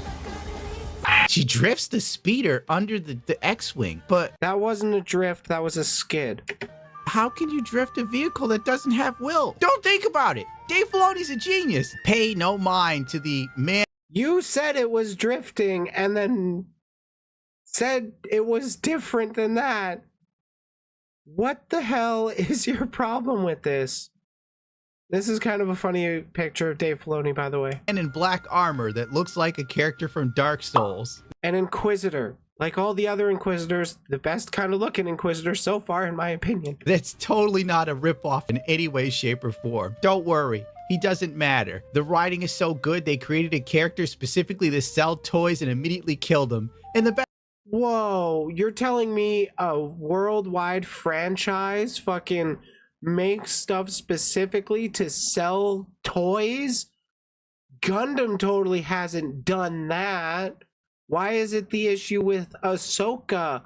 Is it just because there's a woman in front of it? By the way, that woman is also in... I would bet that she's in less than half of the actual show, because a lot of the show focuses on the side characters around her. Best part is when he died, he disappeared in a vapor like a wet fart. It's truly poetic. Did I say Dave Filoni's... Did you fucking miss the latter half of the series where, you know, there was a lot of those zombies? This guy didn't watch the series. A genius and Star Wars is back and is better than ever? I don't know, that's what Twitter told me. And if I thought any other way, I obviously hated trans kids. The training of Sabine, Wait, what? Dave Filoni's a genius and Star Wars is back and is better than ever? I don't know, that's what Twitter told me. And if I thought any other way, I obviously hated trans kids. God, you don't understand people's arguments at all, do you? The training of Sabine, I can basically say, was a concept of bad writing and galactic hugs. I don't need her to be a Jedi, I need her to be herself, said Ahsoka. After our 2 female characters discover the power of friendship and building each other up, and then we can have it all. Or we can all win. Something like that. Doesn't matter, Dave Filoni's a genius. Did I mention that they had the rings from Halo? And God, he would have cried so much harder if Sabine didn't struggle at all with her training and, I'm using this term extremely loosely, mastery of the Force. She gets a little bit of ability to use the Force, but she's not a master like on the level of Luke or anything. In this show, but they're not the rings from Halo that transport you to another universe, even though that was... Are you dumb? Do you think the Halo rings don't transfer you to another universe? They wipe the universe clean of life. Play the shit and watch the shit you're talking about. That, and in Ahsoka, that's a hyperspace ring. You know those things that the Jedi starships used in the original, or not the original trilogy, in the prequel trilogy to travel between systems? It's just a giant version of that. So they can go to a literal another galaxy. God, this guy is dumb. Was in Halo, but it's in Star Wars. Dave Filoni came up with it first. Did I also talk about the fantastically whimsical ideas Dave Filoni lifted from Treasure Planet? I mean, was inspired by, homaged with the galactic space whales? How did he come up with something so original and different and new? How did you come up with your so original rant, Sona, where you wear a Gundam helmet and then whine about nerd culture? Harrison Sandula. She's a single mother that's a general, proving yet again that women can not only have family, but they can have a career. And the best part is, she brings her kid to the middle of wars. I have nothing for this. I've never been so inspired in all of my life. If that wasn't good enough for you, the child is incredibly gifted. He can hear lightsaber duels happening inside of Ahsoka's mind. Or... Okay, dude. Figure out what the Force is, and then figure out how people connect and communicate through the Force, because it was established long, long ago in a galaxy far, far away that you can connect with people through the Force. And the Ahsoka lightsaber duel that he was just referencing here was a duel done in the plane between worlds or some shit. It's like a spot between life and death where like the Force ghosts live, and she was talking with the Force ghost of Anakin. So like, how dare this kid be Force sensitive? It makes no sense to me. It hurt my brain. In between the place of the living and the dead, I don't know. The kid is just brilliant. He's amazing. I can't get enough of him. If only he's Force sensitive. You can't get enough of him because he's a guy and you hate women. He was a woman. Ahsoka not only dies, but she meets the King of Pop, aka... She doesn't die, you idiot. She half dies. Duh. Anakin Skywalker. I don't know who did the airbrushing for Hayden Christensen, but they must have worked in a morgue, because that's what he looked like. An animated corpse brought back for a few fat little paychecks. Do you remember the Clone Wars? If you don't, we're going to get a whole sequence about it that I'm going to force you to look at. This scene was actually really, really important to me, or important in my opinion, because holy shit, does it put into perspective how young Ahsoka was during the Clone Wars. Like, seriously, in the 3D animated show, she seemed like she's a lot older, maybe 16, 17. But in this show, she looks like she's 12 or 13 on the front lines being trained to be a general. That's pretty fucked up. If I could pit Dave Filoni's face, I'd do it. Well, nice knowing you. He wanted to say punch, but he was too cowardly to actually say it. I'll see you on BitChute. You are on BitChute, aren't you? After Ahsoka escapes death fighting with Anakin Skywalker in a sequence I can best describe as... Escapes death? Do you think Anakin was actually trying to kill her there? You probably do. Member berries, she is brought back, and she wears all white. This has absolutely no inspiration from Lord of the Rings. I don't know why anyone's worried about... I hate this guy. Commander Thrawn. The man couldn't kill 4 people on a desolate planet by himself, even with the help of 2 fallen Jedis. And you realize that those turbo lasers tend to lock onto like the vehicle signals. So like when they weren't on horses, they were on fucking alien dogs. So like, good luck getting a turbo laser from orbit to target dogs. Hey, you could just ask Israel. They're getting pretty good at that. Everybody's like, oh my god, Commander Thrawn is coming back. Oh no, the Empire. How can you be afraid of this dude? He's more incompetent than the stormtroopers they send. And don't even get me started on that. The trope of stormtroopers not being able to shoot. Mother of God. They literally circle Ahsoka and nobody shoots her in the back. They just wait for the... They just let their leader fight the one-on-one duel? How horrible of them. It's totally never done before anywhere else. Asian girl, Sabine, to show up and then go, I'm here to help. And, I also love how he keeps complaining about how all of Dave Filoni's stuff is like ripped from other things, but like, dude's wearing just a Gundam helmet for his original character. His channel name is It's a Gundam. He's riding the misery machine, not the mystery machine from Scooby-Doo, but the misery machine, because this guy is so fucking creative and has tons of great ideas of his own.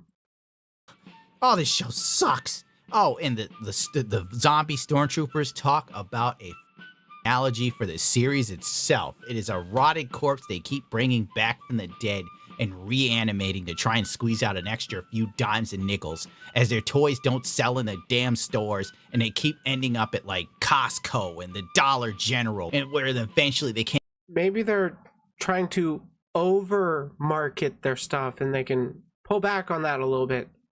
Maybe. Or maybe they should just burn and die like this guy wants them to. That's the vibe I'm getting that he's saying. Can't even sell them there, and then they throw the Star Wars toys into a landfill to rot and just ruin the planet, as our politicians sit there and go, oh, it's not the major companies. Do you actually care about the planet? Because I don't think you do. Filling landfills with Star Wars toys, it's you for having a gas stove, you idiot. Dave Filoni should... Oh yeah, this guy's as dumb as I thought. Let's listen to that one more time. Politicians sit there and go, and the Dollar General, and where eventually they can't even sell them there, and then they throw the Star Wars toys into a landfill to rot and just ruin the planet, as our politicians sit there and go, oh, it's not the major companies filling landfills with Star Wars toys, it's you for having a gas stove, you idiot. Dave... No, it's the big companies that do all the pollution into the atmosphere. Like all of those fucking... what are they called? Those giant factories with those big towers that spew out the carbon into the atmosphere. That's the main problem with the climate crisis and the contributors of it. It's not the individuals, it's not their fucking gas stoves, it's not their gas cars, it's not even their Hummers, it's the mega corporations that are just pumping out the pollution. This guy completely misses the point. Filoni should be completely and utterly just disgusted with himself. Now, what do? Oh, let's give the Death Star ship a tramp stamp tattoo on its belly. There. Give it a womb tattoo too. Wait, he said on the belly. Yeah, bro, it's a womb tattoo. Do you not know that? There's the move to make nothing says badass like tribal tattoos and wrap all the stormtroopers in some gold in a... Wait, you said Death Star. That's a Star Destroyer. Idiot. Couple of red rags for what? Who the hell knows? Oh, and the witches that do magic powers that...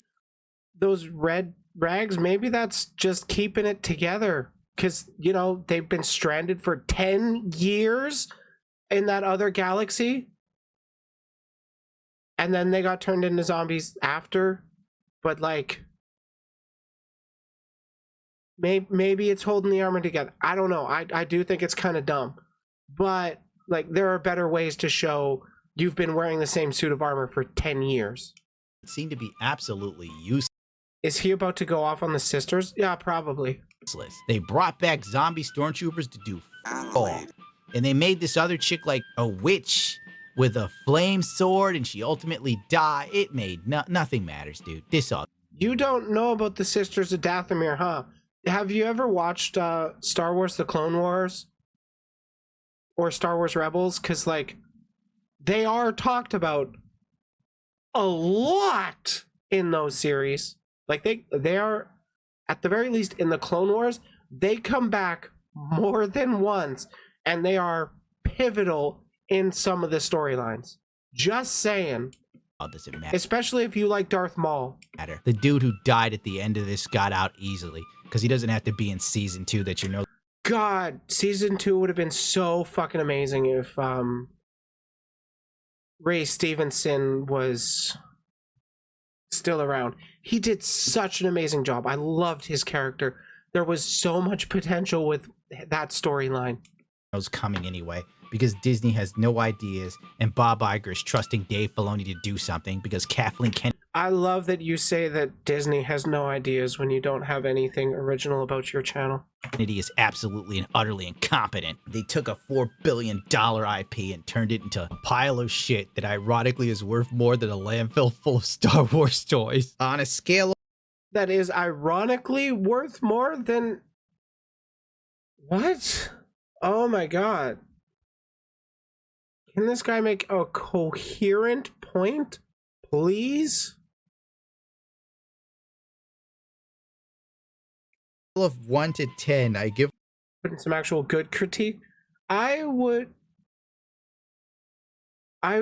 probably check it out, just probably not on stream, because like if I'm going over a legitimate review, I'm not going to be arguing directly with it. I'm probably going to be consuming a lot more of the content. With this, I got the feeling that, well, he didn't really have any points to make, and well, I am right. I am always right, except when I'm not. But you can't prove I'm not without coming on stream. Haha. Give it Ahsoka 3. If you're having trouble sleeping, so it's mid at least. The show will knock you out like Ambien. It makes absolutely no sense, and it doesn't matter. And it makes you wonder just how bad Daredevil was. That Disney actually looked at their 9 episodes of that and said, holy hell, this is bad. We gotta start from the beginning. I wasted my life watching it. I've taken shits that were more rewarding than watching Ahsoka. I have no analogy. God, I've taken more shits that, or I've taken shits that make better arguments than this guy. He's just mad. He's literally just, let's finish the rant anyways. He's just mad. Other than the show sucks. Which isn't really articulate. But does it deserve to be articulated? Do I need to be verbally dexterous to convey how bad a show is? And it would help if you actually want to convince people of why you believe the things you believe, instead of just spouting random shit and expecting people to just nod and agree with you because, you know, you've got a big channel. In my opinion. Hayden Christensen, my god, the man's eyes look like a ghoul. He is dead inside. The reality is sunken in that he will forever be Anakin Skywalker as they constantly drag him out as the years go on to do more Star Wars crap. You know, he probably makes a lot of... Yeah, I'm not surprised he's got that in his thumbnail. Hayden Christensen probably makes a pretty decent chunk of money off of each appearance, so like... Why you mad? I'm gonna get I get the feeling this is a is this what's it? Ah, fuck, what was it called? Fear and Loathing in Las Vegas? That's the vibe I'm getting. Hey. A lot of rightoids tend to miss the point of that movie too. Idiot. You want to come back and be Anakin Skywalker again and talk to Rosario Dawson, a 45-year-old woman looking every bit of it when she does her Star Wars fights? Oh, and the sword fight. I've seen more professional lightsaber work at Comic-Con, dude. Yeah, okay. I'm just going to say this guy hasn't actually watched it. He's just mad. He's seen some clips on Twitter. He's seen some clips on YouTube. And he's pumping out a video to shit on the latest new thing. Because that's what these reactionary channels are all about. They just they like to shit on stuff. They don't offer much of any good insight into things. They don't really care. They just want their money.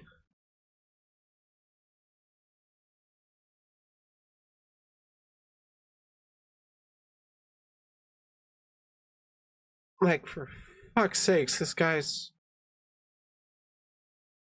How does he have 750,000 subs? That's the most annoying part to me. I have been noticing that, like, conservative channels or the grifter type channels tend to be falling off a bit more from the mainstream audiences. Oh, a video from Mahler. Just don't listen to this guy's friends. They're awful and racist enablers. Mahler is aggressively silent on his opinion on anything vaguely political. Bro is ultra instinct level of avoiding. Really? Season 5. 45 minutes. A million views on this? Christ, maybe I'll go over it while I build a model kit or something.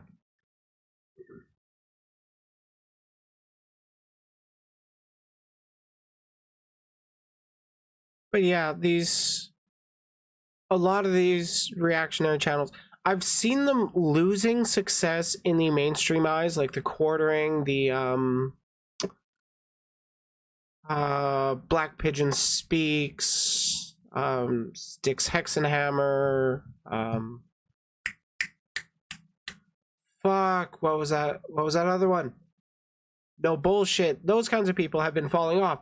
But it seems like in the anime and VTuber scenes, there's people that, well, they're still pretty fucking relevant despite doing the exact same thing as the other people that, well, that have been failing. They've been falling off.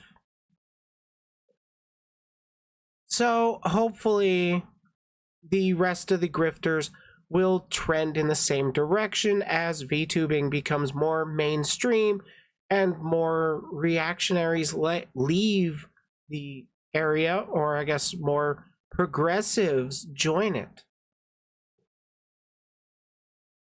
That's just my opinion.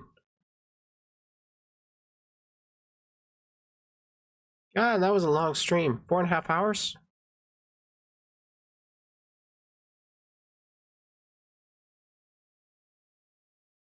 What the fuck is this? I have to watch it so you do too. Whopper, Whopper, Whopper, Junior, Double, Triple, Whopper, Flame Grill taste with perfect toppers. I rule this day. Lettuce, mayo, pickle, ketchup, it's okay if I don't want that. It also go big, yeah, Whopper, any Whopper, my way, Whopper, my way. Whopper, Whopper, Whopper, Whopper, Junior, Double, Triple, Whopper, Flame Grill taste with perfect toppers. I rule this day. I really hope I don't get copyrighted for that. What the hell? Oh my god. Okay, let's...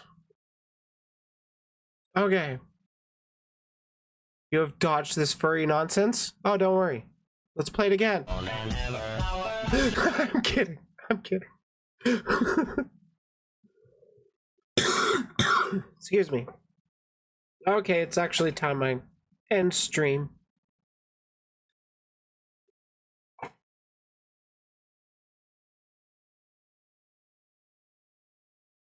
Doop-a-doo. Checking my notifications.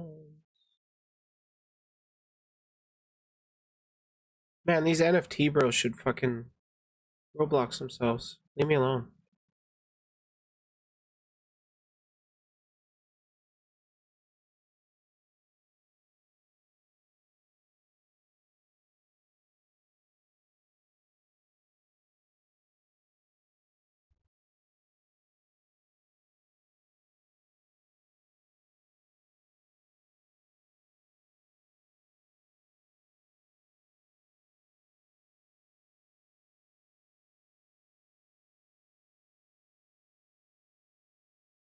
Don't worry me, just checking out my notification.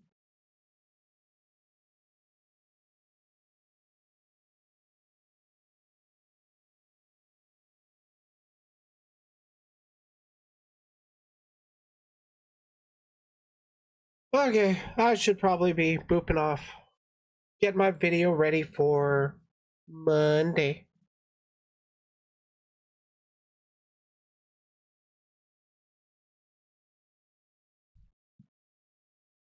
It is good to like the stream. Man, if I could raid, I would send you guys over to Static Tokyo, because apparently he's live right now, and we just went over one of his videos. So like, yeah, fuck it. Not gonna steal his content, but like, if you guys want to check out some VTuber on YouTube playing some Alien Isolation, there's Static Tokyo, worth checking out. For now, though, I'm gonna get going because I am tired as fuck myself, but I've got to get stuff ready for Monday's release. The horror. Thank God it's already edited. I'm actually glad I'm ahead of the curve right now with content, because like I only need 5 videos a week, but I'm recorded 7 today, and then I had like 3 extras. I gotta figure out what to do with the thumbnail. Anyways, I'm gonna finish rambling. Actually going outside before you sit down to finish. Yeah, I'm gonna be going outside to schmonk, because I do love to smonk. But I also gotta make that thumbnail before I go to bed.